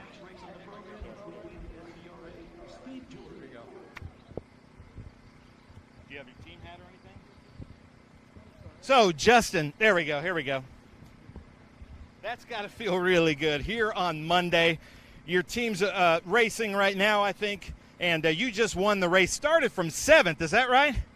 Yeah, these guys worked pretty hard this weekend, harder than they bargained for. I mean, we lost a motor after first practice, and then had a very different car for the second practice, and then blew the rotor out of the right front first lap of qualifying, so didn't get to really put a lap down for qualifying. So these guys deserve this win. They worked so hard fixing all that stuff the last couple of days. This car was just on rails. I mean, it was awesome. Those guys were a little bit better right off the bat in the short run, but I just made sure I never spun a tire anywhere and just made sure I kept the tires underneath me, and thing just came to life at the end. I worked traffic the right way to get by them, and then just put my head down and gave it hell for the last 10, 15 laps, whatever. And Lime Rock Park being the shortest circuit we race, lap traffic had to be an issue. How was the lap traffic out there? It's tough. I mean, you have to really, I used it to get by Chris and Matt, because you really have to anticipate them like a corner or two ahead. And so, I'm judging their speed, and I'm sort of thinking about when I'm going to catch them and whether I take a risk or back out and wait and get the runoff. And so you're always sort of thinking strategically like that. And then at the same time, you're having to race guys in class. So, yeah, it's tricky. It's a narrow track. It's a short track. But when you have a car this good, you can get it done. Anything you want to say to your NASCAR friends today? I don't know. What time is it there? I don't know if they're watching. They might be up in the lounge watching, but okay. Yeah, so they're watching. So it's over to you guys. Your turn now. Nice, perfect. So we'll see what Suarez and Ross Chastain can do. Ken Twaits, that's got to feel good. Oh, man, that feels so good. First win of the year for Justin. First win of the year for Trackhouse, if you look at it that way. Come on, boys, let's get it on. I love it. Let's come over here and try to talk to Nathan Bird. Hey, Brad, where's your driver?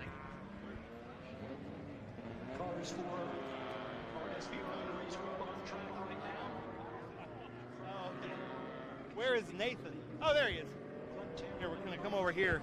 I love having this crowd around here. Number 62. On the track, but I think I should have finished P1. All right, well, explain that. You say you finished P2 on the track and scoring, but you think you should have finished P1. What happened out there? Yeah, because on the restart, I was told to drop back behind Danny so that we're all on the same lap. So he was P1, I was P2, Randy was P3.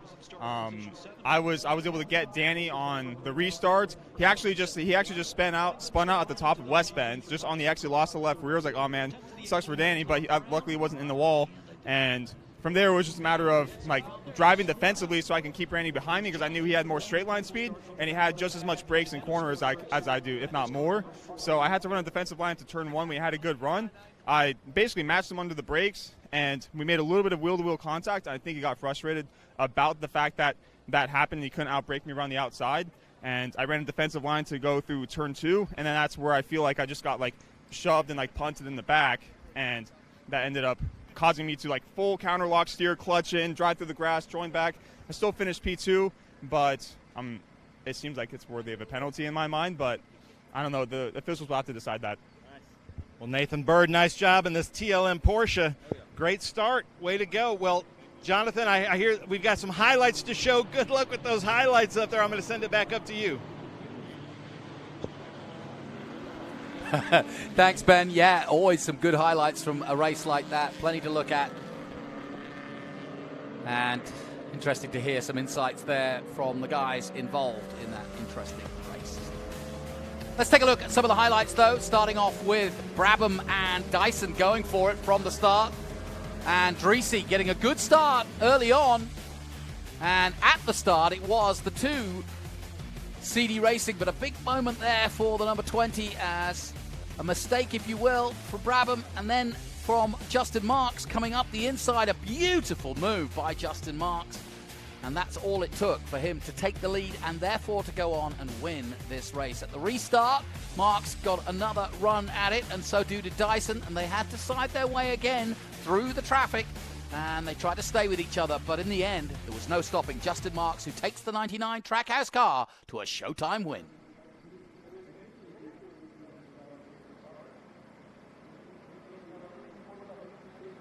Not a surprise then that Justin Marks will also be the winner of our cool suit move, because there was no question that Marks was the man on the fly. This is our highlights, though, of SGT, GT and XGT. Danny Lowry, a little bit of confusion at the end there, but Danny Lowry led XGT for much of the race. Good run also from Nathan Bird and Randy Hale. They kept them honest throughout, dealing with the traffic and fighting with each other. Randy Hale in the number 31, going around the outside for a moment. But some good battles throughout most of this, and in the end, it was Randy Hale in the 31 who would win in XGT. SGT won by Lee Saunders, and GT won by Michael Sire. And in a moment, we'll go over to the podium. And don't forget, I mentioned it, but the cool shirt move has to be Justin Marks, no question about it, because he was on it for our cool shirt systems cool move of the race. And this was the moment he got past. It was just a moment where Brabham made a mistake, and that's all it took. Marks pouncing into the Mission Foods turn one, and that is our cool move of the day. And another one here. He made a couple, didn't he? So great work from Justin Marks. He deserved that totally. When you see it on board like this, absolutely cracking. As you can see, they're throwing out the hats at the podium, and that's a tradition here at Lime Rock, is that you come away from where you're sitting and come down and enjoy the festivities. Confirmation of the TA results. He hit the Justin Marks with the win for Trackhouse and Showtime, ahead of Chris Dyson in second place, Matthew Brabham in third, the Jim Weed cars second and third, Pintaric in fourth, Hale leads XGT and fifth overall, then Bird, then Lowry, Lee Saunders winning in SGT, ninth is Ricky Sanders, Michael Sire winning in GT and 10th overall. Further down, Amy Ruman in 11th, she lost power or something later in the race. Kerry Hitt in 12th, Michael Attaway 13th, without that cool suit, and Tommy Dreesy, as you saw, involved in that big incident.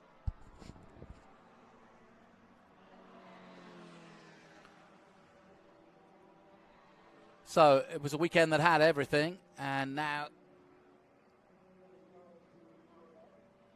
time to head down to the podium pretty soon and join Ben Sissel, who's just rabble-rousing the crowd, getting them all going. He did a great job this morning. They love having fun here at Lime Rock.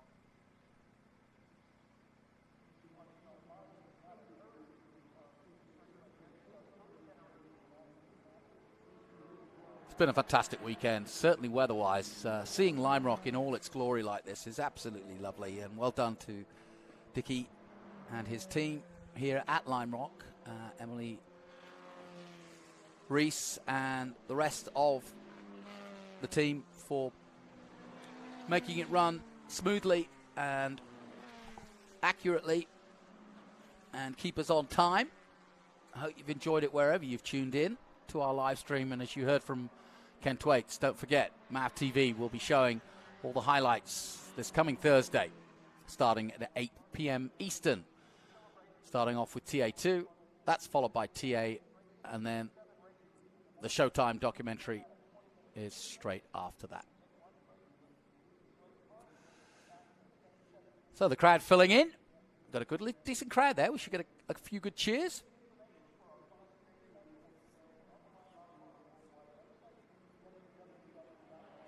Massive race weekend, of course, with the Indy 500, Monaco Grand Prix, Trans Am Memorial Classic, and many others. Charlotte to come. You heard Justin Marks basically giving a shout out to his team, Trackhouse Racing, and he carries the Suarez colors or number of 99. Daniel Suarez, his driver, or one of his drivers.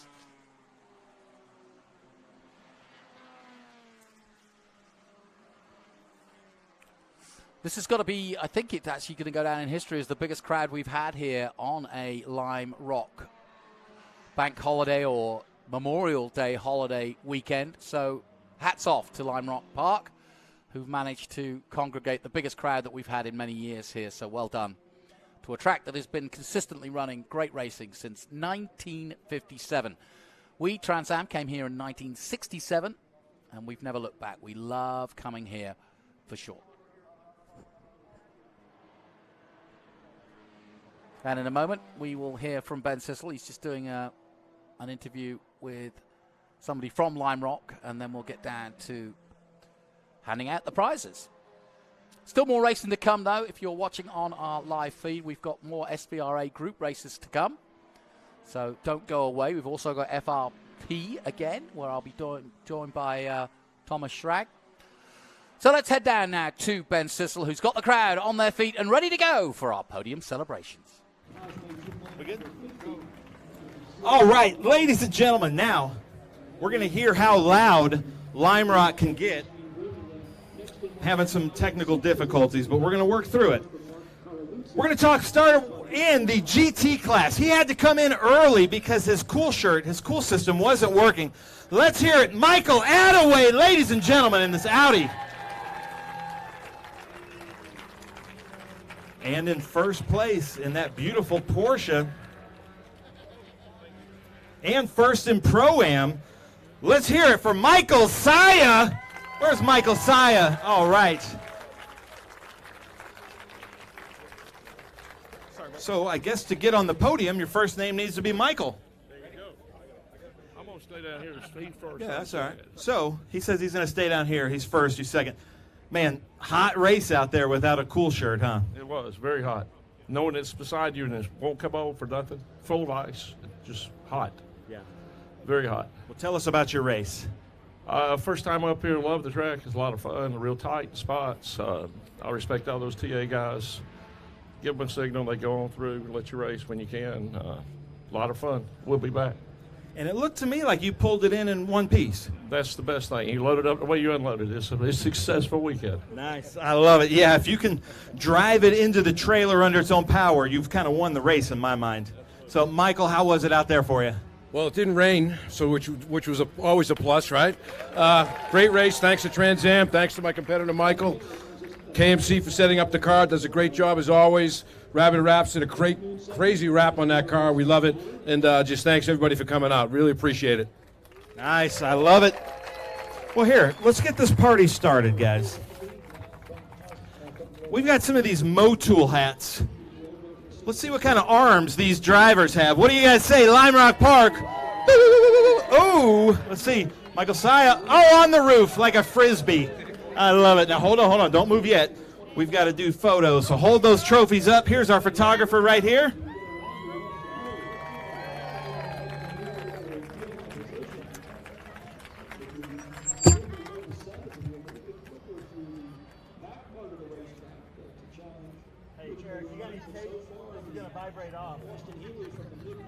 All right, hold those trophies up one more time with those new hats on. Let's hear it.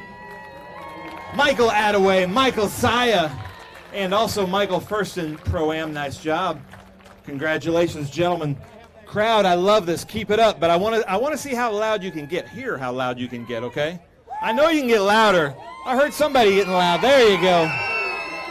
Uh-oh, let's see what we got here. Oh, look out. Oh, man. You guys can do better than that. I love it. All right, Michaels, you're off the hot seat. You've got some gift certificates to Summit Racing. All right, clap. Lime Rock Park Memorial Day Classic, SGT, Super GT. In second place, number 18. Let's hear it. Ricky Sanders. Come on, you get louder than that. Gymnasts, come on now. And then in first place, I guess this podium, your name has to sound alike. First place in that beautiful Dodge Viper, back up on top, Lee Saunders, ladies and gentlemen, that big V10.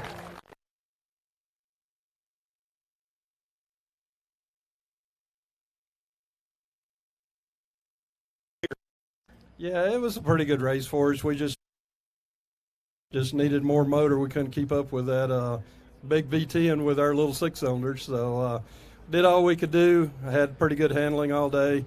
I got to thank Danny Lowry again for still letting me use this car. And, you know, of course, Bennett and Bridge Hall for supporting us.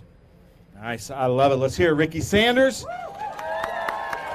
and Lee Saunders. A little different from the last time we talked at the podium. You're back in your car.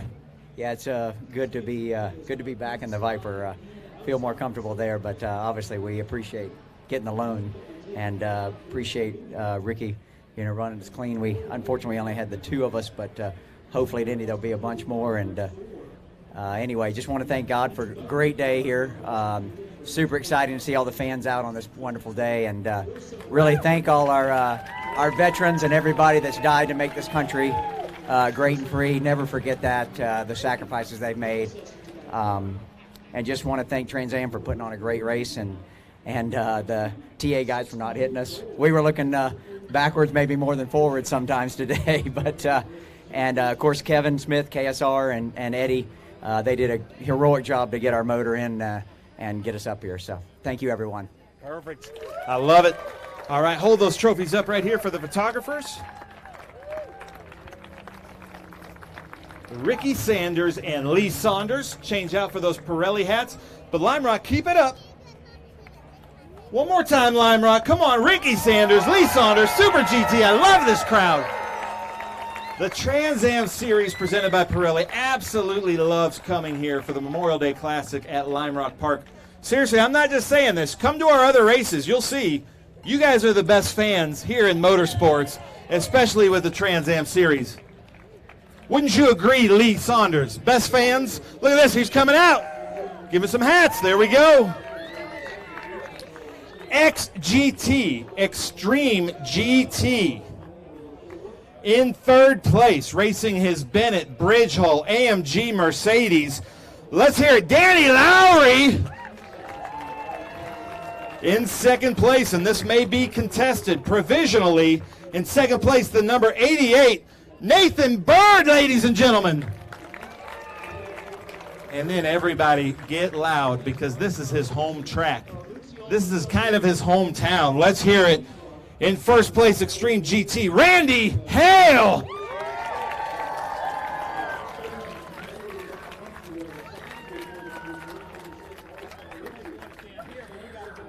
So Danny, you started out kind of in the thick of it there, and how was your race? I had a good race. It was a lot of fun out there. Great fans. Car was a little bit loose once we got tight. Once it got hot in the middle of the turn, sliding around a little bit on the restart. I let it get away from me, looped it back there at West Bend a little bit. But other than that, it was a great race, and had a good time racing with Randy and Nathan and all the rest of the guys out here, and love all these fans. And God bless our troops and our veterans. Nice, I love it. Here, we're going to have you stand up right here. So Nathan Bird, crazy race for you. You had to probably look in your mirrors as much as you were looking out the windshield. How was it out there? Yeah, it was pretty crazy, and then my dad was doing a really great job just helping me be aware of my situation, and making progress through the field, and was able to move up to P2, and eventually on the restart, Danny kind of took himself out a little bit. Felt bad for him because he was running a really good race, and I don't think we were catching back up to him if that hadn't happened. And just at the end there, just me and Randy had a bit of contact, and we just got to see what the officials say about that.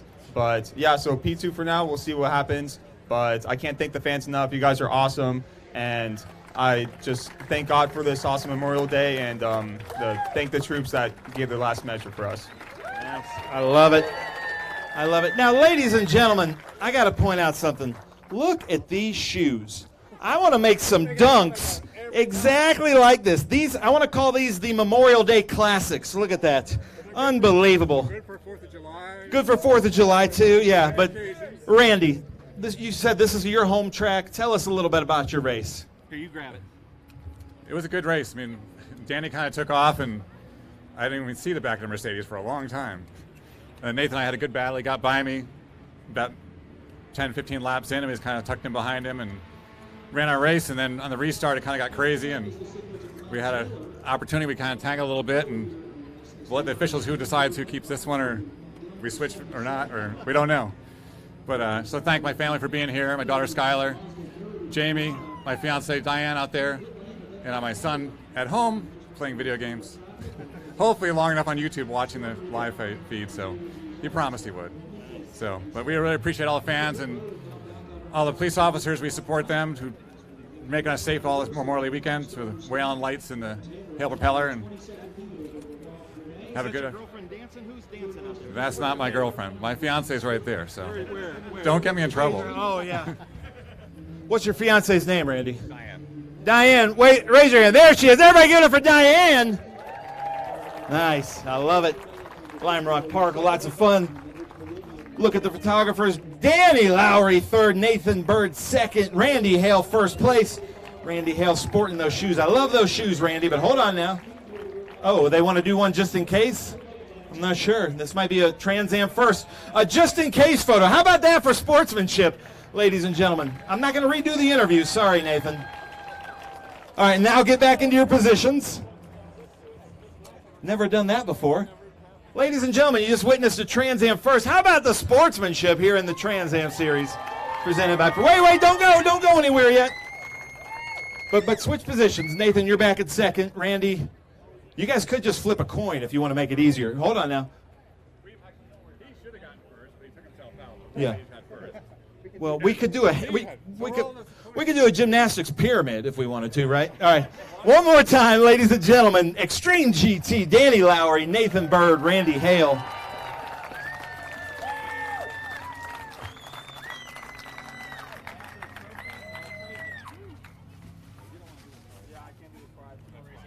That's right. I'll just take the tapper. But you're not going to do it. Chris, I'm sorry. I got right in front. You guys have more of those multiple hats? You gotta ask some of these guys. All right, Matt, here we go. When you come out, go out and throw it to the crowd. Hey, when you run out and throw these out to the crowd. Okay? Hey, Justin, when you run out and throw these out to the crowd. High five everybody. Have some fun. Who wants a hat? Check, check, check, check. Check, check. All right, ladies and gentlemen, T.A. from just down the road, T.A. Masters. So happy to have him back in the series. The paddock has not felt the same without this man. From Advanced Composite, he provides a lot of the bodies for these cars. He helps out our drivers. Just from down the road, let's hear it, ladies and gentlemen. Carry hit, T.A. Masters. Carrie, so happy to see you back in the paddock. It just hasn't been the same without you. I appreciate that. I'm so happy to be back. I miss the Trans Am family. Love to come in Lime Rock. The fans are great. I've been coming just 50 years. I can't believe it's been that long since I've been coming here. But it's a great place to be. I love to be here. Today's a very special day. It's a day to remember those that gave us the freedom that we can come out and enjoy what we're doing now. And as you know, we've changed our numbers, and we're running number 22 to pay tribute to the 22 that people come back with a PTSD, and there are 22 people a day, or 22 veterans a day that just give up, and the suicide rate, it just has to stop. We want them to know that they're remembered, and today's a good day to do it. So, but I love to be back. Thank you so much. Everybody here is so great. Nice. I love it. Let's hear it. Carry hit. Chris, at the end of this, I'm going to do something kind of weird, so I'll tell you about it. But stick around, crowd, because we're going to do something kind of cool with the crowd. Let's hear it. Carry hit, Masters TA. But, all right, carry hit Masters. Now, Lime Rock Park. Let's see if you guys have been paying attention the last couple of years. We need to warm up the crowd a little bit before this next section, okay? So, I say lime, you say rock. Lime! Lime! I say trans, you say am. Trans! Trans! Nice. All right, you guys are ready. Trans Am drivers, are you ready? In third place, ladies and gentlemen, the number 20. Let's hear it. Matthew Brabham. Who wants a hat? Run up there, Matthew. Come on, throw up some hats to some people. You got to get loud for a hat. Look at that. He's got an arm. Oh, yeah, he's got an arm. Ooh, a deflection. I love it. Ladies and gentlemen, we have a change. He's done so well here in the past, he calls Lime Rock Park his home track. In second place, hard-fought battle, the number 16. Let's hear it. Chris Dyson from Poughkeepsie, New York. Listen to that. Chris, they want some hats up there. Who wants a hat, ladies? Those cool 80s Motul hats. Oh, nice. Oh, they're fighting for it. I love it. Dyson, welcome back to the podium here at Lime Rock Park. And according to my watch, his other race started 2 minutes ago in Charlotte. From Trackhouse, started 7th, worked his way up to first in that beautiful number 99 Camaro. Let's hear it. In first place, Justin Marks, ladies and gentlemen. See what kind of arm Justin Marks has. Ooh, pretty good. I think Daniel Suarez could throw a little better than that, though. We'll see. Oh, look at that. That was boomerang. I like that. That was fancy. That was fancy. Nice job. Matt Brabham back up on the podium here with us in the Trans Am Series. How does it feel? Oh, it's awesome. I mean, it's such a great crowd, great atmosphere. It's such an awesome weekend, and obviously big thanks to our sponsors, Jim Weed and Chris Dyson and the team. It's a lot of history for the team and obviously myself and my family. So it's just so special to be here. Big thanks to all you guys. Really appreciate it. And obviously congrats to Justin. He drove an awesome race. Nice. I love it. Matthew Brabham. Chris Dyson, always amazing here at Lime Rock Park, celebrating 40 years of Dyson racing at your home track. Look at this. This has got to feel really good. It'd feel a lot better if I was standing in Justin's place. I got to tell you, we gave it everything we had out there. We just didn't have the car, but I'm real happy with the team's performance as far as giving me a car that I could get home. Great for the points. Sorry the streak had to end today, but we'll come back next year and try to get back on the good. So proud of the guys. Great to see. I've got a lot of friends and family here to support our Jim Weed cars, and I see my family here. Dad's here 40 years, and I want to give him a round of applause for all the support for the sport. Love you, Dad. And my mom's here too, somewhere. And I just want to say thanks, guys, for giving us the opportunity to be here every year. This is wonderful. Nice, I love it. And Chris, it's so weird, but you know, you're upset to be in second place. That just shouldn't be the case. But man, the car to beat today, starting in 7th, he broke a rotor in qualifying, made it all the way up to first place. Trackhouse Racing, Justin Marks. This has to feel good. Okay, yeah, it does. You know, we've been on pole the first 2 races this year and haven't. Hello. Hold on, we'll be right back. Check.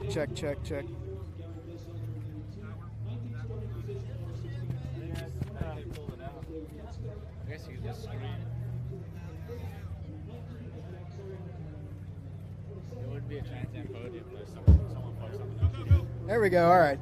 Yeah, so it's been a good start to the year. We put the car on pole a couple times, but haven't been able to translate either of those into wins. So it's good to get the win today. These guys right here sitting, they had to work a lot harder than they signed up for this weekend, having to replace a motor after first practice and then a rotor after qualifying. So it's nice to reward those guys with a win. And it was tricky. I mean, both these guys' cars were fast. I had to really use lap traffic to try to get by them, because I think in a straight up dogfight it would have been pretty tricky. But just proud of my team and all these guys, and glad to be here at Lime Rock. All right, let's hear it for him. And guys, don't go too far. We're going to do something kind of special. But let's hear it for him. Matthew, Brabham, Chris, Dyson, Justin, Marks. Ladies and gentlemen, this is shaping up to be quite a great TA championship. This might be the three battling it out right here.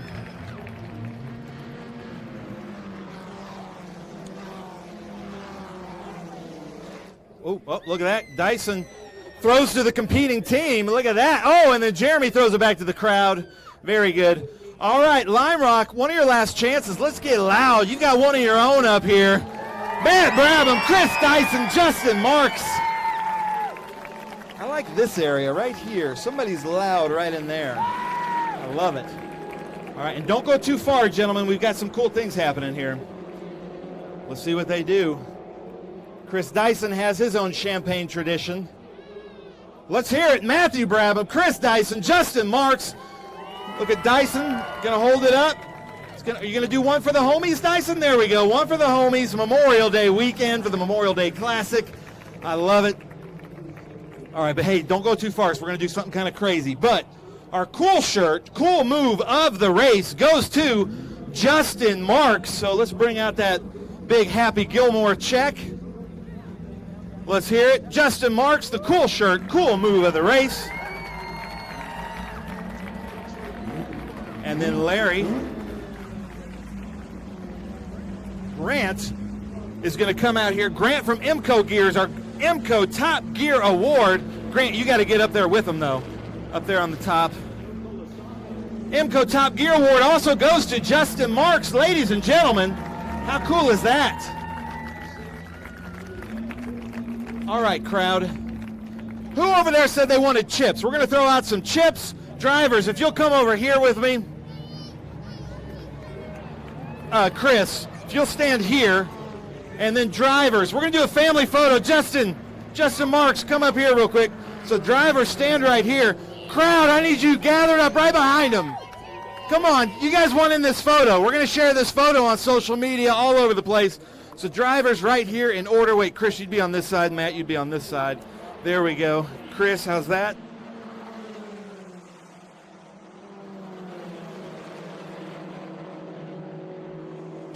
And we'll leave the podium situation with Ben. He's in full flow, but so too is this FRP 1600 feature race 2. Excuse me, race 3. We've already had 2, but Porter Aitken once again at the sharp end, but we've got a three-way battle. I'm joined once again by Thomas Schrag, enjoying this one. His man, Jack Sullivan, having decided his way through the field, having started 22nd, but we've got a cracking battle at the front here, haven't we? Yeah, for sure. I think the three-car breakaway, we expect to see that. And you see those 6 or 7 cars mid-pack. We've seen that each race this weekend where they've kind of separated themselves at the front, and then there's a big field in the mid-pack.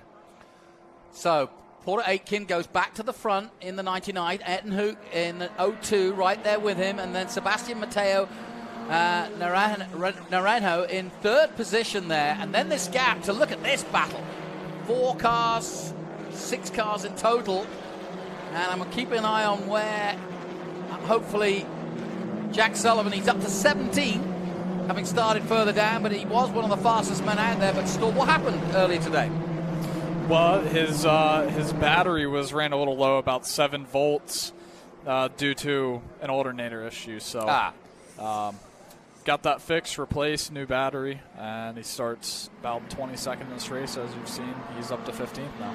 Good for him. So we'll keep an eye. I'll put you on Jack Watch. Thomas helping out Jack Sullivan this weekend as a sort of driver, mentor, and coach. Doing a good job, but at the front, Porter Aitken leading the way yet again. Meanwhile, this battle's getting nice too. Joe Colasacco ahead of Robert Perona and Robert Albany. And then Dexter Kazuba just behind him in 7th. Down the Samposi straight they come. 4 laps gone. You joined us late, but you didn't miss any of the action. Obviously, we're doing the podium. Got to do our podium celebrations. Well done to Justin Marks. And a combination of different cars, from Miguel's to Van Diemen's. The odd Piper in there, and a Citation. That's a rare one. And a Spectrum as well. So there you go. Lots of different chassis, but all racing pretty hard. But you can see how close it is at the front. Nothing between them. Ayrton Hoke really putting the hurt down on Aitken, who's still at the front, just trying to force him into a mistake. Hook going very wide there, and he's so close. Good racing this, Thomas. Yeah, I think the top 2, you see them breaking away right now. They have to work together at this stage in the race. Third's going to drop back to that 4th, 5th, 6th pack with Colasacco leading it. Yep. And I think it's all maybe going to turn into one big group here soon. You do? Yeah, it's only a matter of time. It depends if there's any safety or any problems, but right now, so far, so good. We had actually a couple of incidents at the start. I don't know if you noticed who went off. There was one yellow car went off right at turn 1 at Mission Foods turn 1, and then there was another one that went off at turn 3. Yes. Not quite sure who it was, but either way, we've had some action already. Now, I see a yellow flag in the hand of that marshal, but I don't think he's waving it, so that's good news. Ah, I say that, and he is. So the caution is out. Now, we had quite a few cautions in the previous race. That's got to be off-putting as a driver. You know, you're getting into your rhythm, and then suddenly, you got to slow down again, right? Well, if you start in the front and you're one of the top 2 guys, you kind of hate to see that your gap is gone.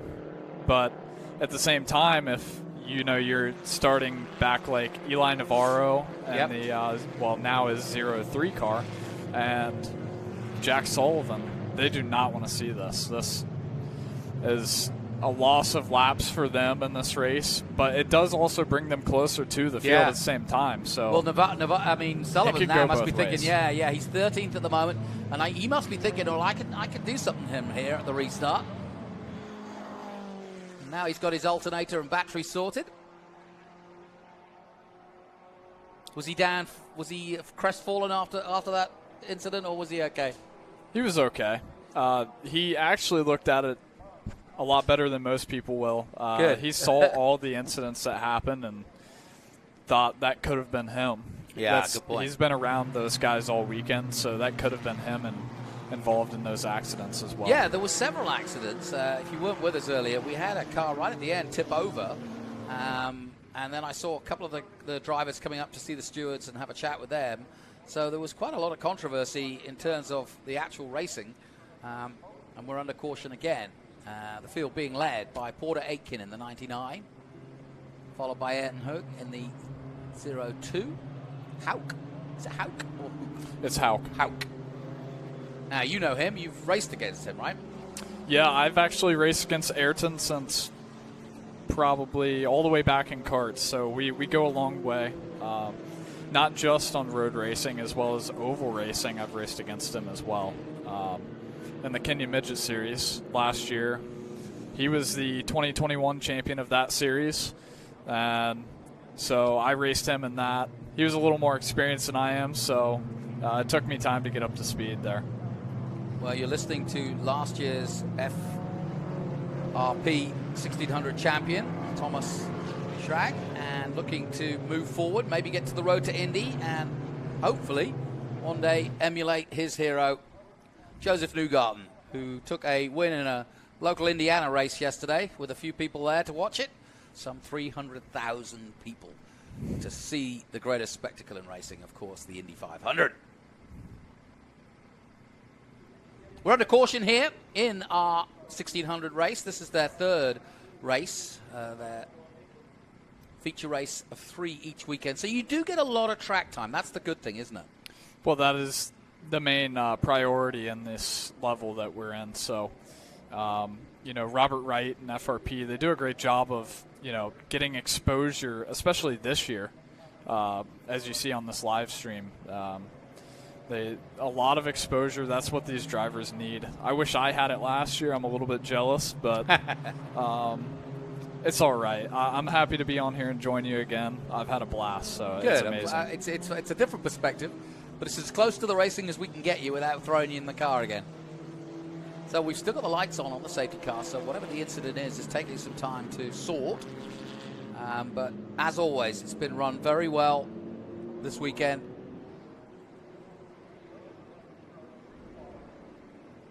And this restart will prove very important because we'll be running out of laps fairly soon. And we've got more group racing from SVRA to come. A couple more races to bring you. And don't forget, double header for TA2 next weekend as Trans Am head to Detroit as part of IndyCar. The IndyCar race continues, or the series continues at Detroit, and we will be part of it in TA2. We'll race one on Saturday, once on Sunday, and therefore over 200 points up for grabs as well. So an important couple of weeks this for Trans Am.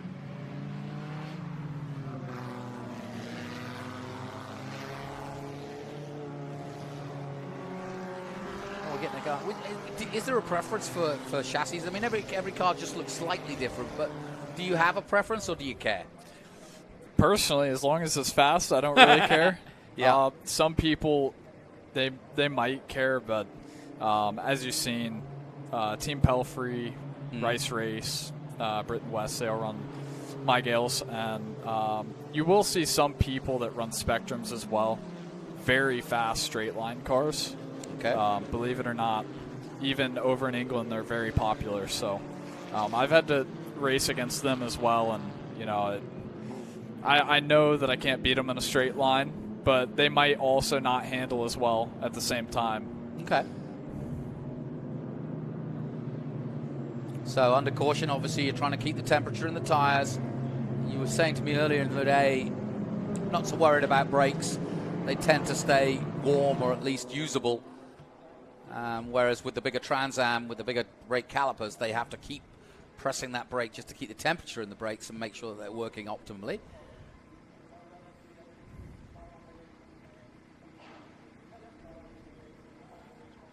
And you know, I start to see that curvature at the three-dimensional services left-hander. And it's a much bigger corner than it looks until you get real close to it, like the drone is doing just that. Thank you, sir. And I bet it gets hot very quick when you go slow, doesn't it?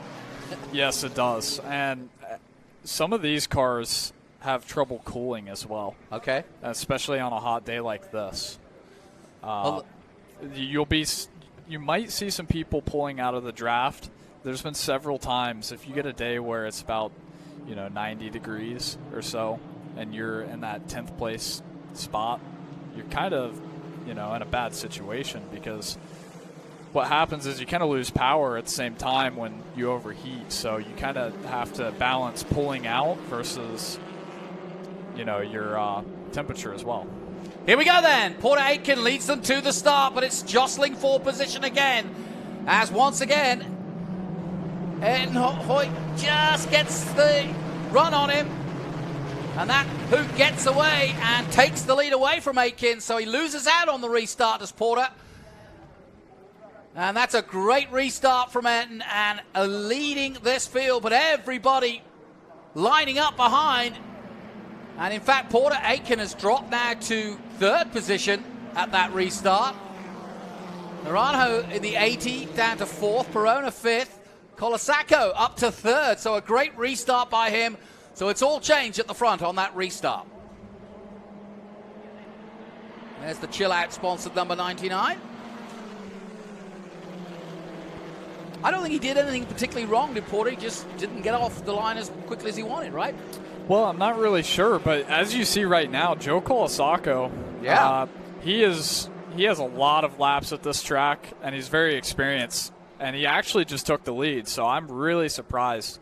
Even Bob Perona, he actually won a race at Road Atlanta this year as a Masters driver, so Joe might be able to do it again.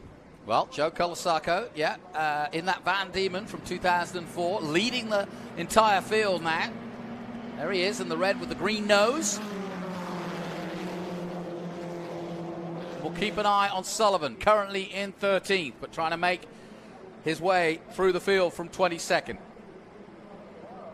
Cool, they are line astern, aren't they? 76, Perona. Down the hill they come, through the Bridge Hall downhill. The Bennett Bridge Hall downhill at turn 7. Just a wheel on the grass. And look at this, 3 wide here for the lead. Porter Aitken on the inside. And Aitken takes the lead again. But for how long, I wonder? Excellent racing between them. Aitken bouncing back in style down the straight and into the lead he goes. And the leader, Colasacco, goes from first to third in a matter of seconds.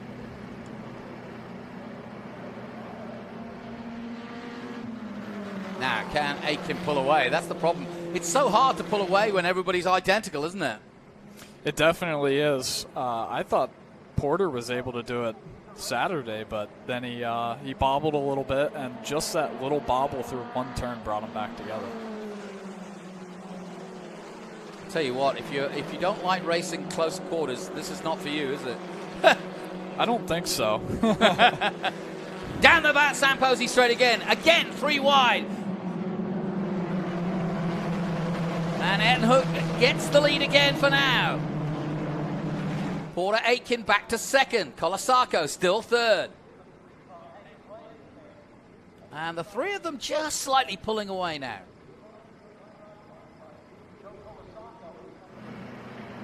Sullivan up to 11th now. So he's making his way bit by bit. He's not in this group, he's just behind it. No, there he is, in the 19 with the red and grey. So our first glimpse of him. And so it's Kazuba in 6th, Albany in 7th, Devons, Shipman, Navarro, then Sullivan. About to complete another lap.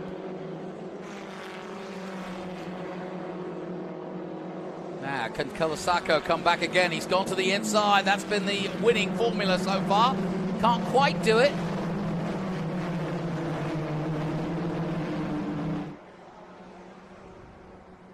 No change at the front.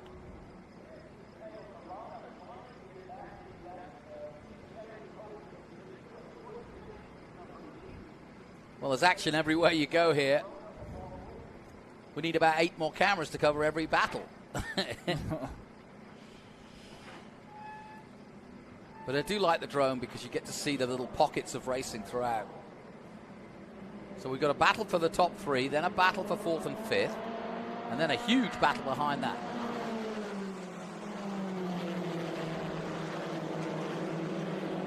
And there's a good example of how to get through that last corner here.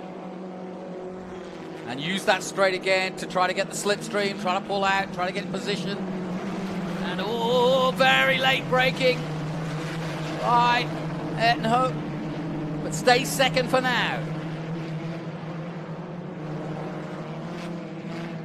They put on a show, that's for sure, this weekend.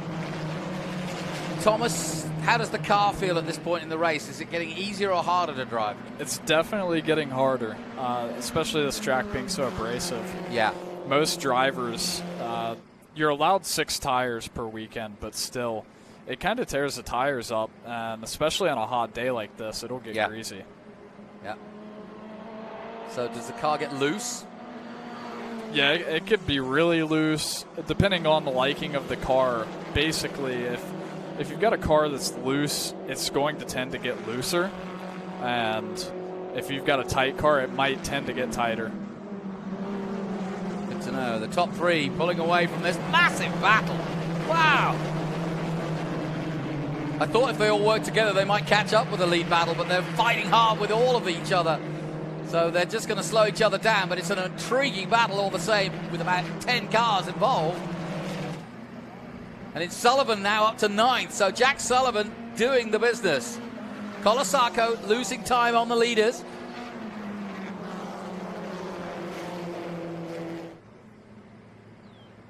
What did you tell Jack before he headed out? Well, I actually showed him one of my old videos, like I said when I was talking to you a little bit ago. Last year I had to come from about 18th, and I had won a race in South Carolina. So it's a little bit different of a mentality. You're just always aggressive, and if you try to make a move and you can't make it stick, it actually hurts you even more. Yeah, yeah. Whoa, lock up there on the inside somehow. Just gets it back together. That's Kazuba, I think, that locked up there in the all-yellow 88. So everybody frantically trying to get that position, but that is the overtake, or the best place to overtake up the inside at turn 1. But you got to pull it off. Can't lock up like that. You just slow yourself right down. Now, how fast can Sullivan go? He's got the 41 of Albany in front of him.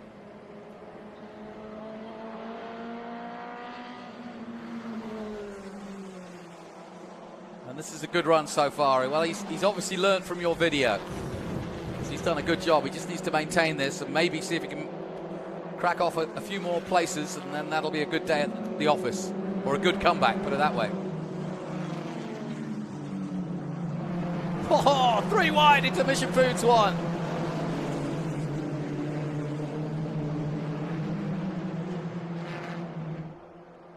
I count 11 cars in that battle, but there's your 3-way battle at the front, and it's still locked in battle, isn't it? They've pulled away well, but who's your money on for the win here? Well, I think I'm going to take the experienced guy, and I'm going to go with Ayrton Hauk in the O2. Maybe even Joe Colasacco. As I said, he has a lot of laps here, but I'm wondering if his pace can keep up with the other two. Well, Hauk's certainly looking very racy at the moment. He's looked good all weekend long.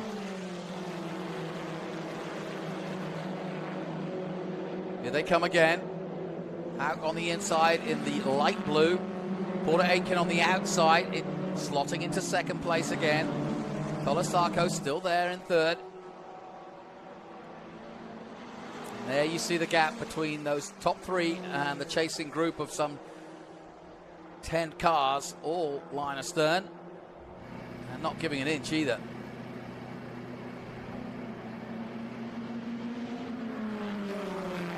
Yeah, Hauk looks very confident, doesn't he? Happy to lead. We were saying in the last race that you're not so sure whether you want to be the leader or not. You want to wait, and maybe Aitken in second place is in a better place to go for the win.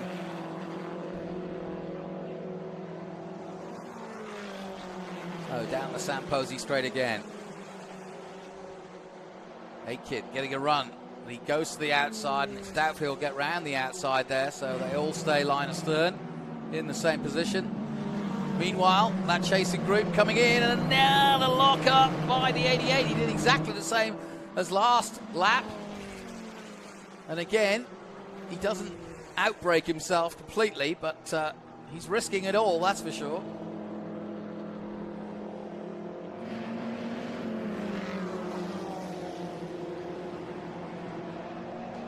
A little bit of a break. I think Misha Goikberg not taking part in this one. He's had a busy weekend as that man. There's Sullivan. Now, where is he now? He's in 9th position. So, Jack Sullivan, where were you predicting he'd pop out? Well, obviously you want to win from that position. Doesn't happen very often, and it's very hard here. I think he might maybe get a couple spots to 6th or 7th, but that I don't see him getting much further on this lap. Well, Thomas, I'm going to put the pressure on you here. Porter Aitken is leading, and this is the final lap, but who's going to take the win here? As you said, I think second might be the best place to be right now. And I still say the O2 of Ayrton Hauk most likely could have a run at the line, and we'll see. It might be close. Here we go then. Porter Aitken in the 99 leads on this final lap, but here comes Hauk. Hauk looking for a way past, comes to the inside. This is going to be the decider. Aitken, Porter Aitken closes the door. He's got the advantage, but it still could be a photo finish here as they come towards the line, and it's close. Porter Aitken wins. Just. Colasacco takes second and has to settle for third. Wow, that was a big change. And Colasacco will be happy with that.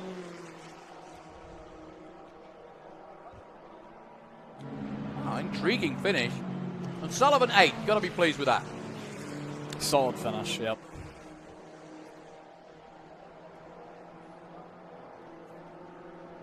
Nicely done. So, some great racing. And remember some of these names that you're listening to, including Thomas Schrag next to me, because you're going to be hearing these names in the future. And I've now done 2 events where I've watched Porter Aitken come across the line and take the checkered flag, and so watch out for the 99 this year too. He's putting on some good performances and keeping his head, more importantly. Racing safely, racing hard, and racing fairly. That's what it's all about. So, confirmation of the results of race 3. Porter Aitken wins ahead of Joe Colasacco, who just got to the line ahead of Ed Howe at the end there in 3rd. Navarro in 4th place. Mateo Naranjo in 5th. Then Perona, Kazuba, Sullivan, Shipman, and Albany. That's your top 10 here at Lime Rock. My thanks once again to Thomas. Best of luck for the season. Thank you very much. And we'll hope to be seeing you, hopefully, on the road to Indy very soon. I hope so. All right, we'll take a short break here from Lime Rock. More action from SVRA and the Speed Tour coming up.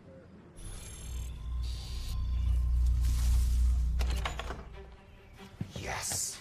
Hon, the WeatherTech's here. WeatherTech is the ultimate protection for your vehicle.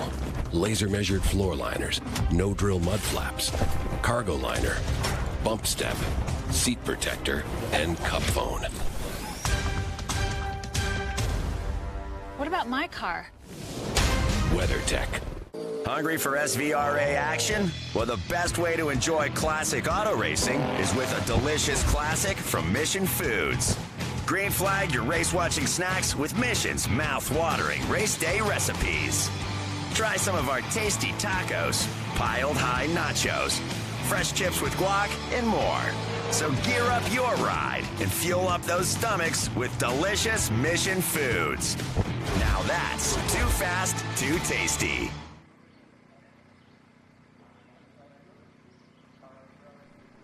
Welcome back to Lime Rock Park. It's the Memorial Day Classic, live from Lime Rock here in Connecticut. A classic circuit for a classic day. And my thanks to Thomas Schrag, who's been with us for this last race. As we move on to our next coverage for SVRA. Some more group races to come. And as you can see, they're already pre-gridded. Now, we've seen these guys in action already this weekend. And this is our Group 6 and Group 12. It's a great run by Jack Bush last time out. And that Jaguar XKE. Ray Zizza and Joe Viola were also a big part of the last race we saw this morning. And if you missed it, it was a good one. Maurizio Sarasoli in the 03. And there's that beautiful Porsche, that 388 of Kristen Taylor. And a good job done by the man we're calling Joe Garcia today. That's Joe Held, but you know, good job, Joe. 61A is Lou Yorio. Then the 11 is James Glass, Corvette. And then that brand new Mustang. He was very much a part of the last race too, the 06. Ronald Lombardo at the wheel of the Ford Mustang boss. Then there's the 13A, and that's John Costa in the Porsche 911. Look at that. Great paint scheme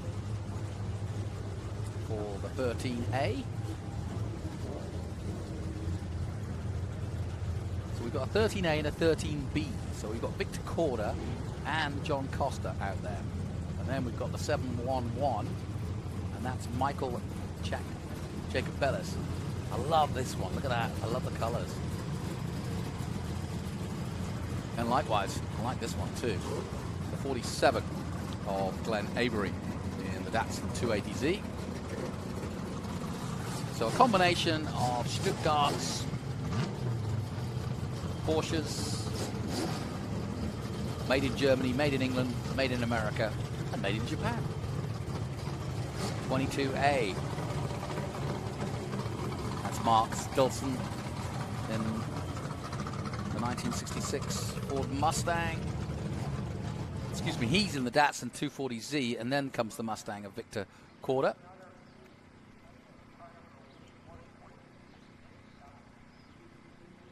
And in a moment, they'll head out onto track for their second race of the weekend in our Group 6 and Group 12. Now, usually, we would see the mighty Scott Borchetta in his Corvette. But sadly, Scott not here this weekend. Got involved in an incident at Atlanta, and we wish him well. Recovering from that. I think he had a run where he had something like 29 wins in that Corvette. 6 in a row. Here they come. Now, we didn't mention the 808. That's Todd Pajonas. Pajonas in the 911.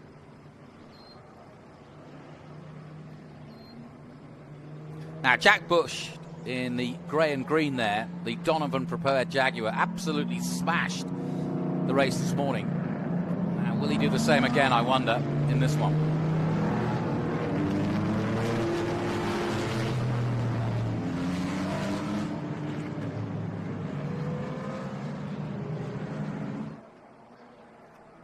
So, warm-up lap then, and down through the Mission Foods turn 1. And there's the famous Lime Rock on the start-finish strip. It's so lush and green here. There's been a lot of weather, wet weather, over the last month or so, and so it's bright green. That's the first time I've seen that river there, so I didn't realize how close that was to the track. But, yeah, very lush at the moment here in the end of May, turning to summer. Beautiful part of the world, no question about it. About 2 hours from New York, on the Massachusetts-Connecticut border. And a wonderful place to go racing, for sure. This is where Paul Newman did most of his racing, living down the road. And the lights on the safety car are off, so we are going racing. And this is our Group 6 and Group 12. SVRA coverage from the Speed Tour. As you can see, the Honda Civic will lead them down the hill and then peel off and allow Jack Bush to go hell-bent for leather. Talking of hell-bent for leather, he's back! The one and only. I thought you were still doing the podium, but no, he's back. Yeah, Ben here we Sissel. go. Here we go. Start of Group 6. Let's see what they can do. See if Ray Zisa has anything for Jack Bush. Well, Jack Bush in the middle of your shot in the all grey and green does take the whole shot and take the lead into Mission Foods 1. There's the other Jaguar involved, also Donovan prepared, the number 62. That's John Ogle in the Jaguar XKE OTS. But a good clean start once again, and it is Bush, Jack Bush, who leads the way. Yeah, but Joe Viola, Ray Zisa, right there. See him third and fourth. This is going to be a great battle.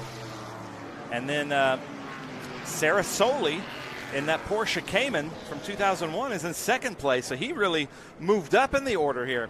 Yeah, good start.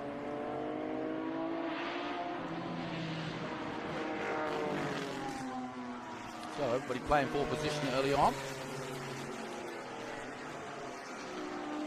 So not too dissimilar from our first feature race of these two groups. Plenty of class out there. Chuck Fernandez going through in the 22 Ford Mustang Cobra. And there's that 03, yeah. Casoli in second place. A really good start by the Porsche. We decided it was a Cayman or a Boxster rather than a 911, right? Yeah. Yeah, and if you're watching here from Speed Tour TV on YouTube, I'm monitoring the comments. Feel free to roast us. Tell us where we got it wrong. If you have any insight, let us know that also. This is your time to talk to the commentators. And for this beautiful Group 6, Group 12 race, Joe Viola getting the better of Ray Zisa. These two go at it in different classes as well. Yeah, Viola in third position in the 262. There's the Datsun going through. Nicely done. Ahead of Zisa. Yeah, and as you say, nice little battle between the pair of them. And then there's the 61A, and that is Yorio. Taylor Lombardo in 7th, then Glass 8th. Jacob Ellis in 9th position, and Costa in the 13A rounds out the top 10.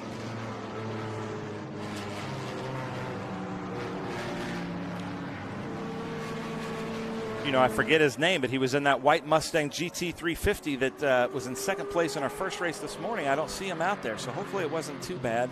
He was Ernie Lombardo. That's right, yeah. No, he's out there. Is he? Yeah. No, that's Ronald Lombardo. Oh, right, you've got Ernie Lombardo. Yeah, sorry, I'm with you now. Yeah, Ronald Lombardo's still out there. They have very similar looking cars. That's one of them anyway. It's one of the two. That's the 06. All right, that's well, that is Ronald Lombardo. Good looking car, too, isn't it? Yeah. A bit more modern than some of the others, but certainly holding its own, and if not, the older cars giving it a run for its money, including this Corvette. James Glass at the wheel in the Chevrolet Corvette Roadster. 1965, that car, up against a modern Mustang Boss from 2013. Bit of juxtaposition there. 7-Eleven, very convenient. Michael Jacob Ellis. Going around three-dimensional services group. That Corvette of Jim Glass there, that Roadster, beautiful car. As they come down here, the newly named Paul Newman Straight. How cool is that, Jonathan? That's Newman's Own Straight. Newman's Own, I love it. So did that? Sorry. That is, something we don't talk about enough about Paul Newman, but his salad dressing, his popcorns, all went to charity. Yes. So I love when people of Paul Newman's means and connections can do things like that. Well, he always knew the color of money, and he was always a hustler. Cool hand, too. Yes, he was. Cool hand, Luke, whenever he needed to be. I love the livery on that Porsche right there. At least that's my verdict. And here we go. Look at this battle for the lead. What I'd call a modern Porsche versus a vintage E-Type. I believe that's a 2001 Porsche, correct? Yeah, and a 67 E-Type, but running about the same lap times. Yeah, it's amazing. They do. You guys do a good job of sort of corralling these together in different groups, because it is hard, because you do get a smorgasbord of different cars, and it's often a wonder. You think, are these guys going to run okay together? But generally speaking, we do get a good parity, don't we?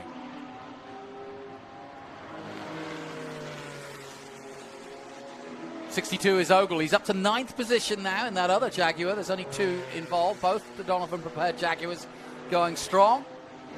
And there's the 22A, that's Stilson in the Datsun.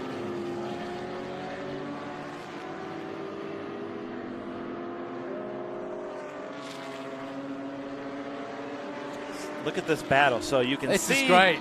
Him struggling around the corners. The Porsche, that mid-engine Porsche, is going to have him through the corners. Now that Jag should spread it out a little bit here. The Paul Newman Straight, you can see it just a little bit. A gap because he's got a long nose front engine.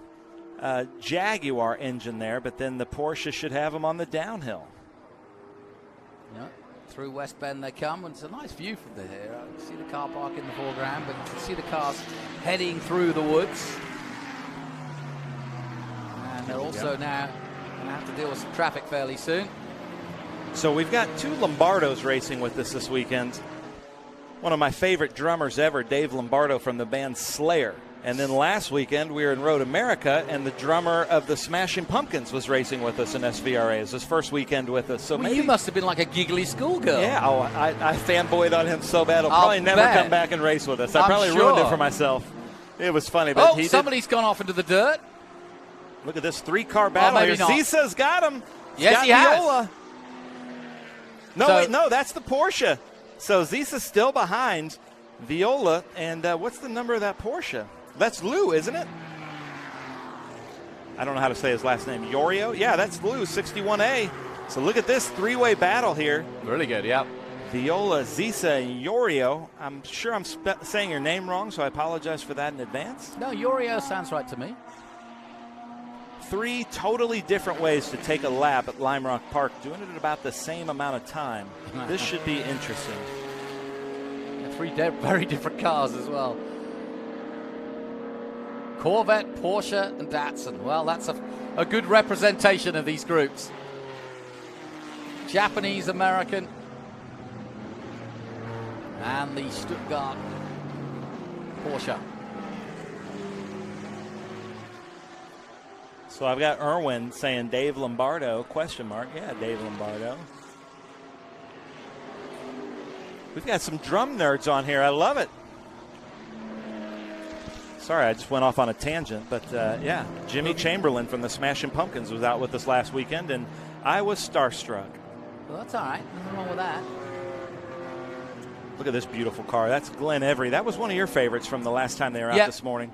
Yeah, definitely like that. He's currently in 14th position, but nicely prepared. Nice color scheme. As an MG guy, the 240s to me look like an MGB GT that Datsun just said with a bigger engine. Yeah, let's make an MG reliable, and they kind of came out with the 240, and it has proven to be that. Are you saying MGs aren't reliable? They are not. I can tell you from many days of putting it away, ran great. I go back out to restart it and nothing. I've had similar experience of my MGB. Look at these two Mustangs. About 40 years apart in years in engineering, but yeah, that's a 65 Ford Mustang, and behind that is, well, I think it's a 2014. When I was a kid, we had an 89 Mustang GT. My mom, the car guy, had that. The car guy. And it was the 25th year anniversary of the Mustang that came out in 64. Did she ever let you drive it? Yeah. Oh, too many times. Okay. Gotten in a lot of trouble in that car. Good. So we're watching Group 6 and Group 12, their second feature race of the weekend here at Lime Rock, all part of the Memorial Weekend Classic. The change here. So Joe Viola now behind Zisa. Yep. And Still man, no change at the front, though. Yorio, who wasn't in this group in the first race, has really gapped them now. So he's gotten something right in his setup. I said no change. Carasola's now leading Busch. So Jack Busch, who led early on, has lost out and is now 2 seconds behind. Carasola leading this race. Maurizio doing the business in the 911. There he is. Look at that. No, that's not him. Is that him? Yeah. No. I'm getting ahead of myself, Jonathan. That's all right. That's the my 07. Medicine is worn off today. Yeah, good. That's the Boxster of Jonathan Draper. Yes. I love the looks of those cars. So thank you for bringing that out for our Group 6, Group 12. And a lot of you are probably wondering, we had a lot of questions at Road America. I posted a great video from Road America of Lisa Hansen's footwork. And the things that she goes through in a lap at Road America. And a lot of people were wondering, why is a 240 in Group 12? And it's basically, if they're out here with us in Group 12, they're not quite to the rules of a Group 8 240. They might have bigger, better brakes, might have a different package, so that's why they'd be considered Group 12, or if they were made 73 or after. So now you see the battle at the front, and it's between these two. Jack Busch in the all grey and green Jaguar, and he's got about, 5 car lengths, 6 car lengths maybe to catch up with Carasola. Maurizio Carasola leading the way in that 911. He's still winning the sexiest car contest. Fair enough. What's more important? That's true. You got to look good. Nothing against that Porsche. That's a great, but look at that. That car just looks like it's in slow motion all the time. Well, he absolutely dominated the last race, so he'll want to get back to the lead if he can. And he knows this race really well, so it could have been just while the cameras were off, something happened with lap traffic. You know, anything could have happened, but it looks like now they're pushing about the same lap time, so the best time that Jack Busch has is just right under a minute. So they're 1/10 apart from each other right now. And their last time was 0.2 of a second. So it's going to come down to the wire here between these two as long as Jack can keep them in his sights. Yeah, he's going to be hoping to get some more traffic, and there is some ahead. That might just give him the advantage he needs to catch up. He's got some work to do from there. He's taken a little bit out of him in that last lap, but not much. And this is where the Jaguar is quick, as you mentioned earlier. Down that Newman straight, and look how much he's caught up. Now, being that this is Jack's home track, you would think if you were driving a British car, you would get a right-hand drive car because there's only one left-hander. And so you'd have a big weight balance advantage by having the driver on the inside of the turns. I see you thinking. We see that a lot. We've got people that have 2 Lotus 7s or too many Coopers, and they do it based on how many right-hand turns there are, and that's the one they'll bring. I love it. Look at this. There's the Lombardo. Get your double bass feet going.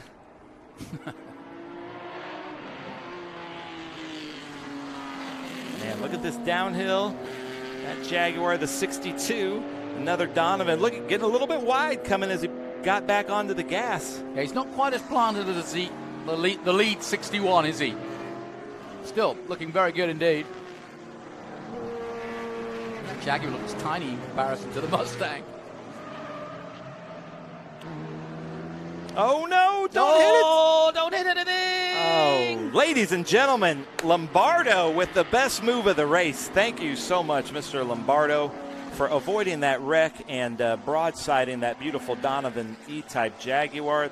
Just witnessed some great racing. So Ronald Lombardo, MVP of the race so far. Yeah, I agree. Well, Jack Bush has got back into the lead. And he's overtaken Carasola. And look at this. Yorio, is that Yorio that's back? And then what happened to Viola? See, Zisa has taken over Yorio. Yeah. But where is Viola in that Datsun? Well, plenty of action, that's for sure, in our Group 6 and Group 12. Our cameraman is searching high and low for Viola. He's not going to find him on the tower. Hope not. That is Christian Taylor and a 1980 Porsche 911 SC. And okay, so right behind this red Corvette back there in the background is the livery on that Porsche. I'd love to see that up close. But there's the 388 of Christian Taylor. So the Jaguar has come to a stop. That's why we're under caution. That makes sense. I wouldn't want to be sideways there in an E-Type. Nowhere for the other drivers to go. Everybody taking nice and gently past the Strucken. So talking about music, we've got the car out there, 808. What was Kanye West's record, 808 and Heartbreaks? Something like that. So any experts out there Not a big on YouTube, Kanye fan. Let us know. What was the name of that record, the 808s? That's that synthesized drum sound. The boom. That's the 808. And look at Zisa. Is that his hand out the window, or is that something hanging off the mirror? That looks like his hand. We're okay there. And I think that could actually end this one, because there's no point in getting going again, because there was very little race left. Well, did Jack Bush get ahead? According to my timing and scoring, he got ahead. Yeah, lap before, so that should give him the win again.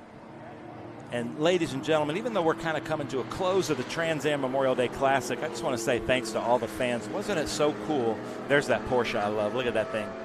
Wasn't it so cool to see all the fans up there on the hill? Oh, yeah, absolutely. And enjoying themselves, too, genuinely.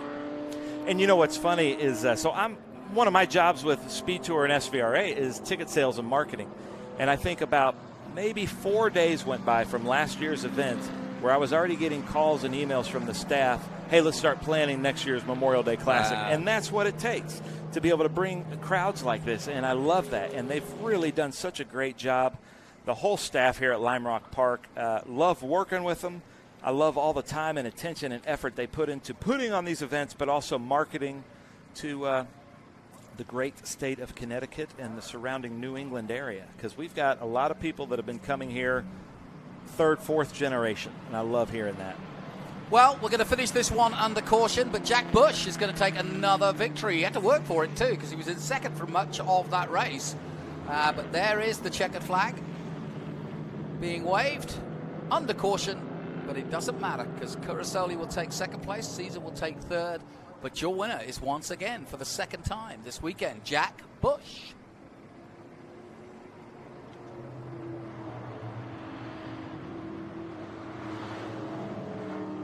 So well done. Yorio in fourth position, Lombardo in fifth, then Taylor, Glass, Costa, Jacob Ellis in ninth, and Corda rounding out the top 10 in the 13B.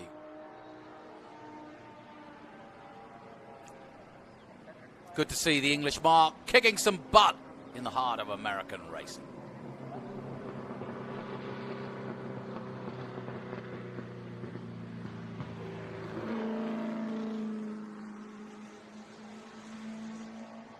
So, our Group 6 and Group 12's weekend is over, and it's a great sweep for Jack Bush in the Jaguar XKE.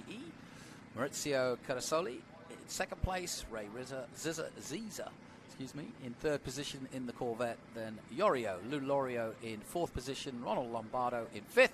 Kristen Taylor in sixth place. James Glass, John Costa eighth. Michael Jacob Ellis ninth. And Victor Corder in 10th position. I think I know what happened before we go to break. Go on then. Viola is in the next race. And last time, remember, he had to start in the back. So I think this time he came in early so that he could get something going in the 5, 7, 9, 11, 10 race. I think you might be right. We'll take a short break. We'll be back with that race after this. Feel the power. Experience the excitement. You're in the driver's seat. At Skip Barber, you learn from the best.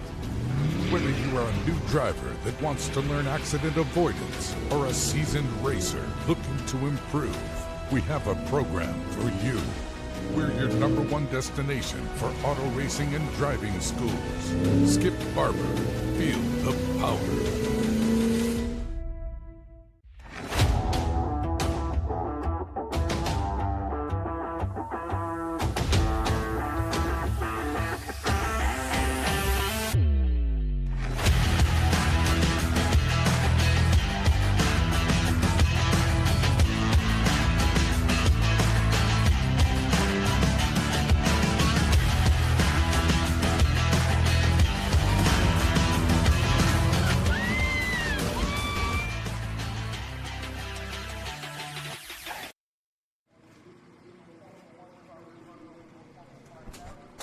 Welcome back to Memorial Weekend here at Lime Rock. It's been a wonderful weekend, beautiful weather, and a great crowd, as always, for this auspicious occasion, as it has been for many a year here.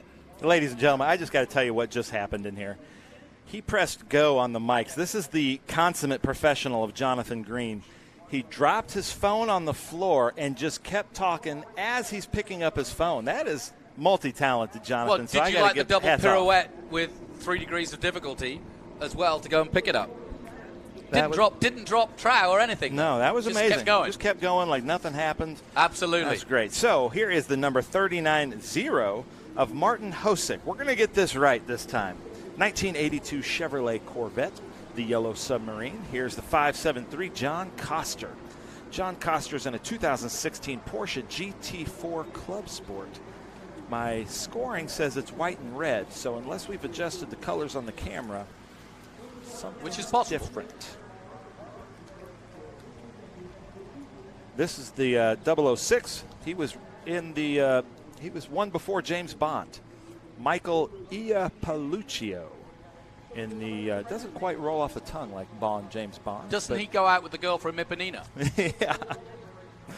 In a Porsche 991. It looks like Jonathan's medicine's there's wearing Joe off, Helm. too. Look at Joe Helm. Look at that. There's Joe in the side of the car. That's a strategy of this race car driver. He goes out and tries to find where the sun is and then tries to blind the other drivers. That whole car is a solar panel. Mm-hmm. That's Max or Zach Ehrlich in a 2009 Porsche GT3 Cup car. And then here's this beautiful Chevron, right? Oh, that's nice. 62. I had a close Idol. look at that. Look at the mirrors, too. Look at the cool mirrors.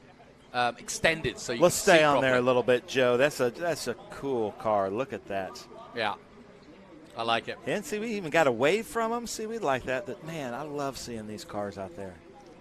And Lime Rock would be a great track for this car. That is the Michael Idol and a 75 Chevron B31. And here's your winner from last time out. No, that's Jacek Muka. Yeah, that's That's Muka, the gentleman. Hey, Joe, try to get a shot of his wrist. I don't know if his gloves are on, but he's got a wrist protector on his left hand, I believe, because he's got a pinball injury, ladies and gentlemen. He's got a large pinball collection at his house and plays too much pinball. But I thought the is that not a life goal to have a pinball injury from too much pinball? But I thought the pinball wizard had such a supple wrist. Not this one. Yeah, Okay. yeah. Jacek Muka can see and hear, but he is the pinball wizard.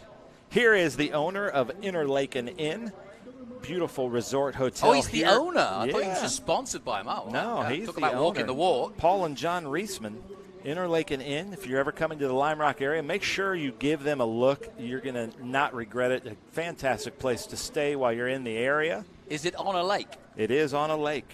Now, this one I thought was number 77. I wonder if he does his numbers. Not the top numbers. Oh, you can see that's even taken out. But you look at those side numbers, that's a 77. So when he does something wrong on the corner worker calls it in, I don't know, the 11 or the 77, but look at that.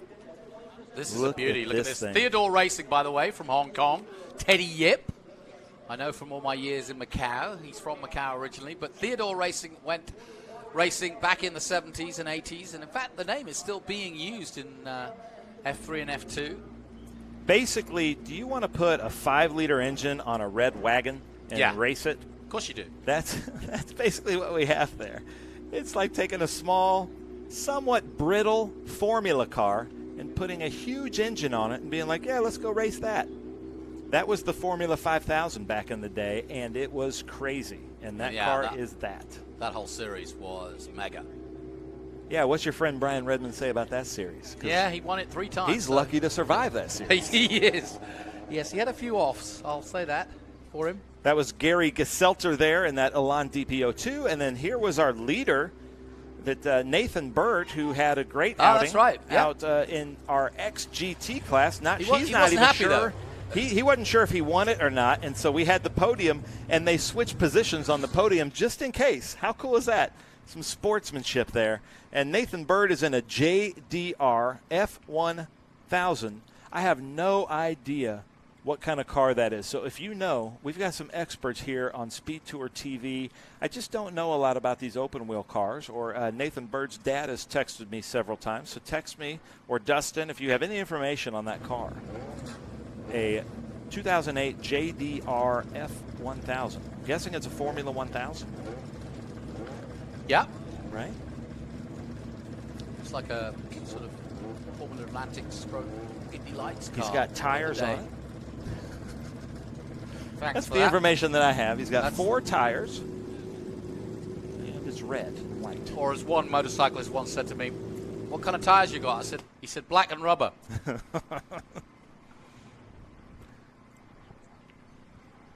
So you can see there a great shot of our winner's circle and the cars from the last group heading down there. I didn't see Joe Viola out there. He is in a Porsche GT3 Cup car, number 193. So hopefully he got out of his Datsun and was able to make it to the grid for that.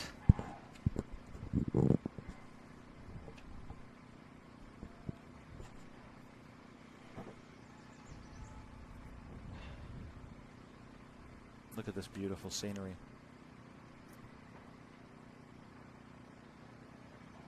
So we're awaiting our final group race, 5A, 7, 9, 10, and 11. Their second race. Yeah, I'm hearing from our producers we're not sure about the time, ladies and gentlemen. I think there's some cleanup happening with that maybe. Jaguar that spun at Mission of Foods course, Turn 2. And there's the splitter, so he's going to split. This is a cool shot if we could stay on here when he does split, because a lot of people are wondering what he's doing. So he goes out there, he talks to Nathan Bird, who's in pole position. Nathan's probably going to say he wants to be driver's right, and then he splits each car based on which side of the track they want to be on. I see. So we're seeing 1 minute on the grid. Looks like he's ready. He's wearing that yellow Day Glow glove to show us, and we're looking straight down that Sam Posey straight. There's the Bridge Hole Bennett downhill section. One of my favorite sections. And you can see the cars are coming in and out of the shade now, which in a helmet can sometimes play with your eyes a little bit. So we're about to head out. Here we go. There we go.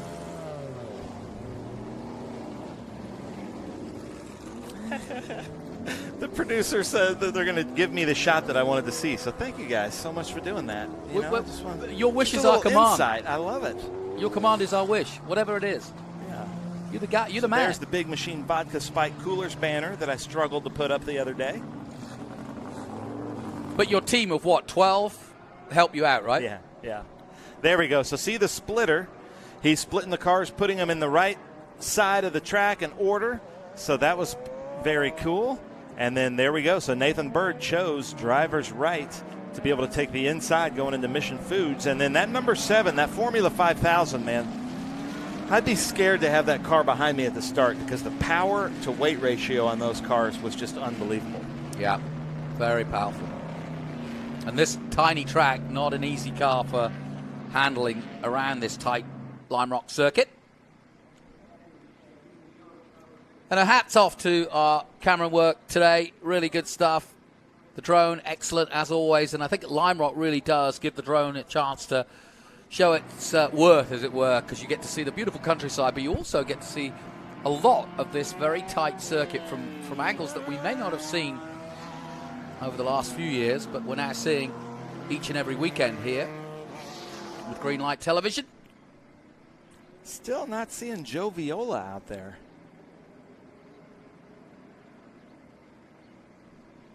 Can't help you there. He's in the number 193 modern Porsche. I don't see his car out there. Hope he's okay. Lights are out on the safety car, so he should be pulling into last the pit time, lane. Jonathan Green. Let's make do it your best. Here we go. Nathan Bird then leading them to the start. Caselta alongside him in the Elan. Away comes the Honda Civic. And we are ready for our final group race of the weekend, and away they go. Side by side, but the Elan really does get the jump. The DPO2 getting ahead in the 37A, but they're side by side onto the rumble strip for a moment. And Bird had to come out of that one because he was getting in trouble. And it is the Elan that leads. Nicely done. Gary Geselter going through three-dimensional services, left-hander, the only left-hand turn here at Lime Rock. Nathan Bird getting a little bit squirrely there, setting up for the right-hander, following the left-hander as they go down the Paul Newman straight. And there's that beautiful Formula 5000. Good start, Jonathan. Yeah, Eddie Claridge at the wheel of that in third place in the all-white, number 7. Losing a little bit of ground to the leaders. Bird still in second place. Now the 11 coming through. That's Michael Perotti in the Radical. Going through Big Machine Vodka Spike Coolers, now through the Bennett Bridge Hole downhill. The cars compact there onto their springs, and you get a lot of front-end grip, mechanical grip, as they do that. Nathan Bird waiting for those tires to warm up, and look for him to really give Gary Geselter a run for his money here as they come into three-dimensional services left-hander. Yeah, and the pair of them pulling away quite dramatically from the number 7 in third place.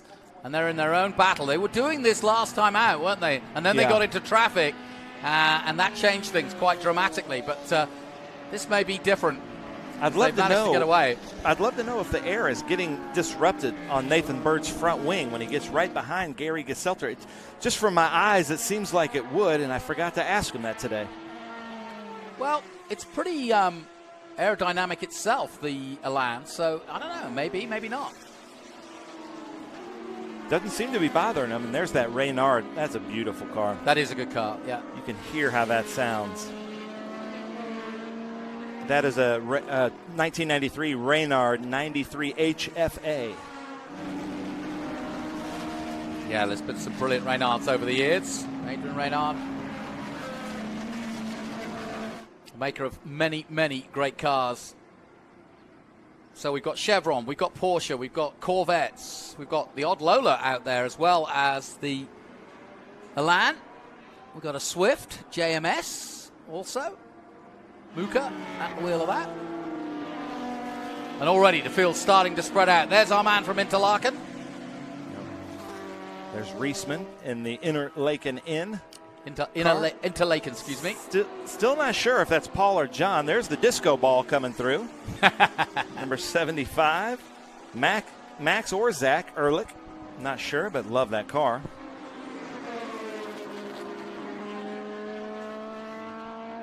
Now, by my presumption, Geselter's taken the lead away from Bird. And those two still going at it at the front. Claridge dropping off by some 10 seconds in third. So the field's spreading out very quickly indeed in this one. That's John Koster there in the 2016 Porsche GT4. Here's your battle for third place. There's the pinball wizard. No, is that Pinball Wizard? Yeah, it's Jacek Muka. That is a cool looking car. He's not going to thank you for telling everybody he's got a pinball injury. Yeah, I'm sure he doesn't like it. No. It's like he has nothing better to do with his time. I can't believe you say that. I think it's awesome. There goes Nathan Bird, but I'm not sure what happened to Geselter ahead of him. Yeah, that's the weird thing. Bird's now leading. Geselter suddenly disappeared. There he is. Great shots. Well Heads done. up from our camera operators out there, seeing him come in. The crew's looking at the gauges. Somebody's looking at the rear of the car. I'm hoping that something didn't happen. That stinks. That was going to end up being a fantastic battle as we see Nathan Bird just pop up over that uphill.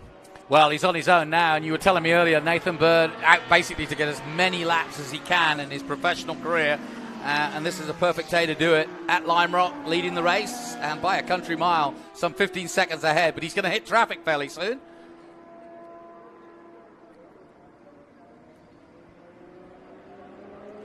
And there it is, tucked up, that 25, right behind there. Carpenzano in the Reynard. Wait, I'm hearing that Irwin on our YouTube channel might be Boy from New York. Is that true, Irwin? Well, you can't be both. I know, and I was missing But I remember Boy from New York. I remember. Yeah. So I'm not sure. We'll see in the comments.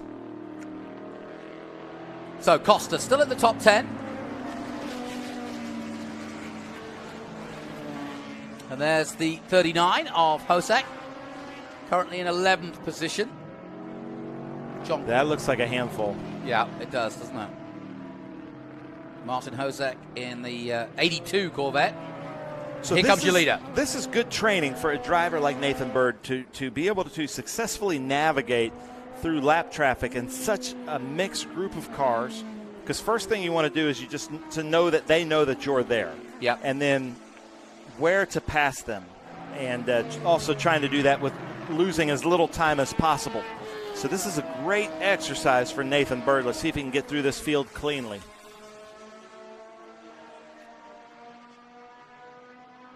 It's pretty hard when you're so low down to the ground and you're coming up on a big car like is in front of him. Thankfully, the marshal's doing their job, letting the Corvette know that he's coming. No, I was wrong. Boy from New York still with us. Boy from New York, where you been? We've missed you.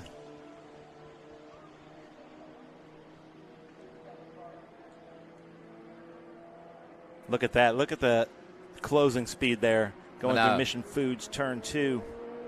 It's dramatic, isn't it?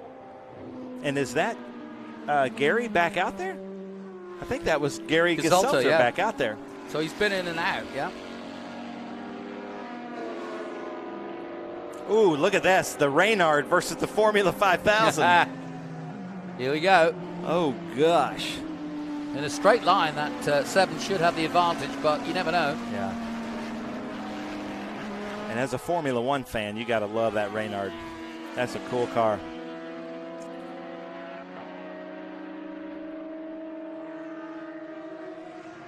Here comes Michael Perotti. He's in that blue number 11, which looks like a little bit narrower version of a Sports 2000. You see that? Yeah. The track, it just seems a little narrower than the regular sports racer. Mm-hmm.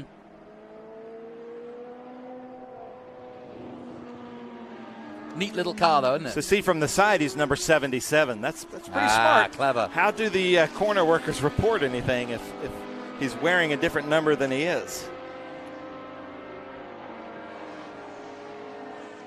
And I'm waiting for that DRS wing to open on that Reynard to pass that. You've got a Formula long way. 5000.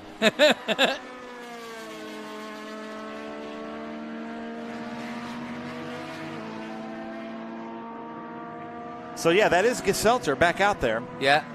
Still has that from the first session, that rear bodywork, that rear quarter panel, you'd call it, I guess, bodywork. And there goes Nathan Bird by the chevron. That was a risky move there, Nathan. I know, he likes that curve, doesn't he, on the inside of turn 1. He keeps troubling it. But he had to make that move, and he has got through that traffic, so nicely done. He's pushing it, isn't he? Yeah. You can see the car getting squirrely underneath him. But Ooh, look at that! Hits the dust and the dirt for a moment. So he's definitely pushing on.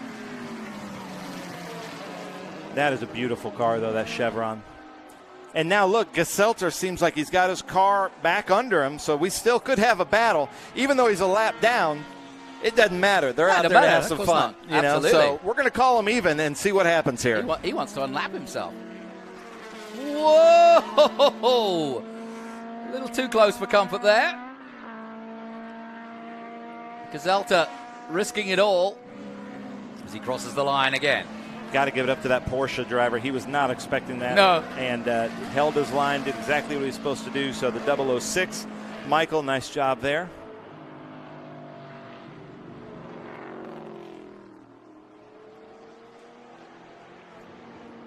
So Nathan Bird with a strong lead of over 33 seconds now. Tamuka in second place. Ulrich in third. I guess Perotti I was kind of joking, but I guess those cars, you could order them as open wheel or with the skins on them like that to be more closed wheel. So it is kind of an Indy Lights car with the skin, and you could order it both ways, or it wouldn't take you that long to switch it back and forth. Okay.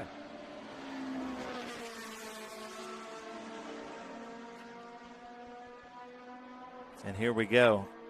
That Formula 5000, that number 7, that, let me see, Eddie Claridge in that 1982 Theodore TY02. Look at that thing. It's just an engine with a dude strapped to it and some wheels. That is awesome. Thank you so much for bringing that thing out. It sounds amazing. Oh, man, that is so cool to have here.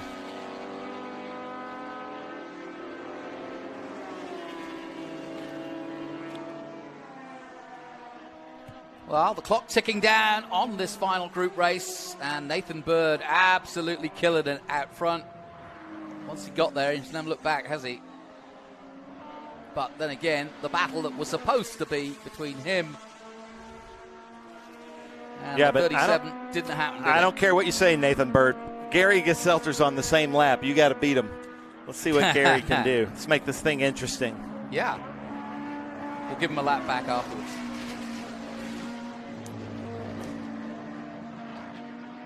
There's that 006. Here we go. Now the leader should be just behind them. There he is. There he is. We could have a three-way formula battle going into turn 1, Mission Foods turn 1 and 2. Look at that. 3 totally different approaches to formula cars. No kidding. Yeah, no kidding.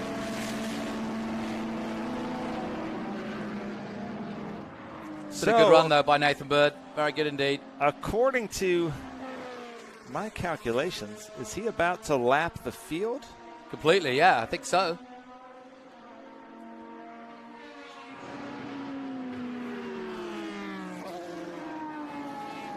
Yeah, he's not going to be far off, is he? This is third place. Yep, Muka's 7, and he's got past him. Oh, gosh. Oh, no! Let's just hope that doesn't end in the tears that it could have ended in. Great job over there in the Isle of Man directing that. I want to give it to the person switching the videos for not letting us see that, but that looked bad. Let's hope it is. But he's back out there. The Reynard saved it. See wow, that? they did. Nice. Look at that. Oh, yes. Good news all around. Now, he might have some dirt on there, but, yeah, I just want to give a shout-out to everybody directing this. Great work there. The Birdman cometh. He can fly after all. Yeah, but I don't think me or Alex are going to be real happy about that move. No, maybe not. We can't say we have been starved of action this weekend. It's been brilliant.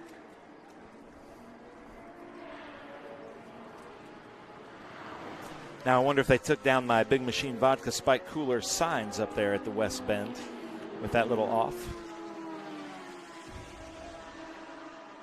Look at the view here, man. It's amazing. Lime Rock Park.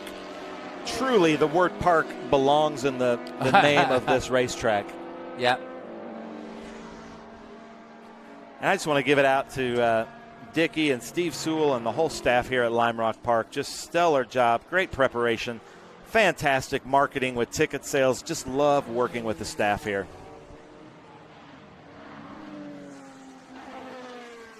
Well, we're getting down to the business end of this one. And it's been totally dominated by this man, Nathan Bird. He's had a busy day. He's been out in Trans Am, in SGT, and now he's out for the second time in his single-seater. Now I'm hearing from M. Leiser that says the Formula 5000 is a former Formula One car. And that could be the case. A lot of those Formula One cars, they would strap in, whatever they wanted on there. So that's good information there. So Bird dives into Mission Foods. And as you say, the 07 is lurking, but a lap down. But like you say, we'll make it a battle between the pair of them.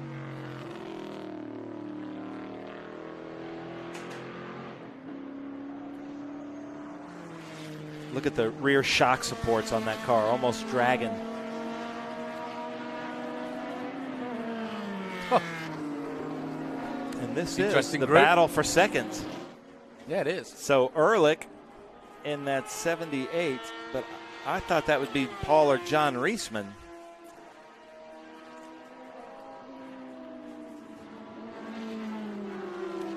Yeah, that should be the Reismans in that Interlaken. That's Jacek. This is the battle, though, right here for second, third, and fourth.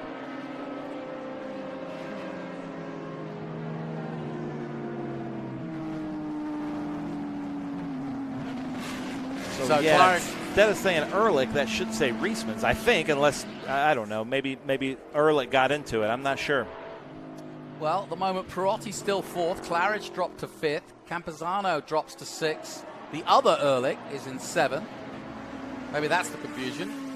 Edel is eighth. Well, they're all good friends, so at any time they're like, yeah, you take out my car this session. Yeah. Gazelta, though, is the one that we thought, well, yeah, we're watching him, but he's all the way down in 13th position. But he's like kind of unlapping himself right now. Yes, he is. He's certainly not going to catch the leader.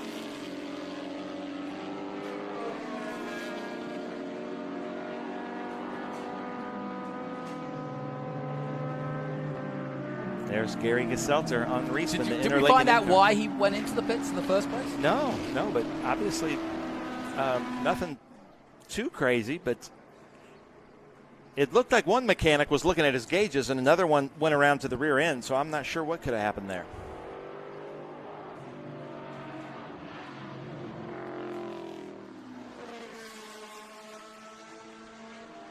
Speaking of pit reporters, I love the days in Trans Am where I don't have a lot to do, and so it wasn't until later in the race that we had to do anything. I love those races. White flag is out, so we are on the final lap now, and here is your leader, Nathan Bird. Just one final lap to go. It's been a procession for him, but he's been on it and pushing too. He has. And he's still going. Look at it. He's taking cars for fun. So he has lapped the field. Yeah.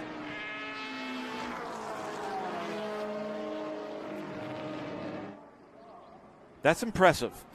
To do that well, he had that little flub up there where he is there with that Reynard, but to be able to lap a field of this many different cars in a Formula 1000, that shows a lot of really great technique from Nathan Bird. Checkered flag awaits then Nathan Bird as he flies to what will be another excellent victory for him. Muka will take second place. Ehrlich of the 78 will take third, but Nathan Bird waves to the crowd and to the marshals, and well he might. Good result. Pirotti comes across the line in fourth place. Claridge fifth. Carpenzano in sixth place. Edel in seventh. Ehrlich in eighth, and Paluccio in ninth position, and then Costa in 10th.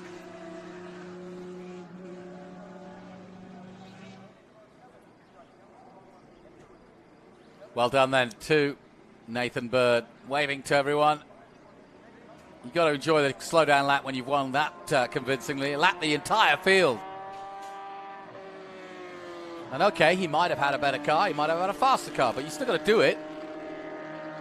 Yeah, I wouldn't say so, though. I would say in some ways, he brought a knife to a gunfight and showed that his knife skills were better than some of the gun skills. There Honestly, he had some overpowered, overhandling cars out there with him. All right, I'll take that. We got Kevin Mooney joining us in here, taking his cameras, but what a great way to finish this off, the Lime Rock Park, the Trans Am Memorial Day Classic. Thanks, everybody, for joining us. Here's the results. Nathan Bird then with victory over Jacek Muka in second place. Zach Ehrlich in third. Eddie Claridge fourth. Michael Perotti in fifth place in the Radical. And then Tony Carpenzano in sixth place. Mitchell Edel in seventh. Max Ehrlich in eighth. Michael Ippolicio in ninth position. And John Costa rounding out the top 10 in the Porsche GT4 Club Sport Car. My thanks to Ben Sissel and to our entire team. It's been a good weekend of racing.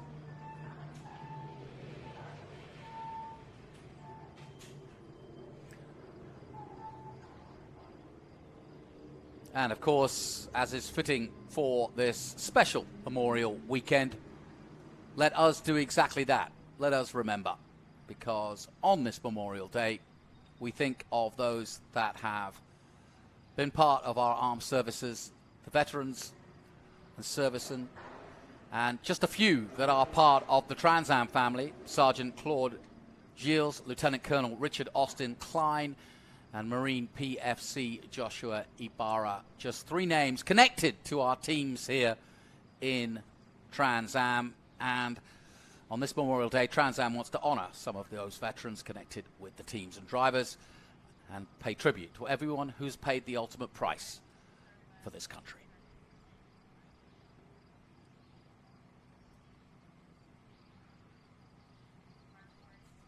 And also, as is fitting, if you talk about our Trans Am family, well, we're all connected to this lady, because Adam Andretti's mom, Carolyn Corky Andretti, passed away just this weekend. And sadly, Adam obviously therefore going with his family to pay respects to a lovely lady.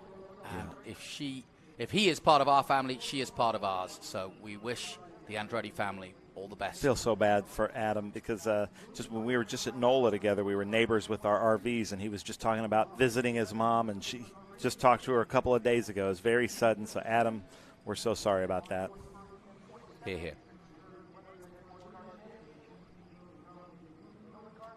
So that concludes our coverage here at Lime Rock Park, and it's been a great weekend and beautiful weather, and really getting a chance to see Lime Rock at its finest. And if that wasn't enough for you and you want to see some highlights, don't forget MAV TV. They'll have all the highlights coming up this Thursday for both TA2 and TA, as well as the documentary series on the Showtime team of Ken Thwaites.